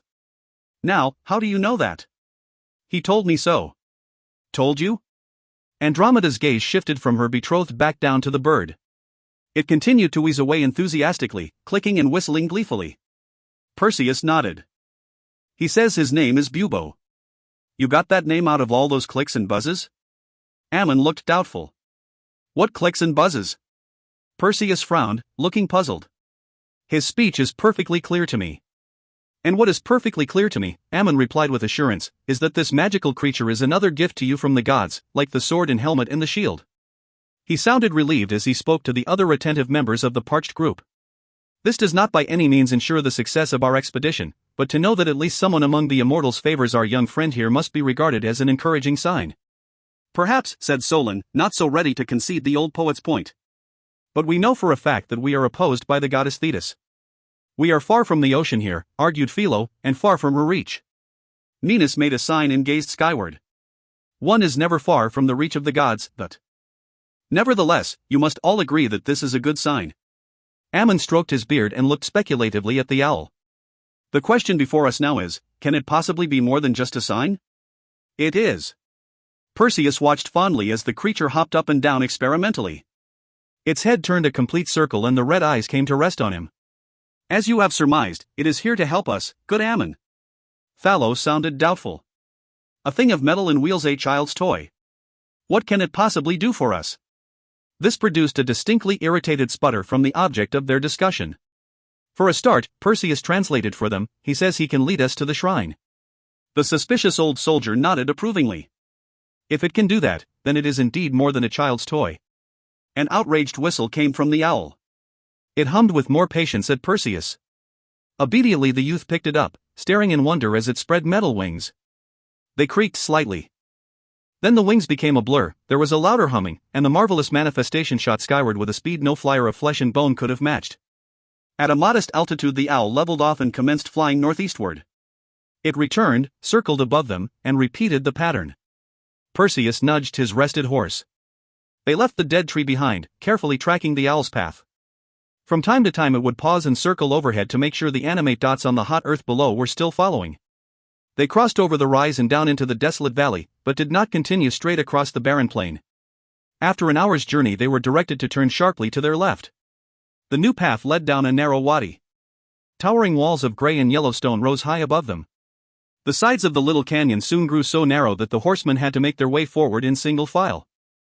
Occasionally one of the horses would start and utter an uneasy whinny, yet anxious glances to left and right always found only bare stone blotched by an isolated clump of desert scrub. A warm fog began to rise about them, issuing from cracks in the rock. Perseus placed his hand close to one such opening, only to draw it back hurriedly. This rock is on fire. Not on fire, my boy, Ammon explained patiently. The heat emerges from below. I have observed such places before, most notably by the famous royal mineral baths at Thebes. I didn't know you traveled in Egypt, sir, said Perseus respectfully. Ammon chuckled. I've visited many lands, my boy. I finally settled in Joppa because the climate suited me, both in body and in mind. Half of that still applies, and perhaps soon we will be able to help fix the half that's gone sour. Where does the heat come from? Asked the interested Andromeda. Hades? He shrugged. No one knows, my dear. Some would say Hades, yes. Others think elsewhere. I do not pretend to know. I am a poet, not a natural philosopher.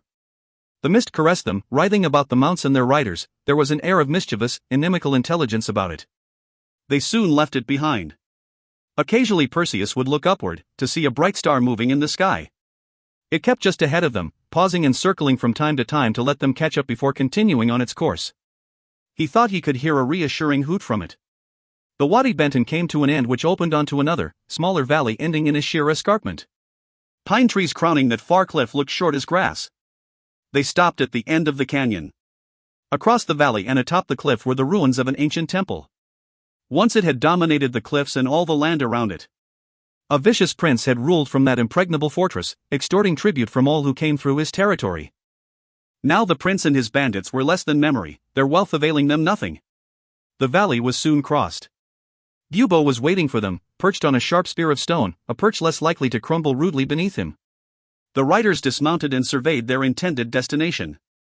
Instead of being discouraged by the dangerous climb ahead, Perseus was overjoyed. The shrine was real, a fact he'd doubted in private. Whether its mysterious, rumored inhabitants actually existed was still a matter for conjecture.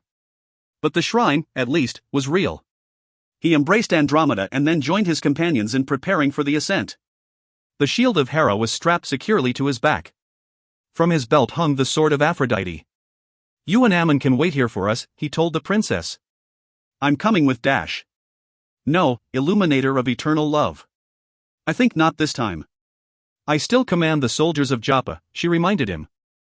Then command them wisely, so that they may help and not hinder me. You ride like a dragonfly, my life, but you have not the muscles or experience for a climb such as this. It is best we all look clearly and reasoningly at our individual limits, or disaster will befall us for certain. He turned and gestured upward. Tell me truthfully that you believe you can make this climb, and I shall object no more.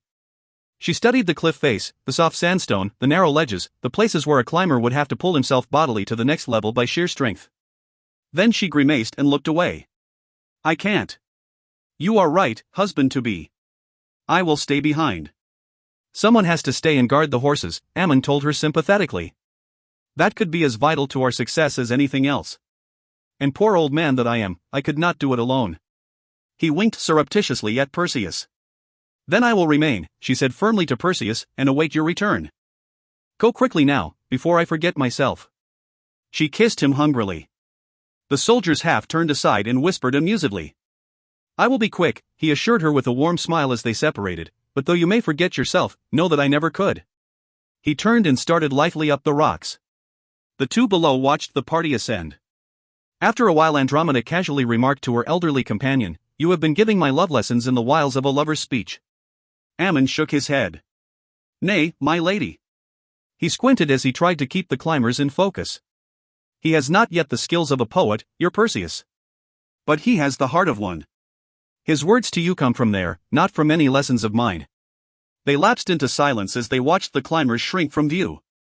The climb was no less difficult than the men had expected. The sun hammered the face of the cliff relentlessly, driving strength and water from their bodies. Fortunately, whenever exhaustion threatened to become total, a wide ledge would suddenly appear, or a cave cut by wind and water into the soft stone, and there they would rest and gather their strength. Then they would resume the ascent. Near the top the escarpment rounded off somewhat and the going became easier. Unexpectedly, a newly gained ledge turned out to be the crest, and they found themselves standing on the edge of the summit, the rubble of the once magnificent temple facing them. Minos peered cautiously inward, sniffed and turned away gagging. "Prince Perseus, I would rather suffer the odor of the slaughterhouse than that which comes from within." "I think your appraisal not as far off as you might think, Minos. It has the stink of the charnel house all about it." "Can you see anything?" "Nothing." They moved nearer. Perseus pointed. "There. A light of some kind." "A fire," suggested Castor. They entered the ruins, Thallo cautioning all to keep swords and wits at the ready and each man to be aware of his neighbor. The remnants of the temple were devoid of the magnificence that had once ruled here. The building itself was all that remained. Though cloaked in grease and soot, the columns were unbroken, a tribute to the slave workers who'd raised them. But most of the interior wall was gone, and the faint light reflected not off marble or mosaic but bare rock. The interior was home to 1,000,000 rats. They swarmed in front of the stalking men and closed in curiously behind them. Their constant inquisitive chattering sounded like running water in old pipes. They watched the men out of anxious little red eyes.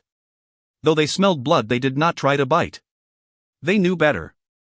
Men could kill. The time for feasting would come soon enough. Philo stumbled over something, cursed and kicked it. It ricocheted hollowly off a far wall. "Not a rock," muttered Thallo, in reaction to his comrade's curse. He pointed with his sword toward the object Philo had kicked. A human skull. Minos was bent over, examining the debris which littered the floor to a depth of half a foot in places.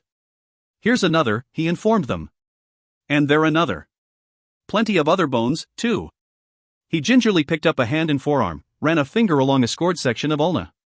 "Nod." He hastily tossed it aside. He was a soldier and he'd seen bones before, but those times the cause of death had always been obvious. He looked over his shoulder toward the entrance. It seemed leagues distant. The fire Perseus had spotted danced against the far wall. A crumbling mosaic depicting unwholesome rites reflected some of the glow back into the center of the temple chamber and provided enough light to see by. Crouched around the flames were 3 figures. They moved slowly. Perseus and his companions came forward quietly through the darkness. The 3 figures stirred a liquid which bubbled noisily inside an old cauldron. Their hair was long, stringy, and matted with dirt, clothing no thicker than fog-covered skin, tough and wrinkled as papyrus. Perseus wondered if those gaunt frames contained any blood. Certainly their stock of humanity was low. Despite the quiet approach of sandaled feet, the noise soon reached the 3 sisters. All sniffed at the air. One held a round crystal to her forehead and searched the darkness. The crystal looked very much like an eye. "Someone coming." "Sounds like a man," said another. "A young man." "Who has the eye?" she asked eagerly. "I do," announced the third. "Give it to me." "No." The witch manipulating the crystal orb moved away, clutching it protectively. "I want to be the first to see him." "Is he really young?" asked the first witch, more patient than her companions. "Perhaps he's fine and plump." "What do you see, sister?" "Tell us, Dot." "Yes, what do you see?" The other left off her stirring and turned an eyeless face toward the center of the chamber. Behind her the pot continued to bubble. Perseus moved closer. He'd slipped the shield from his back and now wore it on his left arm. The sword hung ready from his right hand. Yes, hissed the witch with the eye. "A young man. Not plump, but well made. Healthy also, by the look of him, and tall." "Lots of meat on him, sister?" inquired the first witch. She licked her lips noisily. In the dark it sounded like a file working metal. Enough for all three of us, sister, if we're none of us too greedy. Who's greedy? Snorted the second witch. Are you calling me greedy? Hush now, the first witch ordered firmly, lest we frighten our nice young visitor away. We wouldn't want that, would we, sisters? The three chuckled softly, waiting. From the corners of the chamber the rats watched expectantly. Perseus halted well away from them and lifted his sword by way of greeting. Have no fear, ladies. I come in peace. So much the better, said the third witch softly. Tall you say? Fresh and tender? Let me see him, demanded the first witch, having had enough of blind patience. She snatched the crystal eye from her sister's fingers and set it into her own forehead. A smile slid over her face. Perseus watched their movements with apparent unconcern. Ah, that's much better. Yes, a fine, healthy young man. Come a little closer, young visitor. Her voice was a plaintive, harmless whine. Yes, said the second, equally coaxing, so that we may see you better. She took the eye from her sister. A fine young fellow, she whispered. We are honored by your visit, said the first witch in grandmotherly fashion. She let out a sigh. We are so lonely here, so isolated. We are shunned by the ignorant, who will not even make use of our talents, and so we dwell in misery with no one else to talk to. What can we do to help you? Asked the third witch. What you might expect. Perseus had not lowered shield or sword, nor had he taken the first witch's suggestion and moved nearer. I need your advice. You'll really have to come a little closer, the second witch implored him. My sisters and I are a little deaf, you see. Especially Sycorax here, the youngest. Such a pity that she should go deaf so young, only 340 years old. 338, the third witch reminded her sharply. Perseus took another couple of steps forward. There, he asked loudly, is that better now? The first witch shook her head. I still can't hear him clearly, this fine young man. What if we moved a little closer to him, suggested the second sister. That would help. Yes, much easier, much simpler to talk to him that way, agreed the third. They left their cauldron and its foul contents and moved down from the dais it rested upon, shuffling slowly and with mock difficulty onto the main floor. As they did so they wandered apart, as would only be natural for three sightless women. But somehow Perseus remained centered between them. They did not think to search behind them, near the top of the mosaic pediment where Thallo and the other four officers waited with a silent metallic owl and watched quietly. Perseus, beginning to have trouble keeping all three crones in sight, shouted, now. With an assist from Thallo the metal owl launched itself into the fetid air, screeching softly and clicking like a new clock as he climbed ceilingward. The third witch frowned at the unusual noise but like her sisters was too overcome by the proximity of healthy young flesh to pay much attention to anything else. Bubo banked sharply near the apex of the crumbling dome and dove downward. The eye, Perseus yelled as he waited for the attack, Bubo, go for the eye. The original plan had called for Perseus and the owl to occupy the witches so his companions could surprise them from behind, but the owl's aerial abilities had sparked a fresh idea in the youth's mind. Red Eye spun like a magician's pendant as the owl altered its approach in response to Perseus's order. He swooped in low and fast over the second witch. She reacted an instant too late. Her inhuman strength, which had enabled her and her sisters to overcome stronger warriors than Perseus and his companions, did not include unusual agility. One metal talon dipped like a surgeon's knife at just the right instant and plucked the crystal orb from her hand. She snatched upward but the thief was already out of reach. A fight with Perseus was on her mind, not an attack from above. Bubo let out a rattle of triumph as he soared low and let the eye drop. Holding his sword momentarily under his shield arm, Perseus caught the sparkling globe neatly. Thallo and the others cheered as they scrambled down from the mosaic pediment. Bubo executed a little aerial jig and then resumed his perch on the rocks. The eye, the second witch was screaming. I've lost the eye. She bent over and started scrabbling among the bones. Foul trickery, sisters. Her fury was directed at Perseus. What have you done with the eye, stranger? Tell me, or you and your friends will become less than this, and she lifted a rock the size of her fist and ground it to dust between her gnarled palms. The display of strength caused Perseus to lift the eye high over his head. He stood studying it while the three evil sisters spent a few minutes contemplating a stew of a different sort than the one they'd anticipated. Their fingers clawed frantically at the garbage carpeting the floor. We must have it, where is it? Babbled the second witch. Where? Echoed the third. Tell us, or you will all surely die. You would have killed us anyway, which, Perseus responded sharply, unimpressed by the threat. A rotten lie, stranger. Rotten it is, but the truth. Rotten is this place and your souls. You don't frighten me with your threats, witch. Not now. As to the eye, never fear. It is safe, for the moment. Give it back to us now, screeched the first witch hysterically. Give it back. Back. Back. We can't see anything without it. On one condition will I return it. Anything you ask, agreed the third witch. But we must have it now, added the first desperately. Your attitude shifts like a spring storm. No, he told them resolutely. You'll have it back, I promise, but only after you've answered my question. I've come a long, hard way to ask it and I'm growing impatient. Hurry and decide, or an accident may befall your eye. Can you see with it if it's all in pieces? Horrible, evil boy, growled the second witch threateningly. You would never do such a thing to 3 poor blind old women. How many innocent travelers have you welcomed to the shelter of this place, only to slaughter them mercilessly? How many children have you devoured while their helpless parents watched and begged mercy of you, before you consumed them also? I know you for what you are, you 3 mothers of evil, so don't plead with me. Strike the bargain and have back your accursed eye, or refuse and dwell in darkness forever. No, no, the first witch shouted quickly. For the first time she sounded genuinely frightened. Ask your question then, boy, so that we may have back our sight. And hurry, the third witch said. Perseus took a deep breath. How might a mortal man face and defeat the Kraken? The 3 witches, who until now had been voluble to the point of confusion, were struck speechless. Impossible, declared the second witch, eventually breaking the silence. Young man of an unknown flavor, said the first witch slowly, your question is brief and uncomplicated, and so must be our answer. The Kraken is invulnerable, immune to the weapons of man. You cannot fight the last of the Titans with spear and sword. His skin is like iron and his teeth can turn granite to hash. 1,000 men could not bother him. He would sweep them aside with one arm and drown them in the sea. What about a catapult arrow fashioned from the log of a single great tree? Asked Thallo from the darkness. Hercules himself could heave such a weapon, only to see it bounce off the Kraken's chest, bold soldier. The witch waved a warning finger toward the source of Thallo's voice. You could throw a mountain at the Titan and it would only be amused. You cannot drown it.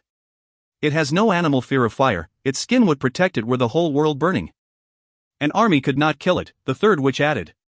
You say it's impossible, Perseus said, keeping his attention on the witch's movements as he spoke. Nothing is impossible. Nothing is invulnerable. Zeus and the other Olympians slew the rest of the Titans. You are no god, boy, fighting for control of the universe. There must be a way. The third witch became suddenly thoughtful. Perhaps one way. The second faced her in confusion. Sister, you have become senile as well as blind. Not I. She sniffed disdainfully and dismissed the remark. You all talk of mortal men and mortal weapons. A mortal man may destroy with the assistance of immortal powers. That route is even more dangerous in its subtle fashion than the Kraken itself. The Kraken can be avoided. Once engaged, the way I have in mind can be instantly fatal. Tell me this way, Perseus urged her. Give me the eye and I'll tell you. Sly witch, do not think you can bargain with me. This is no marketplace. I will fight the Kraken with or without your advice. Then you will die, said the third witch coldly. And you 3 will live in blackness for eternity. Very well, she sighed. It requires the head of Medusa, the Gorgon. Of course, exclaimed the first witch excitedly. Yes, that might accomplish your end, boy. One look from the head of Medusa, be she dead or alive, will turn any living thing into stone, no matter how huge or powerful it may be. And her blood is a weapon as well. A deadly venom. She has 2 ways to kill, added the third witch. Yes, the head of Medusa could overcome the Kraken, agreed the second. A Titan against a Gorgon, cackled the third witch. Her sisters joined in a coarse laughter which Perseus found utterly revolting. Ah, but first you must win Medusa's head, bold boy of the nasty caution, the first warned him. She's not going to give it to you, put in the second, laughing harder than ever. As a present, the third concluded mockingly. The first witch continued to admonish her intent listener, shaking a warning finger. Medusa's as difficult and dangerous in a fight as a dozen Krakens. Not as strong, it's true, but she has no need of strength. And she's far quicker. Are you quick of eye, boy? More ghastly laughter from the other sisters. You'll need more than quick wits to defeat Medusa. You'll not find her so easy to trick as we harmless old women, chuckled the second witch. It's your only chance if you mean to go against the Kraken, the third assured him. Then she frowned and asked, why do you intend to risk such a confrontation? To save a city and the woman I love. Fag. The second witch spat to one side, yellow phlegm spotting the floor. How foolish you are, young man. There are many cities and many women you could conquer without having to battle a titan. Don't waste your time, sister, the third witch advised. Mark that sweet sour aroma that swirls about him. The boy's in love. Then not only does he lack the quick wits he'll need, observed the first witch, he has no wits left at all. Her cackle was brief and her tone turned serious again. Now give us back our eye, boy. We have answered your question. Yes, give it back. The third witch held out eager fingers ending in claws. I've not yet finished with my question. If, even after death, the face of Medusa can turn any onlooker to stone, what of her blood? Does it retain its potency? Yes, yes. Deadly as when alive, until the last drop has dried. Then if I gain her head, how am I to handle it without getting the blood on me? Poisonous and corrosive it stays, said the first witch, and would burn through any container. No bottle or flask could restrain that blood. But you have touched the IRI. Are you by chance wearing anything the color of blood, anything of red? My cloak happens to be red. Good. That should do you, if you get that far. Just as the eye has the power to give us sight, so the caress you give it will make your red cloak proof against the Gorgon's blood. I declare this so, by the powers of Hades and the eye. Wrap a portion of your cloak completely around the crystal and hold it still for a moment. Perseus followed the instructions. A slight warmth seemed to emanate from the eye, heating his hands through the folds of material. It grew almost too hot to hold, then abruptly cooled to nothing. I've done as you instructed, he told them. It grew hot. Has it cooled now? Perseus opened the folds and carefully touched the crystal. Yes, completely. Then you have your shield, foolish boy. You must not touch the blood yourself. We can help you no more. Give us back our eye. Perseus turned to his companions and gave a prearranged signal. Thallo nodded in acknowledgement. With bubo clicking away overhead, the soldiers hurried around the circumference of the chamber and headed gratefully for the gap which opened onto clean air and daylight. Perseus found himself alone with the three witches. You have told me the truth? We swear it, said the first witch. By all the gods of Olympus, added the third. By all the powers of Hades, the second finished. We have spoken only the truth, the first witch declared empathically. We have done as you asked, have answered your question. The rest remains for you to do, for we cannot help you in that. Seek Medusa. On the Isle of the Dead, where the river Styx broadens into a lake and touches the world of the living, at the very fringes of the underworld, the third instructed him. And now the eye. As we speak the truth, you must keep your part of the bargain. You are bound to return the eye to us now, lest all the curses of the fates befall you, but... And when I give it back to you, he said quietly, what will happen then, when you have your sight back? Ah, murmured the first witch through a shrewd smile, we will be able to see again. That's all. That's all? Perseus nodding knowingly. You will be able to see again? You'll also be able to see me, won't you? If I hand you the eye, will you not also try to take my hand with it? Only in friendship, the first witch assured him demurely. Yes, added the second, so that we might shake the hand of so worthy and clever an adversary. What else could we do? Asked the third. 3 poor old women? You would take my hand, of that I'm certain. But not in friendship, I think. Most likely you'd take it all the way up to the shoulder, with the rest to follow later, over a hot, slow fire. You do us a great injustice, boy, said the first witch, her anger seeping through her grandmotherly manner. In any case, you have agreed to the bargain we've struck. You must now give us back the eye. She held out eager claws. And so I will, Perseus said. Here, catch. And he tossed it toward them. There was a tripartite shriek of rage and frustration. Stumbling into each other, the witches tried to catch the falling crystal. It fell between their weaving hands to land with a subdued clink among the bones and rotting leather and forgotten armor. They bumped into one another, tripping in their haste to find their sight. Bones and skulls flew in all directions as they started digging through the garbage covering the floor. Perseus was forgotten. Where? Where is it? They were shouting. Where? I want it, it's my turn, give it to me. Still carefully staying out of reach, Perseus edged his way around the 3 harridans. Only when he finally succeeded in rejoining his companions outside the temple did he allow himself to relax. Minos slapped him on the back, then looked distastefully back toward the noisome hole from which they'd emerged. A foul place, Prince Perseus. I'd rather face a phalanx of Spartans than those 3, he added, his expression emphasizing his words. We've gained what we came for, Perseus announced, breathing deeply of the fresh mountain air. And also the enmity of the 3 witches of Stygia. Let's be gone from this place before they recover their eye. They might be able to see their way to some unknown revenge. I think not, sir. Thallo considered the temple opening thoughtfully. Once they set to arguing, I'll venture it takes them a dozen years to settle things. Everyone laughed, glad of the joke. Maybe so, good Thallo, Perseus agreed with a smile, but let's not stay here long enough to find out. They started back down the mountain path, moving with care, the image of empty skulls and gnawed bones still fresh in their memories. In that barren, forsaken country there was little that would burn. But like all soldiers, Thallo and his companions were no strangers to the ways of scavenging. Though tired from their ordeal in the temple and from the long, awkward descent down the cliff face, they still managed to locate enough brushwood and thornbush to fuel a comforting fire. Now all were together again, well out of reach of any lingering animosity of the Stygian sisters. Their temple lay half a day's ride to the east. Nevertheless, Minos and the other officers were glad of the mountains that now lay between them and that abode of unwholesomeness. The fire burned hot and fast before them. Castor and Solon lay against the warm rocks, chatting of the day's adventure and chewing the remnants of their supper. Thallo, Phelos and Minos were curled up in their cloaks, already asleep and glad of it. Their comrades' conversation did not disturb them. Soldiers have the ability to sleep whenever the opportunity occurs. Perseus and Andromeda had long since melted into each other's arms. Ammon dozed nearby. On a branch of a nearby tree a live one, this time the slightly tubby shape of Bubo the owl glowed rust red from the light of the flames his metal body reflected. A soft neighing came from the horses. They were content despite the hard ride, having spent most of the morning at rest. Bubo joined them with a soft hoot, his metal owl eyes informing him that nothing stalked those seated or sleeping around the fire. Though no more than a tin doppelganger, he took his assigned responsibilities seriously. When not gazing into each other's eyes, Perseus and Andromeda stared sullenly into the fire. Each saw something different in the dancing flames. Nearby, Ammon was not quite so content. He restlessly stirred the sand with a stick. The sands of time are running away like quicksilver, my young friends. Knowledge is useless without the time to employ it.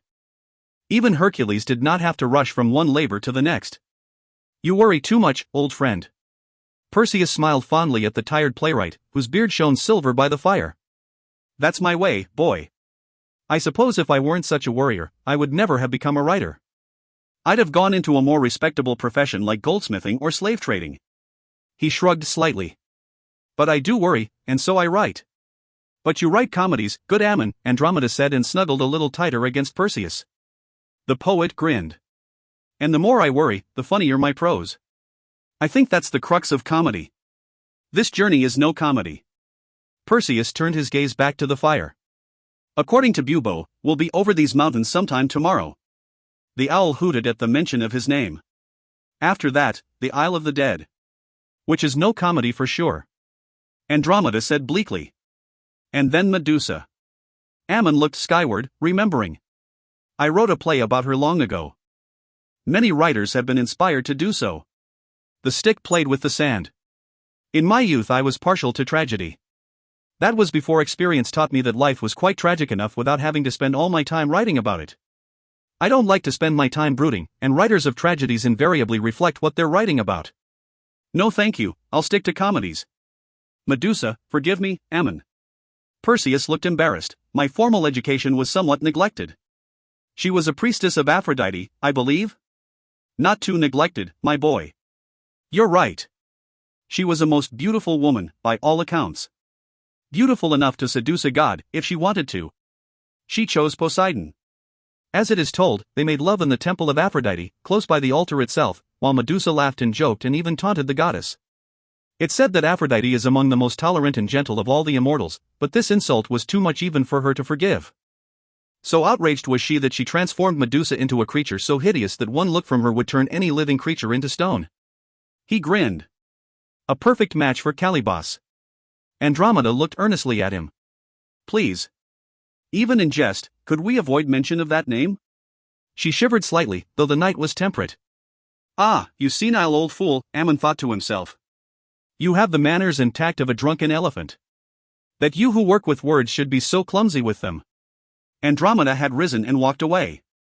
Now Perseus hurried to join her, catching up with her just outside her tent. Ammon meant nothing, love. He was only trying to raise our spirits by distracting us from what lies ahead. She turned, put her hands on his shoulders. I know, he's a good person. It's just that anything that reminds me of Calibos. She leaned against him and he held her close. Perseus, I'm so afraid for you. The Stygian witches gave us no trouble. From what Thallo told me, you had time and space to maneuver. If you make a single mistake with Medusa, you'll have no chance to correct it, no chance at all. And she's not a feeble old woman. How do you know that? No one's seen her and returned to say what she looks like. She looked uncertainly at him, then broke into a delighted, girlish smile. You're teasing me, she said, but the smile faded. I wish there were another way. I wish there were also, he confessed to her. But there isn't, or the witches would have said so. They swore by Olympus and Hades that this was the only chance we have of dealing with the Kraken. Thetis cannot alter or withdraw her pronouncement. This thing must continue to its end, like a ball of string unraveling. There's nothing we mortals can do save try to make the string end where we choose. He gently pushed her away. My love, tomorrow you must return to Joppa with Ammon. No. We've already gone through this, Perseus. I'm coming with you. To the end of the world, if need be. Or in this case, to the beginning of the underworld. He looked resigned. Then sleep now. We'll all have a good rest and ride after the sun is up. She entered the tent ahead of him. As she stretched out, he knelt to kiss her. She let her eyes close. So little time together, darling, she whispered. So little time. It was not difficult to ready the horses before daybreak. Supplies were silently packed and strapped on willing backs. Ammon stood beside the dying, smoking fire and watched. Unperturbed at the prospect of being separated from their companions, the two untouched horses grazed peacefully nearby. Perseus mounted his own steed, waved to Ammon. The poet nodded once and returned the salute. Joppa lay almost due south from their present position and he felt sure he could find the coast and a well-traveled road leading home. He was not especially sorry that Perseus had entrusted him with the princess's safe return. For all his voiced bravery, he had no desire to visit the Isle of the Dead. His time to do that would come naturally and soon enough. As for Medusa, one of Ammon's fondest dreams was that a bust of himself be placed in the theater outside Joppa, but he rather preferred it be fashioned by the normal arts of sculpture. It seemed to Perseus as the morning wore on that he could hear the awakened princess sobbing, though he knew it had to be only his imagination. He squinted at the sun. She would be awake by now, furious with Ammon for participating in the deception, distraught over the prospect of having to return to Joppa, and fearful for Perseus's safety. First she would try to threaten and cajole Ammon into telling her the direction the riders had taken. Ammon would not tell her. Then she would search for hoofprints, but the riders had taken care to cover their departure well, and the resourceful, the princess was no tracker. At last she would pack up camp with the poet and start on the long way back to Joppa, tearful, perhaps angry still, but on her way to safety. That was all that concerned Perseus. The Isle of the Dead was no place for a live young woman. It was also no place for a live young man, he knew, but it helped his state of mind, knowing that she was out of danger. I'll come back, Andromeda, prepared to deal with the Kraken, or Thetis, or anyone else god or mortal who tries to force us apart. He'd made the pledge in a whisper, but Thallo had sharp ears. An admirable vow, sir. Nothing finer to dedicate oneself to than love. Far better than a fickle people or callous king. That's why we ride with you now, instead of returning with the princess. It would be safer for you. The old warrior took no offense. A soldier can die only once, and this seems a cause worth dying for. And if we survive, what a tale we'll have to tell. Not to mention the gratitude of Queen Cassiopeia. She'll double our pensions, at least. But Perseus was not fooled by this mercenary appraisal. Another 2 days brought them to a shoreline in a valley thick with fog. It was a fog that never rose, never dissipated, hanging just above the surface of the lake. Some said it was composed of the last breaths uttered by the living before they passed forever into the realm of the dead. Unlike the abode of the Stygian witches, however, this place produced no rotting miasma. The air was clean, crisp, and fresh with the ever-present fog. It was as sharp as death, that moist air. A casual traveler might breathe it and find nothing unusual to remark upon. But it was special to the soldiers. They knew it well, having breathed of it on many occasions. A small stream led them to the lake. It was flanked by tall reeds that shielded several dry rises. Perseus raised a hand as they neared a wide one and turned to Thallo. You understand your orders? The soldier nodded. I'd prefer to go with you, sir, but I understand. Philo and I will wait for you until after dark. If you don't return, If we don't return, Perseus finished for him, it will mean that we've failed. His expression was unreadable. Dead men travel in only one direction on the river Styx. At least if we fail we will not have far to travel to the land of the dead. He turned and studied the mournful fog. It's told in some tales that the river itself possesses strange powers. Time to see if any of the legends are true. Surely the Stygian witches would not lie to us about Medusa's home, said Minos. Oh, surely not, Thallo said sarcastically, but he found himself half hoping the three evil sisters had lied, that Medusa did not await Perseus and the others somewhere in the center of this strangely peaceful lake. But if they had, he reminded himself firmly, then there would be no hope for the princess of Joppa. Nor for Perseus, and he'd come to like and admire the young prince. He'd make a fine, just ruler someday, the sort of ruler who'd respect the desires and take the advice of experienced old soldiers. If Andromeda and Perseus perished, whether at the hand of the Kraken or otherwise, Joppa would be thrown into turmoil. Queen Cassiopeia was past childbearing age and Andromeda was her only heir. With the succession shattered, there would be civil war the length and breadth of Phoenicia as pretenders and hopefuls vied for the crown. Joppa would suffer in the conflict, and Joppa was his home. No, the witches had to have told the truth. They had to succeed here. Far more than a marriage was at stake. Had the vengeful fetus foreseen the chaos that Andromeda's death would eventually create?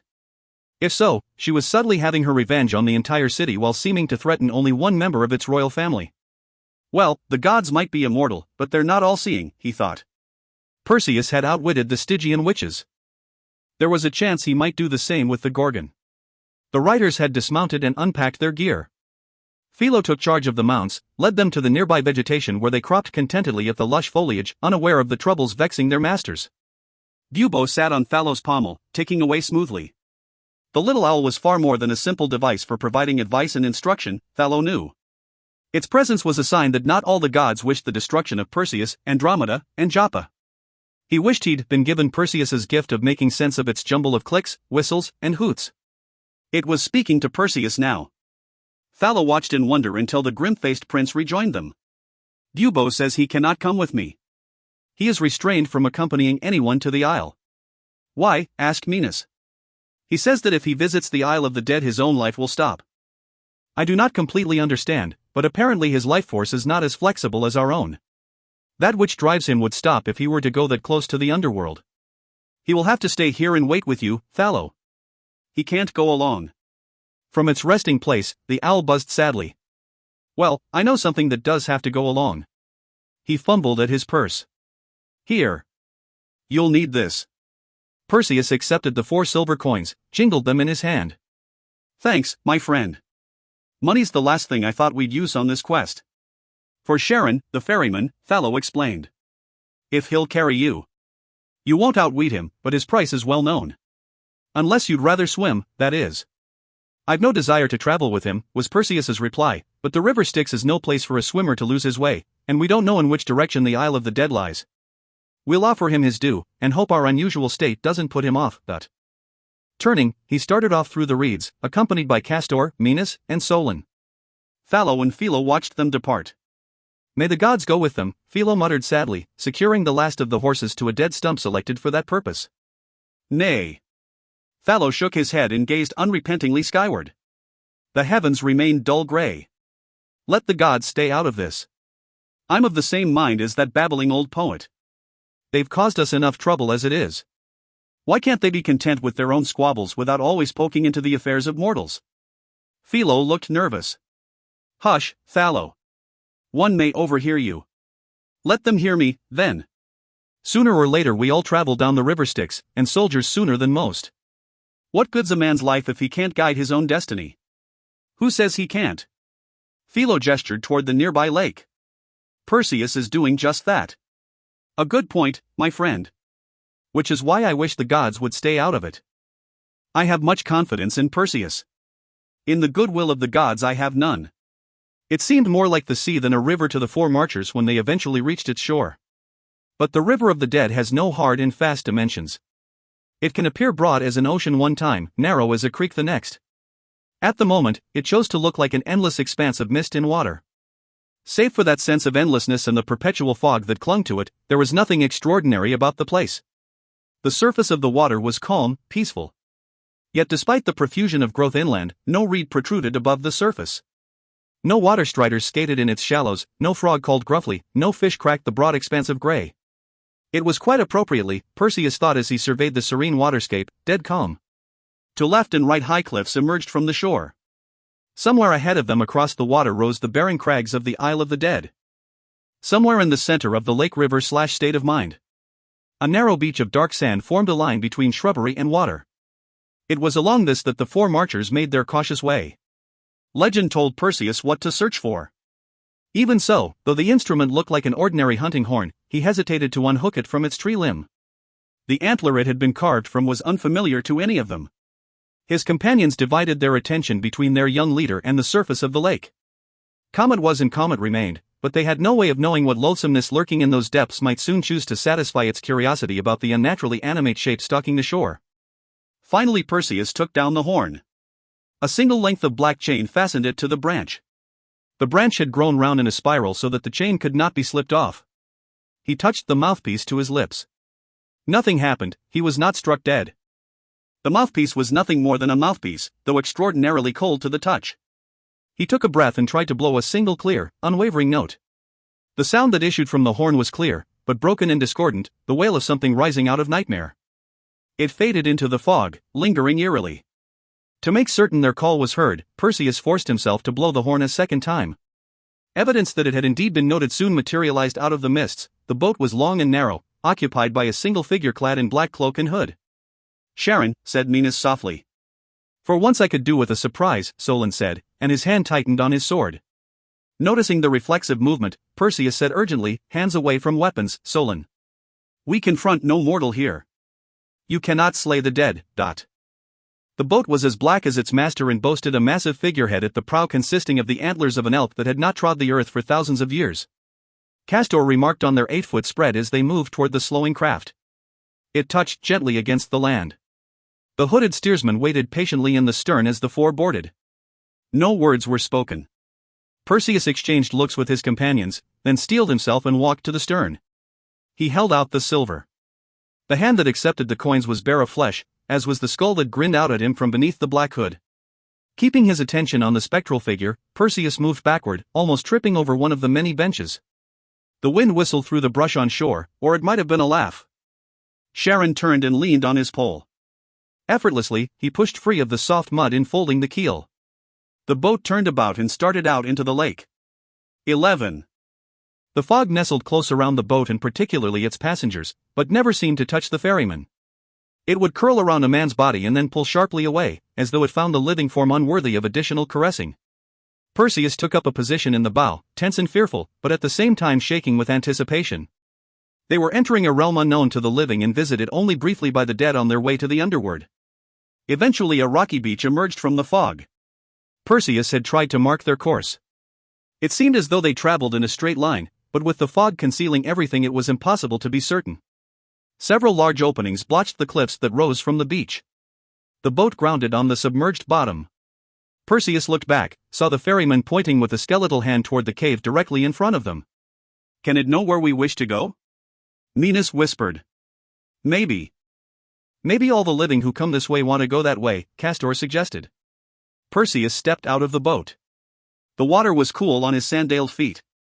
"We'll go as he indicates, but slowly. If it seems unpromising or dangerous, we'll try another cave." He turned and leaned back to study the sheer cliffs ringing the beach. There doesn't seem to be any way inland except through the caves. The others disembarked. His boat again empty, the ferryman leaned hard on his pole and turned to head back out into the mist in search of another cargo. It was neither day nor night on that beach. A curious in-between illumination lighted the island. The interior of the cave they cautiously entered was lit from above. "It leads inward," said Minos, indicating the sandy floor, "and see how it slopes upward as well." "Better up than down in this place," said Castor with a grunt. The cave was lined with cut stone, though by what hands they had been shaped and placed none could imagine. Tombs of unbelievable antiquity opened from side passages off of the main tunnel. Their architecture and style suggested use by creatures other than men. "Remember always," Perseus reminded his companions as they ascended, "that we go to confront a Gorgon. One look from her is enough to finish you. If we have to watch her, we must use the inside of our shields like mirrors. That's why I ordered all the leather linings removed. A reflective surface may prove your only salvation. Her mirror image can't harm you, but never look directly at her." "A difficult way to fight," muttered the nervous Castor. "Backwards." Yes, Perseus admitted, but preferable to being dead. Better than spending eternity here as a piece of sculpture. Minos tried to show a confidence he didn't feel. We're still 4 against 1. No matter how ugly she is, or how dangerous her gaze, she is no warrior. He pulled his sword and swung it backhand. It hissed through the air. 4 swords in one is enough to kill. We've heard nothing to say that she's invulnerable like the Kraken. For all the tales I've heard, I'm still not sure I believe Dash. You'd best start believing, Minos, Perseus cut in, pointing at the floor just ahead. Look there. They hurried forward. Minos put up his sword and began using his hands to move sand. The arm this digging exposed was beautifully detailed. It was also solid rock, and it ended at the shoulder. Minos lifted it, passed it over to Solon. Not bad, said the soldier, taught I've seen better work in the streets of Corinth. You think it a sculpture? Perseus gasped. I didn't say that. Solon sounded defensive. It's only that we can't be sure of this legend yet. Whoever lives here and passes herself off as Medusa might be an outlaw or banished queen seeking refuge. What safer place than the Isle of the Dead? A few pieces of broken statuary scattered about like this would be enough to frighten off any pursuit bold enough to get this far. No farther than that rationalization, said Castor. We'll see. Solon dropped the stone arm as Perseus signaled them forward. Together the 4 headed onward, leaving the arm behind. Human? Minos wondered aloud, gazing back to the resting place of the bodiless limb. Perseus shrugged. Who knows? We will, and soon, he told himself. The cave finally opened onto a treeless plain bordered by cliffs. A badly damaged but still imposing temple stood alone at its center. It was as quiet here as it had been on the Styx, though the fog was just a little lighter. Perseus headed for the building, the others close by. Mist drifted among the thick marble columns and along a wide staircase that fronted the building. As they started upward, the mist began to play about their feet. Something made a noise on their left. They froze, swords and shields ready, hearts nearly so. What slithered out from the depths of the temple to momentarily caress the head of a broken statue was unusual only because of its size. The great constrictor ignored them as it slithered down to the ground and off into the fog. The men relaxed a little. I've seen them nearly as large in the southern provinces of the Nile, Minos informed them. Nothing magical about a snake, even one so big. It saw us and ran. It did nothing of the sort, Solon countered. It went its own intended way, and lucky we are not to have been in its path or to have caught it hungry. Enough talk of appetites, Castor grumbled at them. Just now I've none of my own and I don't like this talk of tempting something else's. The snake did not return and they saw no others as they entered the temple. The ceiling was cracked in places but the columns supporting it looked strong enough. Moss grew in cracks and in places on the marble where water trickled down, indifferent to any sanctity that might have once inhabited this place. Now it was home only to the smell of death. But the men had long since resolved they would not be defeated by smells or signs. Solon was climbing another set of stairs when the rock he'd been pulling it suddenly tumbled over and fell past him. The rock turned out to be a statue of a warrior hunched over in a contorted, unnatural position. The sculpture fell to the floor and shattered, its head bouncing to a stop near Perseus's feet. He glanced down at it and quickly decided not to call the others over to look. The expression on the statue's face could not do their confidence any good. They stood listening while the sound of the crash echoed around the temple, eventually fading off into silence. That should be enough to wake the dead, muttered Solon. It's not the dead we're concerned with, Perseus reminded him. Then his head jerked forward. Wait, hear that? Castor's fingers tightened on the hilt of his sword. Nothing. No, wait, I hear it. Chains, I think. Someone dragging chains. Perseus took a cautious step backward. His gaze traveled to the empty spaces overhead. Watch for nets. This is no place to be trapped. But the threat was not from above. The rattling gradually grew louder, and from somewhere ahead came a low cough that might have been an incipient growl. In the darkness ahead and to one side, a pair of eyes suddenly appeared. Almost immediately they were joined by a second pair. The growling was definite now. Perseus and the others slowly started backing away. The eyes seemed to follow them. They glowed brightly in the darkness, for eerie little lanterns. The eyes vanished, but the sounds of metal dragging across rock did not. Perseus turned to his right, trying to keep the source of the sound within view. Then a sudden, concussive roar exploded from one side and he found himself thrown across the floor as something heavy, warm and unyielding slammed into his ribs. As he rolled over and over on the pavement, fighting to regain his breath and keep from falling on his own sword, he heard a scream. Instantly he was back on his feet, ready to challenge whatever had charged them. It was restrained by a long chain which allowed it only enough range to cover the staircase they'd been climbing. At first Perseus thought it was a wolf, the largest he'd ever seen. But there had been 4 eyes. Were there 2 of them? Then the creature moved farther out into the light and revealed itself. The monster was indeed a wolf far larger than a man. But there was only one. It had 2 heads. One was snapping and probing at the screaming, frantically twisting body of Minos that it held pinned under a huge foot. Throat hunting, Perseus knew. Castor lay groaning in pain nearby, one arm laid open by the teeth of the second set of jaws. Shock faded quickly as Perseus and Solon rushed to Minos' aid. By now the head had hold of the unfortunate soldier's arm and had nearly chewed it through. The other head glared at the approaching men. "Watch the feet," Perseus yelled at his companion, "as well as the teeth." They darted in as close as they dared, staying just out of reach of those snapping jaws. But the wolf thing was quick and they cut no more than fur. Meanwhile the moans of pain from poor Minos were fading rapidly as the second head made a meal of him. "Get in closer," Perseus yelled to his companion. "We've got to get close to it." Solon tried, barely throwing himself clear as powerful jaws snapped inches from his neck.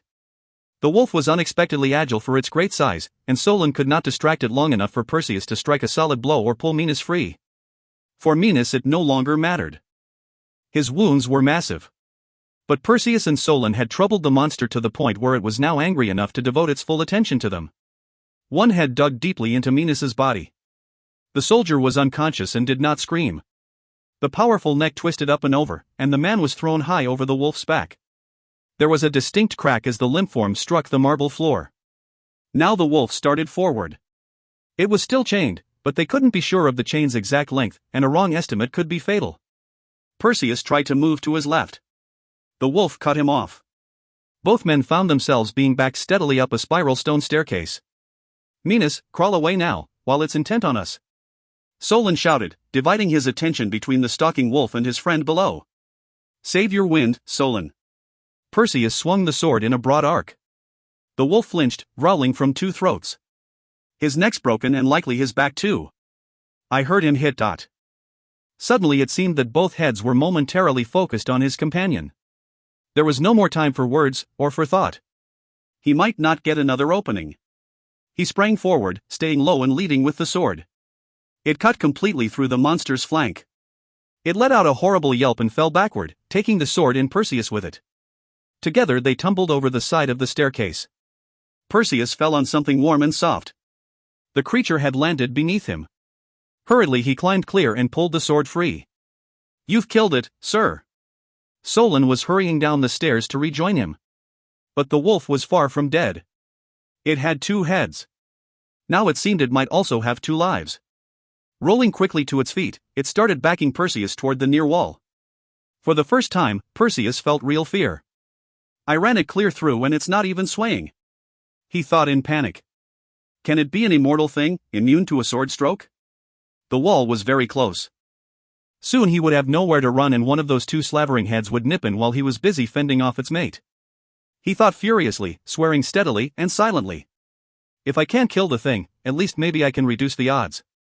He took another step back, then ducked aside instead of backing. His jaws snapped like a hunting trap just above his left shoulder. Saliva spattered his face as he rushed forward.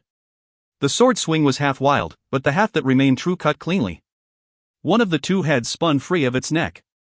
Blood spouted from the severed stump and the remaining head howled in pain. It snapped at the sword when Perseus tried to repeat the maneuver and continued backing him. Perseus tried to slip aside, but there was another wall there. He'd reduced the odds, but at the price of finding himself trapped in a corner. He tried to stay on the left side of the monster, the side now devoid of danger, while aiming one swing after another at the remaining head. But the monster had learned. It was wary of the sword and took care to avoid every cut Perseus took. If it trapped him against the wall, Perseus knew it would rush in and overpower him with sheer strength. Again he ducked, this time feinting at the head with the sword and driving those teeth back. Instead of bringing the sword back for another swing, he changed its arc to a thrust and aimed for the chest, hoping desperately that the monster had a heart. Its blood was red enough. And it was not immortal. The sword struck true and straight and the monster shivered convulsively. It rose on its heels, towering over Perseus for a moment, before falling backward. This time he didn't withdraw the sword. It lay on the floor twitching and kicking for several moments. Then it was still. When he was certain it was dead, Perseus removed the sword and cleaned it on the fur of the carcass. His breath was unsteady and his hands shook a little. Solon was helping the wounded Castor bind up the vicious slash in his arm, using a strip of material torn from his own cloak. A fight for the bards long to sing about, Castor was commenting as Perseus approached. He winced as Solon tightened the bandage. A fine help I was in it, too. You could not have done more, Perseus reassured him. None of us reacted in time to the beast's first attack. As for songs, no one will sing of us until we are safely out of this place. He indicated the bloody bandage. How bad? Castor gritted his teeth as he moved the arm. Ugly, but I've had worse. Can you still use it? The soldier nodded. I think so, if I'm careful with it. That thing only opened the forearm. I can still swing. And I've another arm.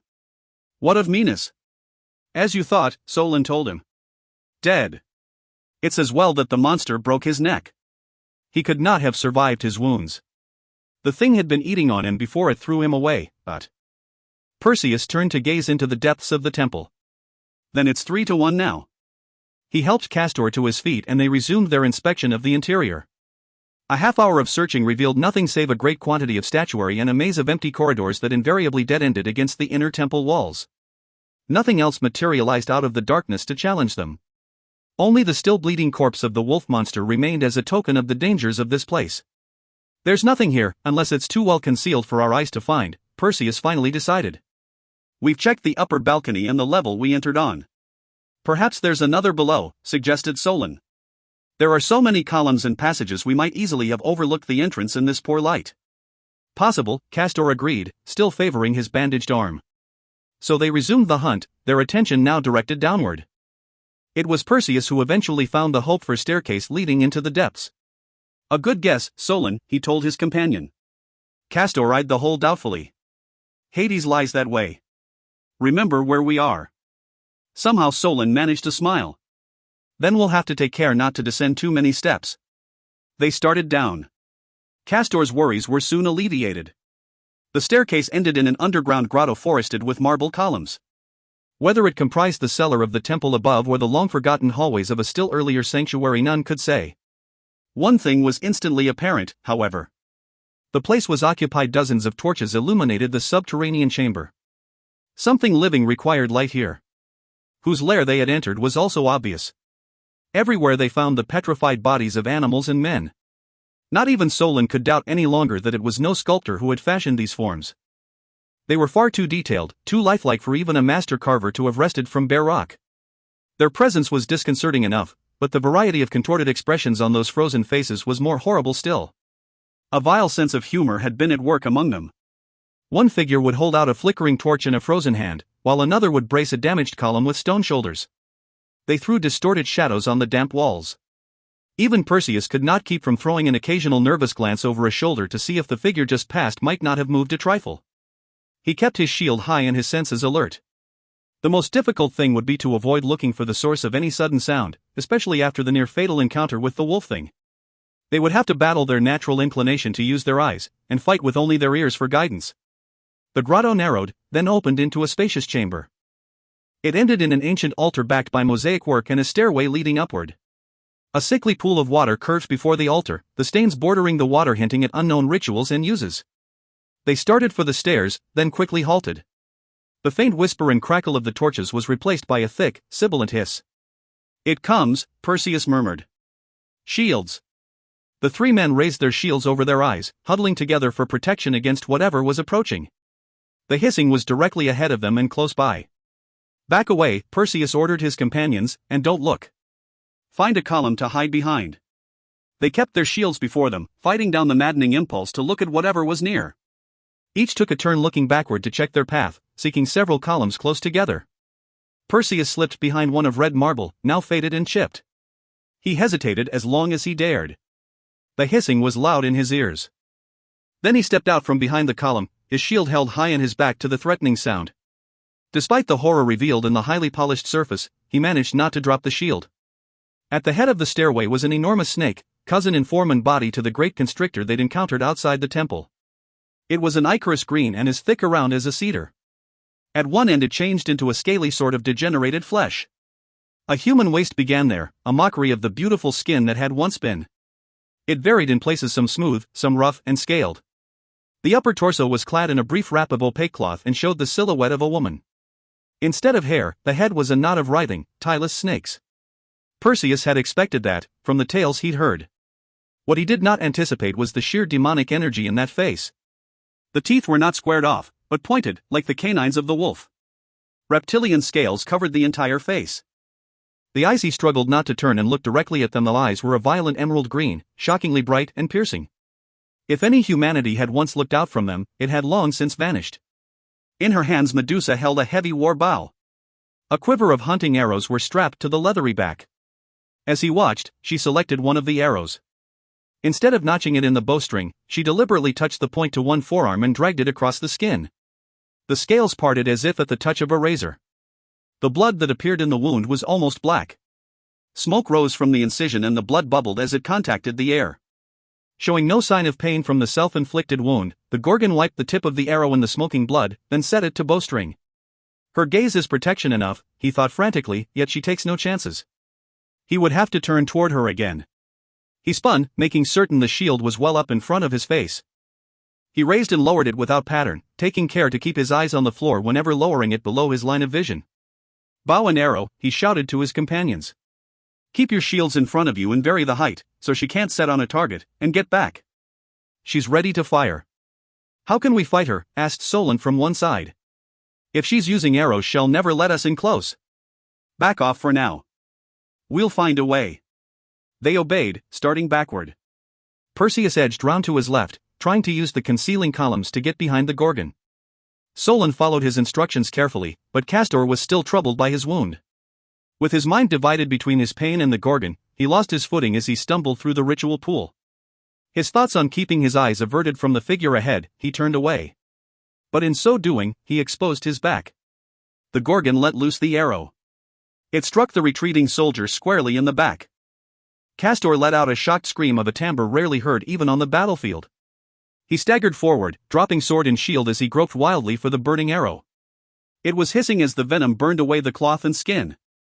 Mercifully, he fell face down into the water. The fire from the puncture spread to encompass his whole body. Even the pool began to steam violently. Despite the horror that was her face, Medusa was capable of a smile of satisfaction.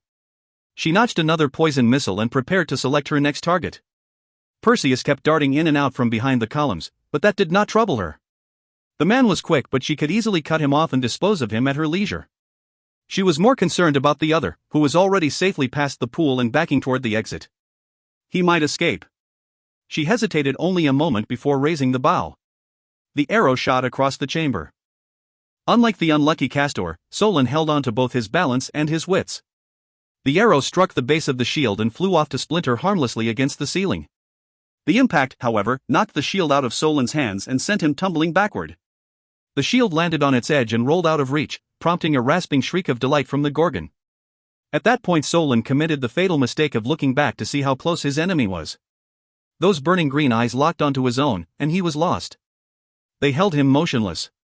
He could not tear his eyes away from that mesmerizing stare. And soon it did not matter. As Perseus watched, his last friend and ally turned slowly gray.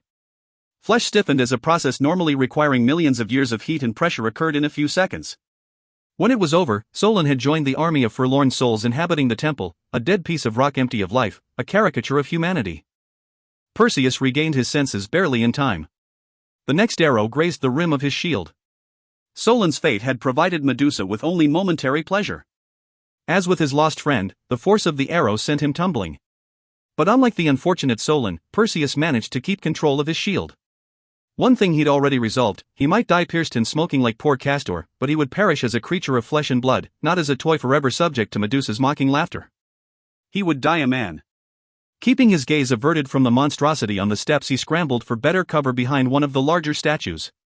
Medusa was finding this game diverting. She hissed with delight and supplely glided down the stairs.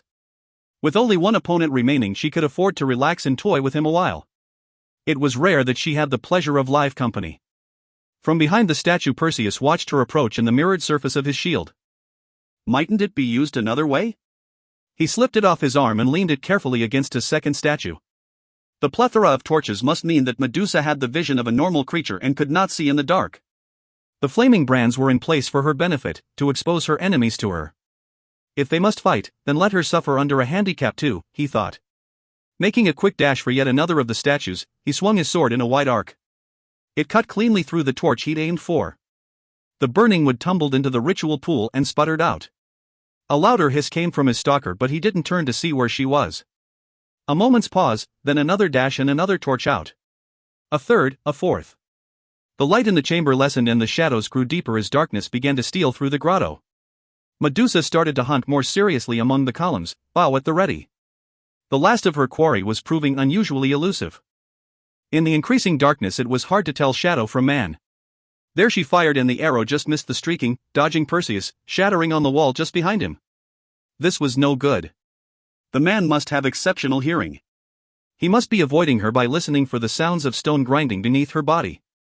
She stopped and listened intently herself, eyes flickering like green flame in the dimness. Another torch went out and she whirled, too late to see the man who'd knocked it free of its holder. Medusa! Her body whipped around again.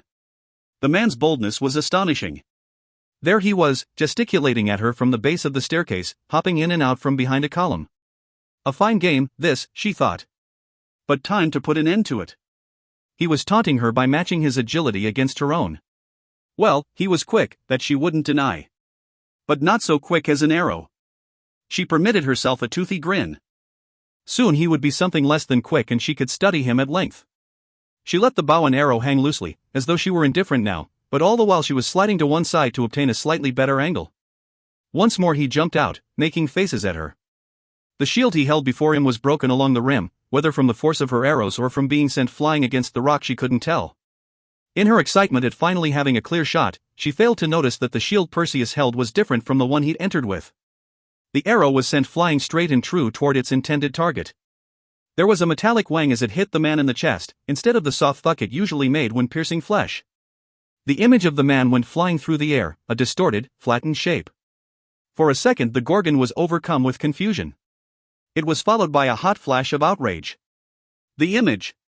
Tricked, dot. She'd been stalking the man's reflection in his shield. Perseus let fly the broken shield he'd found with all his remaining strength. As a youngster he'd participated in all the traditional sports. Though slighter of build than many athletes, his wiry strength enabled him to become fairly competent at such events as the jump, the run, and the discus. The Gorgon was just turning when the serrated edge of the old shield struck her, decapitating her as neatly as an axe. There was a brief, half-begun shriek that was cut off quickly as the head spun from the neck. Perseus had turned away the moment he'd let loose the shield, lest his eyes contact those of the severed head as it fell. When he finally regained the shield and used it to look toward the thrashing noises filling the chamber, the sight was enough to make him want to vomit. The headless body of the Gorgon still writhed and jerked spasmodically with a ghastly, animate life of its own. It curled and tightened about a nearby column. Gradually this sprung watchspring of tortured energy ran down and the muscular snake shape was reduced to a harmless twitching. Blood flowed in a steady stream from the stump of the neck.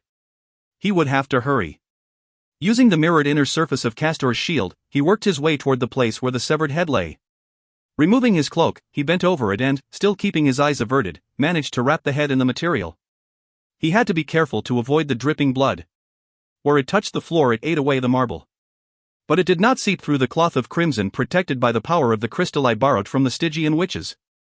The floor of the grotto was turning into a steaming inferno as blood from the headless corpse bubbled away the marble and steamed away the waters of the ritual pool. He started to recover his own shield, only to discover that a thick stream of the venomous liquid was flowing between it and his present position. It was wide and shallow, too broad for him to jump. The base of the shield was already dissolving into the corrosive fluid. A face that had spoken to him once before, in the amphitheater outside Joppa, reappeared now in the dimly lit surface. "Go now," the voice directed him. "Tomorrow is the eve of the longest day. Go, and swiftly." Perseus needed no additional urging. As the marble continued dissolving, ancient columns began to groan dangerously. The blood was threatening to undermine the entire temple complex. Any second now it might come crashing down on him and all his hopes. He'd not come this far and accomplished this much to lose it all in a simple rockfall. Holding the precious prize under one arm and his sword in the other, he turned and raced for the staircase. Behind him, the face in the shield impassively watched his retreat until the metal vanished in the river of blood. Whether the souls of the many murdered and petrified by Medusa had ever found rest, Perseus had no way of knowing, but at least now their bodies were returned to the earth. Blood lapped at their bases, stone hissed and was vaporized. The ritual pool was now mothered to a cloud of crimson steam. Groans and creaks sounded louder as Perseus emerged from the entrance to the underground grotto and raced down the temple steps. Moments later he was once more outside the temple. The thick fog and desolate terrain of the Isle of the Dead were like the clean sea air of Seriphos compared to the interior of that unholy structure. As he neared the entrance of the cave they'd used to reach the temple, the rumblings behind him increased in volume. A loud lingering roar sounded behind him and he glanced back over his shoulder. Marble dust thickened the sky as the temple roof collapsed. Great columns that had stood for unknown years toppled to the earth like felled trees. Then the walls tumbled inward with a last, echoing crash. For several moments the dust-laden mist obscured everything. When it finally cleared, only the broad staircase remained, leading up to a pile of rubble. A dull red stain was spreading slowly over the ruin, and blood still seethed and bubbled somewhere inside. Soon that liquid virulence too would be exhausted, and the lair of Medusa would be only a memory, one that Perseus would carry with him forever. If he did not hurry though, forever would end sometime tomorrow night, on the coast of Joppa. He turned and ran down the sandy slope of the tunnel. 12. The beach they'd landed on was deserted and unchanged. Fog still cloaked the shoreline and tiny wavelets broke on the sand with a muffled splash. For a terrified moment Perseus felt the real world had deserted him, that it no longer existed. There was no shore across the lake/river, no land to reach. He would swim for days until his strength finally gave out. Then he would sink, only to rise again as Charon plucked him from the waters to convoy him once more back to the Isle of the Dead. There he would enter a different tunnel, one leading to the final, eternal place of rest far below the earth.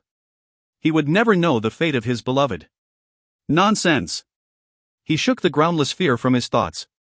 Refastening the sword to his belt, he took a firm grip on the tightly bound bundle. He could not bear to grip it in his teeth, and plunged into the tepid water, swimming hard for the reality he remembered. His greatest worry now was that he would become disoriented in the mists and swim in circles. Even if he'd possessed another piece of silver, it wouldn't matter. Charon ferried passengers in only one direction. As Perseus swam he tried not to think of what might inhabit the waters around him. Gradually he began to tire. It was a long swim, even for an experienced swimmer like himself. Finally, he was almost longing for the sight of the skeletal boatman and his cargo of dead souls when his hand unexpectedly encountered something hard. Drawing back with a jerk, he almost let loose of the bundle clutched tightly in his other hand. Something long and curved leaned toward him through the water. That's all then, he thought wildly. I'm finished. Medusa's dead body has come searching for its head. Then the water and the fatigue cleared a little and he saw that it was only a thick root, gnarled but not scaly. He slumped in the water, hoping there would be no more surprises.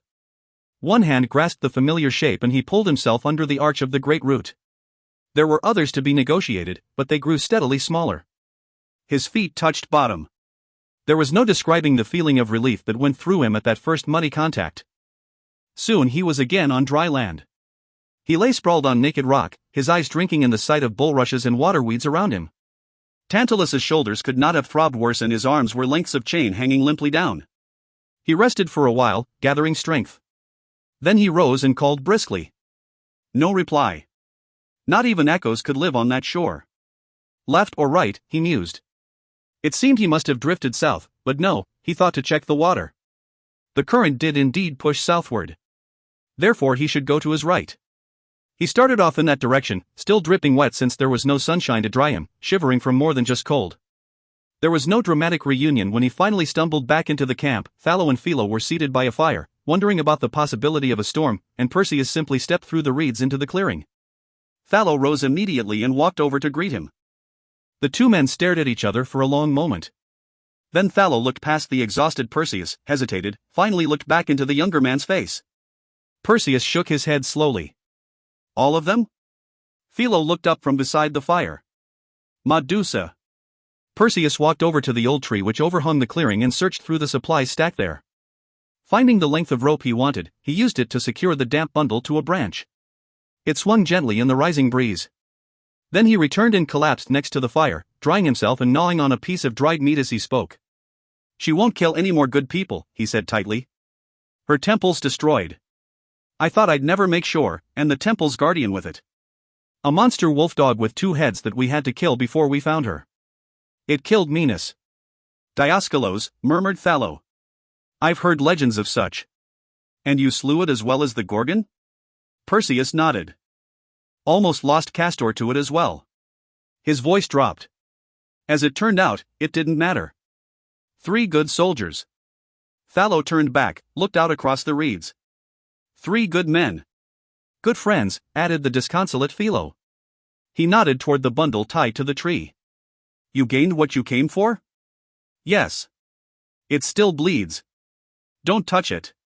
No worry of that, said Philo fervently.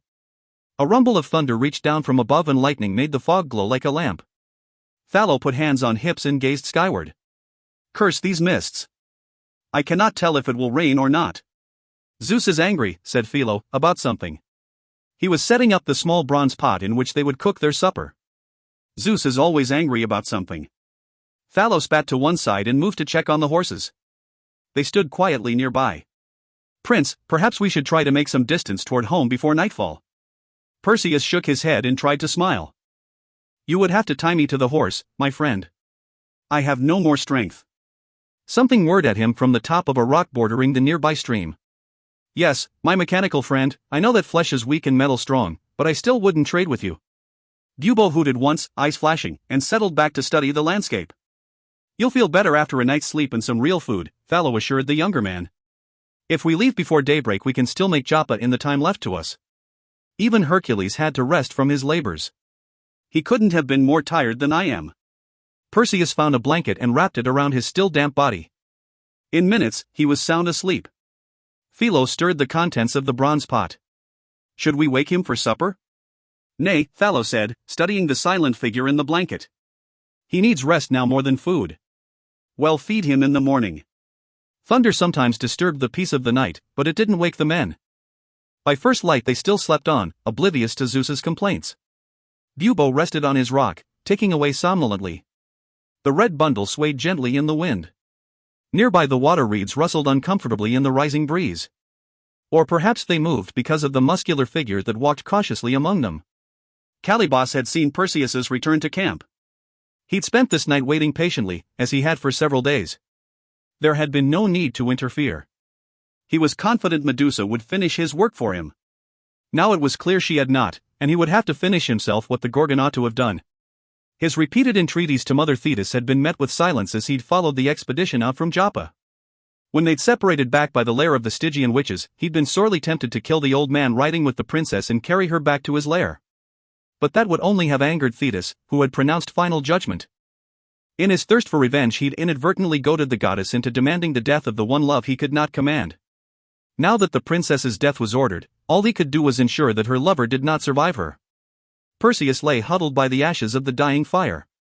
Somehow the cursed manchild had fooled the old witches into helping him and had slain Medusa. Well, he would not find Calibos so easy an opponent, and he would pay him back now for the loss of his hand.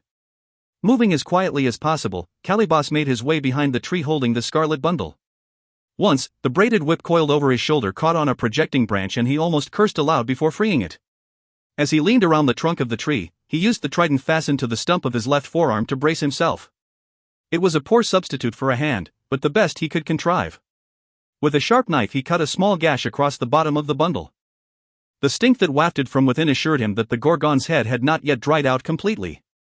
No amount of kicks or blows of the whip had been able to compel his swamp servants to make the long march with him. Under no circumstances would they journey beyond the marshlands. He could not hope to defeat 3 experienced warriors, however, without assistance. He permitted himself a slight smile. Perseus was brave and lucky, but he lacked knowledge. Calibos knew all the legends, all the details of the great mysteries. How ironic that the ignorant Perseus should thus provide Calibos with the means of his destruction. Yes, there was still a little blood left in the severed head. A few drops fell from the slit fabric to the ground while thunder railed impotently above. The mitigating atmosphere of the Isle of the Dead was not present here on the soil of the real world. If the legends were correct, yes, the earth where the blood had dripped was beginning to seethe. Soon the suppurating soil coaxed forth all manner of wriggling vileness, blood-engorged leeches, swollen maggots, worms with black skin, and tiny agitated scorpions. Of them all, only the fiercest and most lethal would survive to draw on the power of Medusa's blood. Backing away, he hid himself behind the tree. Quickly, the worms returned to the earth. The leeches melted and the maggots became food for those who remained. 3 scorpions began to grow. Calibos watched with interest and delight. Another few minutes and it would be too late for the sleeping travelers. He shifted to the other side of the tree in order to have a better view of the end, and thereby stepped on one of the few dry dead twigs in that fog-shrouded land. It cracked like pottery. It was a modest noise, most likely lost in the rush of wind and occasional lightning. But it was heard by one whose ears were far more sensitive than those of men. Bubo was suddenly alert. His head clicked around to focus on the three arachnids. His eyes spun and flashed as he generated a hoot of alarming dimensions, a mighty clanging the likes of which are not heard outside the metal foundries of Luxor. Thallo and Philo came awake instantly and reached for their swords. Perseus was only seconds behind them. Damn you, you unnatural meddler of metal. Calibos stepped out from behind the tree and uncoiled his whip. Bubo continued to rail away. You won't interfere again. The whip shot out and snapped violently against the figure clinging to the rock. Bubo was spun off his perch, wings flapping furiously but tardily. Still sounding his alarm, he landed in the stream. His raucous ringing blended into the sound of rising bubbles as he sank. Nothing will save you this time, Calibos, said Perseus, fully awake now. Not the vermin who serve you, not your immortal half-mother, nothing. It's not I who need saving, bastard. Or have you not looked to your prize? The three men turned and froze. The three scorpions were now the size of ponies. They ignored the half-concealed Calibos and advanced toward the larger cluster of food. The food drew together and readied for the attack. Watch the tails, muttered Thallo, keeping his eyes on the advancing creatures. They'll hold enough poison to kill instantly. Poison be damned, said Philo. Those stingers are as big as swords. Easy, easy, Perseus urged his friends, his own sword waiting. Try to separate them, take them one per man. That way they can't surprise us from behind. One scorpion was slightly closer than the others. It snatched at Perseus with a huge claw. He stepped nimbly aside, fended off a strike of that looming tail, and swung his sword. It cut a piece of chitin from one claw and the scorpion jerked back in pain. Now, he yelled, split them up. Swinging their swords like scythes, Thallo and Philo joined Perseus in the charge. The three scorpions were forced apart, leaving each man with only one opponent to worry about. I'd enjoy watching, Calibos called pleasantly, but I've other work to do. Do me the pleasure of waiting for my return? He turned away and limped off through the reeds. Thallo could hear the sound of the whip cracking behind them. The horses, he yelled. He's driving off the horses. He ducked and weaved just in time to avoid another strike from a deadly tail. There was nothing they could do about their mounts. The monsters continued to press in. Though the three men held them off, none could gain an advantage. Enough time wasted on this, thought Calibos finally. I will alter the odds. He stepped into the clearing and selected a target. The whip spun, became a noose around Philo's neck. Putting his weight into it, Calibos yanked hard. Philo went backwards to the ground. Immediately the scorpion he'd been battling rushed in. The tail hooked and went clear through Philo's body. He screamed and tried to twist free as Calibos methodically drew back his whip. Perseus saw what had happened and deliberately stepped close to his own attacker. As the expected pincer reached for him, he cut down. The limb dropped to the earth as the tail descended. That too was severed. Before the monster could back away, Perseus rammed his sword through its head. It buckled like a broken cart. Meanwhile Thallo had dealt with equal success with his own enemy, gradually cutting off bits and pieces of it until it had little left to fight with. He drove home the final blow as something dark and thin tightened around his neck and pulled him backward. Thallo! Perseus rushed toward him, but found himself intercepted by the scorpion which had killed Philo. Desperately he hacked at it as he watched Thallo being pulled inexorably toward the reeds. The old soldier was strong, but the whip choked away his breath. He continued stumbling, his hands trying to pull away the whip, until he impaled himself on the three-pronged weapon which occupied the stump of Calibos's left arm. His eyes widened. Calibos withdrew the trident and let Thallo's body slump to the ground. His gaze lifted to Perseus cutting apart the last of Medusa's seed. He started toward him. It was nearly finished, he mused happily. Let Thetis pronounce her curse, he would fashion his own revenge. He had the trident and the whip. He would make this last death a lingering one. One more thrust finished the scorpion. Perseus pulled the sword clear just in time to ready himself for a more conventional attacker. As he turned, the whip snaked around his sword arm and pulled. Perseus went down and the sword fell from his grasp. He managed to fight free of the whip, reached for the sword, but something bit into his neck and he went over backwards, twisting in pain. Come on, boy. I've only one hand to fight you with, as well you should recall. Surely you can defeat a tired, ugly, one-handed man. Or even a one-handed beast such as myself. When Perseus did not move, Calibos's tone grew threatening. Come, get up. There's only you left and no one to help you. There's your sword, so close. He cracked the whip at it, sent it skittering across the ground. Why don't you pick it up? Then you can cut off my other hand and win yourself another bride with it. Your first is doomed. Perseus clenched his teeth and ignored the taunts. His only concern now was how to regain control of his sword. But every time he tried to rise or move toward it, a hot, searing agony shot through his body and sent him to the ground. Get up, Perseus, Calibos chided him, setting the whip again. It's only a little whip. Horses take it better than you, even hogs. Don't let it keep you down in the slime with the worms, lest you think you belong there. But though he tried his best to ignore the pain, Perseus could get no closer than a couple of feet to the sword. Whenever he drew near, the whip would wrap around his ankle or leg and drag him back through the mud. He rested a moment there, allowing Calibos to tease him. Then he made as if to rise again and reach for the sword. Out of the corner of his eye he watched the whip arm move and tensed in expectation of its strike. As expected, it snapped around his right ankle. The fire shot through him once more, but as the whip was receding he lunged for it. Before Calibos could pull it clear, Perseus had it wrapped around his arm. Now he dug his feet into the earth and started pulling toward the sword. Calibos leaned back, trying to keep Perseus away from the sword while regaining control of the whip. The youth's legs were knotted with muscle, so that despite the other's greater weight, Perseus was dragging him inch by inch toward the blade. With a frustrated cry of blind rage, Calibos let the whip handle go and charged. The trident hand was raised high to strike the final blow. But the sudden release of tension sent Perseus tumbling straight toward the sword. He knew he could not hope to fend off the fresher, heavier Calibos while lying on the ground, and his arm trembled with the strain as he turned onto his back and heaved the weapon with both hands. Calibos stopped about 4 feet away from Perseus. He stood there, staring down at the panting, whip-scarred youth. Slowly the trident hand came down as both hands clutched at his middle, the hilt of the sword pressed tight against his skin, the point and several inches of blade emerged from his naked back. He turned away from the prone form of Perseus, bumped up against the tree, staggered several steps to one side, and then keeled over. He made no noise when he struck the ground, and he did not move again. Perseus lay breathing hard, unable to move. Eventually he rolled over, got to his knees, then his feet. This exhausted him all over again and he nearly fell. His tunic was in rags. Blood streaked his exposed flesh, marking the places where the whip had cut deep. His first thought was for his companions. He'd seen the scorpion's tail pierce and kill Philo. Old Thallo was dead also, lying on his back staring blankly at the sky, his expression a mixture of surprise and outrage. After decades on the battlefield, he'd finally been felled by a cowardly blow from behind. Perseus limped to his side, kneeling with an effort that made him dizzy. On the second try he was able to close those staring eyes. Sleep well, old friend. His voice shook. A truer friend no man ever had. He stood, but there was no strength in his limbs.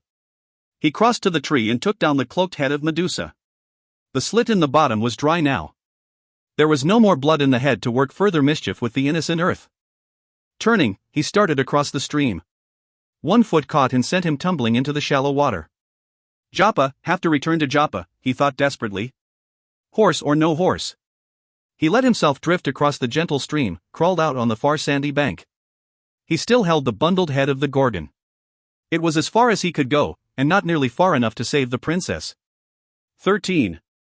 The fog had lifted a little and the sun penetrated enough to warm the sand, the newts and lizards that foraged by the water's edge, and the body that slept with its feet still trailing in the stream. Perseus's eyes opened slowly. He didn't know how long he'd lain there asleep on the bank, but a strange sound had brought him out of his lethargy. There it came again, grinding and yet somehow kind to the ear. His head lifted and he looked down at the water. A line of small bubbles was moving steadily toward the bank. A silvery reflection appeared on the surface, emerged as a feathery dome. The owl moved stiffly until it was standing next to the youth. Shaking metal wings he sent water flying into Perseus's face. The cool droplets helped to revive him. Bubo gave forth several waterlogged hoots and clicks while Perseus listened intently, delighted to see his little friend once more. Hello again, my damp counselor. Yes, we've both spent better nights. He winced as he rubbed his cramped legs. I can understand your confusion. I don't see too well underwater myself. I thought we'd lost you for good. Bubo responded with a succession of agitated clicks. Perseus managed to smile. You shouldn't apologize for walking in circles all night. Owls are supposed to have good sense of direction, but not underwater. The important thing is that you finally found your way out. But I'm afraid all may be lost. He gestured to the other side of the stream, toward the reeds and rushes that masked the carnage of the previous night. Calibos will trouble us no longer, but I fear he'll have his revenge anyway. He drove off our horses. They must be halfway to Joppa by now, if not slain by some beast. It doesn't matter. I haven't the time to try to hunt them down. Phallo and Philo are dead. He paused, his throat dry, then looked across at the little owl. That means it's you and me, my little friend. Dubo hooted softly, sounding as hopeful as metal could. Calibos is dead too, but I'd rather fight him than Father Time. If you can still fly, and if he still lives, you must try to find and bring back Pegasus. He's our only hope now. Querulous hootings. I don't know where he is. He didn't meet us at the Wells of the Moon. I can't believe he turned completely wild again. Try to the north and east of the wells, and in the marsh where Calibos was lord. He knew enough to follow us this far. Maybe he also knew enough to interfere with Pegasus. Fly to him wherever he is, little shadow of the night, and bring him to me, else I'll stay here to die. At least my journey to the underworld will be a short one, and fate may place Andromeda and me in the same boat. Dubo let out a shrill whistle. He flapped his wings experimentally, turned and tried to take off. Water squirted from sockets and joints, but that slowed him only temporarily. More than mere muscles gave him the power of flight. He started down the stream bank, flapping furiously and hopping along on little pistoning legs. He bounced once, twice, and it seemed for a moment that he would end up inglorious ly in the water again. There was no third bounce. He skimmed low over the stream, avoided a snapping fish, and gained altitude. High overhead, he circled once and dipped his wings in farewell. Perseus waved, then watched the brilliant spot of light until it vanished southward. At that point he lay down on his back on the warm sand and allowed himself to lapse into a second sleep. Once the skull had been that of a beautiful mare. Now it served only to support the torch which threw uneven light across the interior of the cavern. The marsh throne was empty, awaiting the return of a lord who would never sit on it again. Calibos's principal servitor, the gaunt huntsman, stood lazily by a large wooden cage. He was rebinding the head of his spear. Inside the cage Pegasus paced nervously. The vulture which perched close by was partly the cause of the stallion's anxiety. The lumbering carrion eater was quiescent now, looming motionlessly over cage and huntsman like a section of sculpted rock. The great hooked beak was red with the blood of fresh death. The huntsman frowned as he worked on his spear. Lord Calibos had been gone unexpectedly long from the marsh. The huntsman hoped he returned within the fortnight. If not, then the huntsman was charged with slaying the wonderful flying horse, a task he did not relish. He tied a last knot and walked toward the throne. The spear point needed some final sharpening. He was setting it against the whetstone balanced there when an alien sound caused him to glance up. The vast red eyes of the vulture opened abruptly, and in the cage Pegasus pricked up his ears. Nothing was visible outside the cavern entrance save the mists. With a grunt, the huntsman returned to his work. Something small and unnaturally fast came whizzing into the cave. It circled once round the roof of the cavern as the astonished huntsman looked on. The vulture shifted nervously on its perch. The metal apparition suddenly changed course. In the enclosed air of the cave it sounded like a gigantic wasp. Talons spread, it dove straight for the huntsman. That poor worthy threw up his hands to shield his face and let out a startled cry. Dubo passed just above him, rustling his hair. It was enough. Waving his hands protectively above his head, the creature forgot Calibos and his orders and fled from the lair. Calibos's remaining servant was larger but as easily startled. Dubo turned in midair and rushed heedlessly at the huge vulture. Without intelligent direction the enormous bird was helpless. It yelped and hopped down from its perch. The beak snapped ponderously at the tiny clicking, whistling shape which was tormenting it. The massive beak could have turned Dubo to scrap, but it never came close. Pursued by a hooting, wheezing nightmare that had no scent, the vulture flapped its wings and began retreating. One wing knocked over several of the torches. The lair was carpeted with rotting vegetation and dry organic matter. In a matter of minutes it was filling with flame. Pegasus kicked at the bars of the cage, his eyes rolling wildly at the fire. With a last measured peck Dubo forced the vulture from the cave. Behind him sounded the neighs of the frantic stallion as the flames licked steadily closer to its cage. Dubo turned. It took him only seconds to solve the problem. Using his beak, he pulled on the rope trip which held the counterweight. The weight dropped and the door shot upward. Pegasus immediately dashed out into the cave, followed closely by Bubo. They were on their way out into the open when the marsh gas which filled the lair suddenly ignited in an explosion that rattled the whole mountain. In contrast to the violent eruptions that shook the marshlands, distant Joppa was silent as a tomb. The marketplaces were quiet, devoid of their usual frenetic activity. No captains filled the air above the docks with angry curses and cries, no slaves unloaded cotton from Egypt or marble from Greece. All of Joppa was deep in mourning for a death which had not yet occurred. In the palace, Cassiopeia stared in frozen silence as her only child emerged from the sanctified pool in which she'd been given a final cleansing. This horrible parody of the marriage eve was forced on her by the conditions of Thetis's curse. Half a dozen ladies-in-waiting commenced to dress the princess. How pale she is, Cassiopeia thought. Much paler than normal. As I no doubt am. But I must try not to let it show. The people back me, look to me to save them. I cannot let them down. I will not let Andromeda down.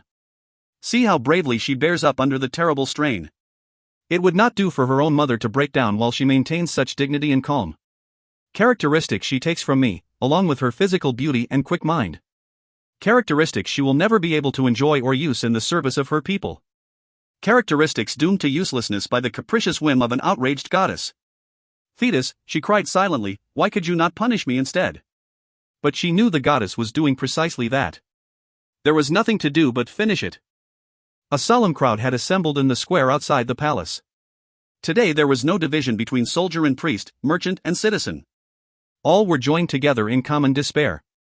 Their feelings were augmented by the slow, steady beat of the drummers flanking the palace entrance. There was very little conversation. All knew what had to take place today, all knew that Andromeda was to sacrifice herself to save the city. Dozens of women had volunteered to take the princess's place. Futile gestures, for Thetis's demand had been specific. But it made Cassiopeia feel better. A little. She dropped the veil and by herself placed the farewell coronet of flowers on her daughter's head. Mother and daughter gazed into each other's eyes. They shared the same lineage, the same blood, and each knew her place and obligations. No tears clouded Andromeda's eyes. For now, at least, she held back the fear. If Perseus had not come, it meant he had failed. If he had failed, then he must be dead. And if he was dead, she had no desire to live. The procession left the palace. There was none of the usual cheering when the royal party appeared, only a murmur of sympathy from the crowd. Soldiers were not needed to make a path, the crowd parted silently. Ammon joined the procession there, silently doing his best to comfort the queen. They made their way down the palace steps. Citizens leaned silently from windows and trees to watch the procession pass, and threw garlands of olive and laurel leaves in its path. Only the soft lament of the drums broke the quiet. Even the city gates seemed unnaturally muffled when they were swung open. Soldiers and priests led the column out of the city, turning south along a well-worn wagon track. The cliffs that sheltered the southern part of Joppa's harbor rose high and straight from the water. It was a favorite playplace of children and fishermen. In ancient times, the barbarians who had lived where Joppa now flourished used to perform their rituals by a particular rock which jutted out into a cliff-shielded cove. A path led down from the crest of the cliffs to the old place of sacrifice. No children scampered along it today. All were children, though, to others who watched them assemble along the rim. Zeus stood and stared into the image centered in the amphitheater of life, brooding and silent. Hera, Athene, Aphrodite, Poseidon and Thetis were grouped around him. His silence was sometimes as dangerous as his quick temper, but Thetis, having committed herself and her prestige as a goddess, was not to be denied. She stepped up to him and spoke resolutely. Great Zeus, on earth it is now the eve of the longest day. You have agreed to uphold the laws by which we immortals exist. Do so. I like not this business, the king of the gods muttered. The game has gone too far. Law demands what you do now. Your own law. I know. He turned from the amphitheater, his voice full of bitterness. It must be. Release the kraken. Poseidon bowed slightly. As my brother commands. There was just a hint of sarcasm in his voice, but Zeus was too upset to take note of it. He turned and left the chamber. Zeus returned his attention to the scene in the amphitheater. Behind his back his fingers locked and curled, their movement as intricate and troubled as his thoughts. Somehow it had all gotten out of hand. The procession was filling the peninsula which jutted out into the cove. 4 priests flanked Andromeda, who was followed by Cassiopeia, Ammon, and the ladies-in-waiting. It was close to sunset. They would have just enough time to comply with Thetis's demand. Soldiers and citizens who'd straggled along in the wake of the official procession now spread out along the edge of the drop. The rock of sacrifice waited below, a basalt finger pointing away from the city, a pleasant place on most days, haunted only by the forgotten memories of less civilized times. The black-clad priests had assembled their massive calling horns. These were usually used to bring the people to prayer, or to announce festive occasions. Today they would sound a dirge. Chains and manacles had been readied on the sacrificial rock, for despite Andromeda's acceptance of her fate, there was fear among the priests that the sight of the kraken might cause even one so strong-willed as the princess to forget her vows and try to flee. Andromeda had not argued with their proposals, had accepted their embarrassed suggestions as calmly as she had everything else. Now her mother, the old playwright, and the ladies of the court stood back while the priests gently helped the princess down the steep path. They were determined that she would not suffer so much as a scratch during the descent. Let the vengeance of the gods take its awful course, but good servitors that they were, they would keep her from harm until the last possible moment. One priest had tears in his eyes. An older companion chastised him sternly. "Do not weep and shame us before the princess, who does honor to us all." Until now it seemed that calm would prevail, but for all her resolve and inner strength, at the last, Andromeda was no more than young, human, and terribly frightened. As the first manacle locked tight around her right wrist, her overstrained nerves finally gave out. She started struggling and screaming like any mortal. More shocking still to the onlookers was the sudden, piercing shriek that came from higher up, from the queen. It was the first time in 20 years of rule that anyone had heard unwrap the tangled bundle he carried. The rushing wind made it difficult to handle, a difficulty compounded by the fact that he dare not look too closely at his burden. Cassiopeia hardly dared allow herself hope as she followed the path of man and horse through the sky. For one of the few times in his life old Ammon could not find appropriate words. By now Andromeda too had noticed the arrival of her betrothed. She was too emotionally drained to do more than stare. Perseus had planned well, but as so often happens, the best of planning is upset by the most mundane details. He decided in advance how to approach the kraken, what angle of descent to adopt, when to flash the head of Medusa. All he had overlooked were the stubborn knots he'd tied in his cloak. Now he was wrestling frantically with them. Too close, too near. He dug hard at the stallion's flank with his right leg. Pegasus swerved, almost too late. A tentacle the width of a river slashed at them. It barely nudged the horse's hindquarters, but the blow was enough to send him tumbling off balance seaward. Desperately the stallion tried to right itself, but there wasn't enough airspace between it and the water. It rolled once, twice, and Perseus was thrown clear. Still clutching the red bundle, he fell head over heels. The impact of striking the water broke his grip. Pegasus plunged into the sea nearby. Only an outstanding swimmer could have survived that impact. Perseus flailed at the water and fought his way back to the surface. Still sore all over from the concussion, he floated there, fighting to replenish his breath. Hindered by its own bulk, the kraken turned slowly, hunting for the man who'd fallen from the flying horse. Perseus dove and swam for the nearest rock. There was no sign of the precious bundle. It had slipped away from him when he'd struck the water. Now it was rising from the sea next to him, rising in the gleaming talons of a hesitantly clicking bubo. By one of those ironic coincidences that fate seems so fond of, the rock nearest Perseus was the one that projected farthest into the water. So in addition to finding himself again on dry land, Perseus also discovered he was momentarily reunited with his love. He staggered out of the roiling waters in front of her and their eyes met for an instant. That was enough to sustain him throughout eternity, he knew. He whirled to face the kraken, which had located him again. Perhaps, he thought with grim satisfaction, love will give him indigestion. At which moment of final despair, Bubo swooped by and dropped the still-bound cloak into Perseus's waiting hands. The owl rose and soared close by the kraken's eyes. It was enough to distract it for a few precious seconds. Without having to worry now about maintaining his seat on the flying horse or fighting the wind, Perseus unnoted the cloak. He reached in, warning Andromeda to keep her eyes averted, and grasped a handful of cold, rubbery coils. Pulling it clear of the cloth, he held out the face of Medusa to the kraken. Freed of the bundle's artificial night, the eyes of the Gorgon opened. The snake's Perseus gripped grew agitated. He held fast, ignoring their cold caress as they wiggled between his fingers. The kraken, last of the titans, was stopped still in the water, mesmerized by the still sublimely evil power of the Gorgon. The huge inhuman eyes began to cloud over. Slowly the great tentacles slumped, the dragon fins stiffened. While those on the cliffs looked on in amazement, the immortal turned to stone. That massive body was thousands of years old. It could not survive alteration of shape or consistency. Once petrified, the titan began to crumble. Huge chunks avalanched from its sides. As it exfoliated, it became unbalanced. With a final, irrevocable rumble that signified the passage of an eon, the shell of the last Titan tumbled slowly backward into the open sea. When the wave this threw up had subsided, Andromeda risked opening her eyes, still careful to keep them away from her love and the abomination that had saved them. Is it over then, Perseus? Are we truly safe at last? Almost, he said grimly. Drawing back his arm, he heaved the loathsome relic as far as he could. It landed in the cove, and there was such an eruption of foam and steam where it landed, one would have thought Hades itself had risen to take lasting possession of it. Eventually the hissing died down, the blood-red waters dispersed, and the cove was once again nothing more than a pleasant place for children and fishermen to pass the time.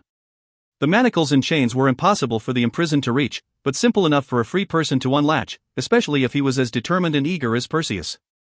In moments the princess stood safe and free in his arms while a vast sigh of relief and wonder rose from the assembled multitude. There came a last, awful moment as the sea resumed its boiling. But there was only the one kraken. What sprang from the water as though propelled by a catapult was not a threat, but the revived Pegasus. It climbed rapidly, seeming to have to find its wings all over again, like a butterfly emerging from a watery cocoon. The people oohed and awed in delight, while Cassiopeia and Ammon hurried down the path to rejoin the reunited lovers. Pegasus whinnied forlornly for his friend and Perseus responded with a shout. There was little room on its chosen rock to stand and the stallion moved to another. It stood there, trying to keep its footing, while the foolish bipeds nearby made human noises at each other and engaged in a lot of mutual patting. How silly a way to spend one's time, the horse thought in its own fashion, when there are so many beautiful things to taste. It cropped at the wild flowers growing from the rocks. Once more the temple of Joppa was filled with celebrants, and again the decorations of life garnished the walls and columns. There was an unfinished ceremony deserving completion, and the entire population of Joppa tried to crowd its way into the temple to witness that consummation. The words were spoken as they had been so many days ago while the elders in the crowd watched and nodded with satisfaction. The old poet too looked on from his place of honor among the wedding party. A metal owl perched next to him, proud despite its dents and bruises. This time the ceremony was not interrupted by a voice from behind, for the statue of Thetis no longer dominated the temple, or the lives of those assembled inside it. Cassiopeia spoke the final words. Her hands moved rapidly, almost defiantly as she tied the silken ribbon around the youngster's wrists. Nothing stopped her. It was a day of triumph for men.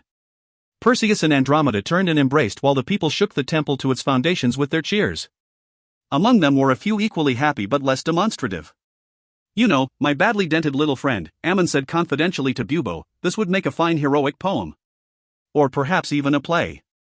A nervous chirping issued from the owl, which even Ammon thought he could understand. Oh, don't worry, guardian of the night. I won't leave you out. Bubo expressed his pleasure, though to Ammon it sounded more like a water wheel coming apart. Two of the hundreds present were oblivious to the sounds of celebration and to the byplay between man and machine. They finally separated, but not far. Perseus glanced up at the ruins of the once magnificent statue of Thetis. His expression was visible only to a few. There were additional small rituals to carry out. The sooner they were concluded the better he would like it. He turned and led Andromeda down the stairs and away from the impotent marble. Perseus has won. Zeus smiled, looking up from the amphitheater where the symbols of life were fading from sight. My son has triumphed. So it seems. Hera gave him a cool smile. A most fortunate young man. But Zeus was not about to have his pleasure diluted. Fortune is ally to the brave and clever. He defeated the Kraken. He defied the powers of Thetis. He dared to face the might of the gods and win. Courageous, handsome and intelligent. A true hero, murmured Aphrodite admiringly. And you keep away from him, said Zeus warningly. These young lovers need no further interference from the gods, especially from one as overpowering as yourself. Aphrodite turned demurely aside. I am hardly overpowering, great Zeus. Merely persuasive. Keep your persuasions away from Joppa. It is a dangerous precedent, declared the frustrated Thetis. What if one day, others like him should arise? Humans ready to defy the gods and go their own way? A good question that, my husband, agreed Hera. What if courage and imagination became everyday mortal qualities? What would become of us? No more sacrifices, no more belief, no more need to depend on us for guidance, Zeus replied without concern. We would no longer be needed. Mankind would learn to deal with the universe by himself. You worry too much, my dear. For the moment, at least, there is sufficient cowardice, sloth, and mendacity rampant on Earth to last for some time. He looked up from the distant reaches of eternity where he'd been searching and his tone changed to one of warning. I forbid any further attempts at revenge against Perseus or those close to him. He has done well, better than many gods might have done. There were outraged whispers from the other immortals. And he shall be rewarded, as shall those who believed in him. Andromeda lay with the man who loved her. It was a night of spectacular clarity, but there was more mystery and wonder in his eyes than in the heavens. Had she looked outside, she might have seen a subtle glow in the night sky. Nothing had truly changed, but a new awareness of certain patterns had been injected into the minds of men. As of that night and time, certain groupings of stars came to be forever identified with the participants of those memorable events. There a cluster of stars seemed now to take on the outline of a bold young man, though the stars had always been there. It was mankind's awareness of them that was altered. Another distant pattern assumed the silhouette of a young woman, and still another that of a winged horse, and yet a fourth an older but still radiant lady. Let the stars be named after them forever, Zeus declared from high Olympus. Perseus the brave, Andromeda the true, the noble Pegasus and even the vain but caring Cassiopeia. As long as man walks the earth and looks questioningly into the night sky in wonder, he will remember the courage of Perseus. Forever, even if we gods are abandoned and forgotten, for the stars will never fade. And mankind will look on them and remember. Until the end of time.